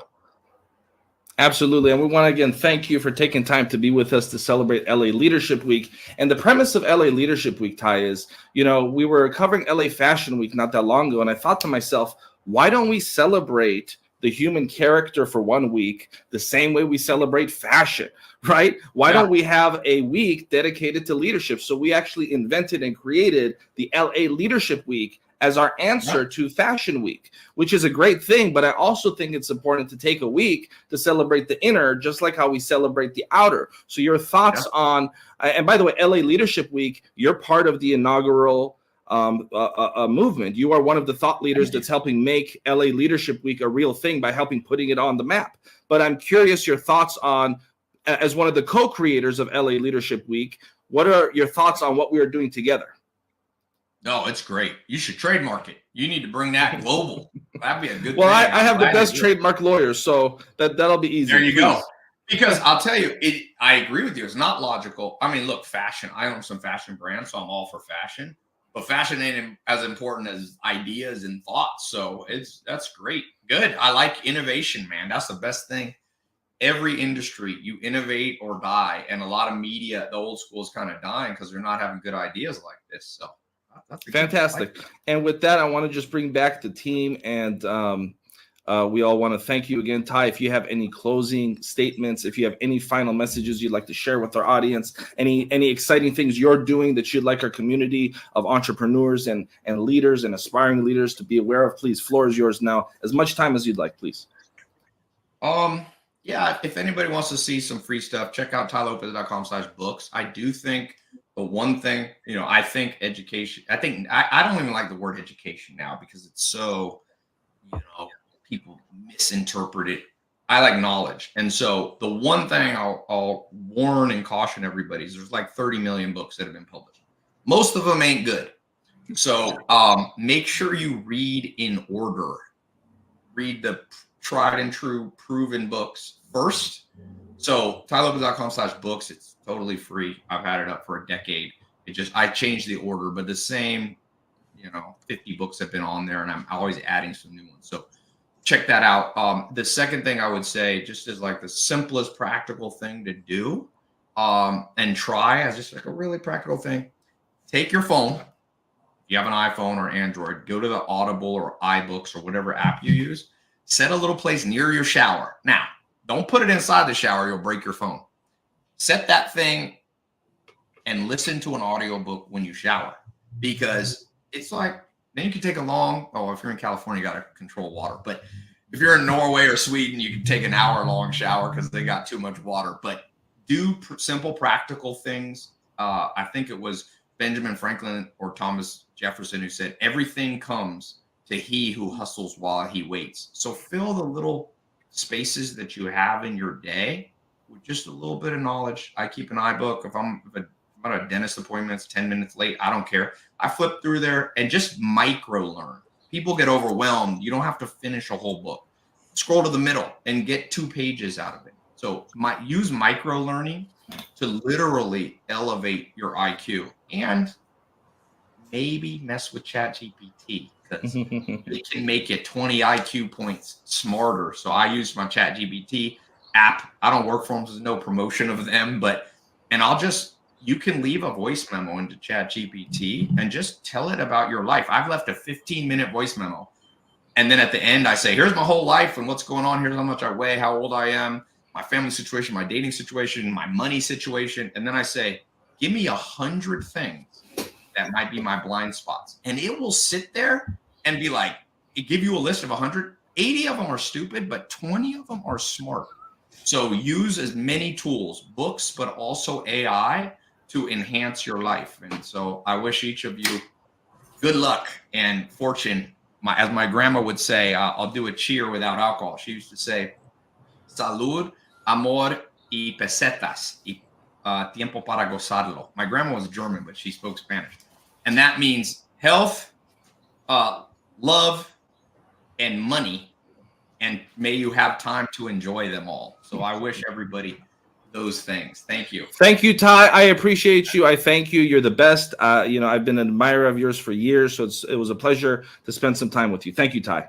All right. Thank you all. I appreciate it. Talk soon. Thanks, Ty. And how exciting was that, folks? Ava and Alicia, just some statements on that time we had with Ty Lopez. Ava, let's start with you, please. Well, that's a masterclass, masterclass of life no one can pay for. So really, really excited to be in the behind the scenes and back in the screen, and really delighted to be able to share this with thousands of people, that's watching and following the Los Angeles Tribune. Absolutely. Alicia, your thoughts on that time we spent with Ty? It was fantastic. I mean, Ty has so much knowledge. That micro learning, you can tell what reading can do, what always being open to continuously learning can do. You can learn something every day. And I loved how Ty talked about the things he has learned in life through books, through mentors, and applied them in frameworks in life. Oftentimes you can get a lot of information, but how do you apply it? So I love that he continuously brings it down to the practical. How are you methodical? How do you use frameworks? How are you intentional? And how you can learn to observe what's going on around you and soak it up through osmosis. I think sometimes we think we have to be so direct in our learning, but if you're surrounding yourself with good people, if you're intentionally finding mentors, you're finding books that you want to learn from, you can soak up bits and pieces and then figure out how that works for yourself. But masterclass, he brought all of those core and key concepts together. What a fantastic experience with Ty today. Thank you, Alicia. Rex Sykes, your thoughts on the time we spent with Ty, please. Well, as I said, he is the flame, and that is the lead by example, the go first principle. And what I really, really appreciate about Ty is his insatiable appetite, his curiosity to be able to consume everything he consumes, not only consume it, but then to apply it so that he gets the results. And you can see the results that he's got by the kind of life he lives and the businesses he's invested in and the different things that he does. And that is truly an example of what Hill said. If you can conceive it and believe it, you can achieve it. And he exemplifies it. I hope this is the first of many times we get to spend time with Tai Lopez. And that I do too. Mr. Jim Miller, I know that you have had the opportunity to work with Tai, as was shared earlier, and I know you've known him for years. What are some of your thoughts on the time we spent today with Tai? Well, first of all, you've got to be impressed with just how naturally and elegantly his knowledge flows, his cross-referencing from different time areas, different fields of study, different experiences, and this is, Ty's he's a very authentic person. I mean, who he shows up on as on stage is who he really is as well. I mean, and spending time with him just throughout the day and see what he does. I mean, you realize that successful people have chosen to be different. They choose to do the different things in life that will ultimately bring them to a place of success and prosperity. Incredible. And of course, that was a great conversation on leadership that we had with Tai Lopez, who is helping us put the LA Leadership Week on the map to his tens of millions of followers. This is the first time that we have assembled the lineup for LA Leadership Week, and we're looking forward to re-inviting Tai for next year's LA Leadership Week. And I want to thank Jim Miller for nominating Tai for the Lifetime Achievement Award, which was well-deserved. Jim and I, we made that decision together because it was very well-deserved.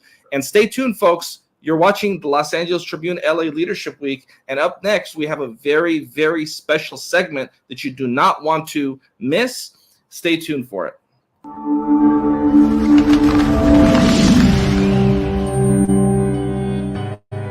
Welcome to the Los Angeles Tribune page.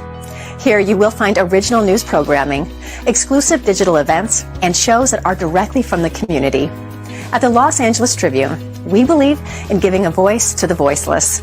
We are proud to be the only national brand to empower everyday people to make a difference. Since 1886, our reputation has been built on truth and responsibility. Thank you for watching and making a difference. For general inquiries, contact today. Thank you on behalf of the Los Angeles Tribune team. Well, hello. How are you feeling after that masterclass? Michael Silvers, welcome. Teresa Rose, welcome. We are so, I would say, blessed, to have spent that time with Tai. So, Michael, let's start with you first.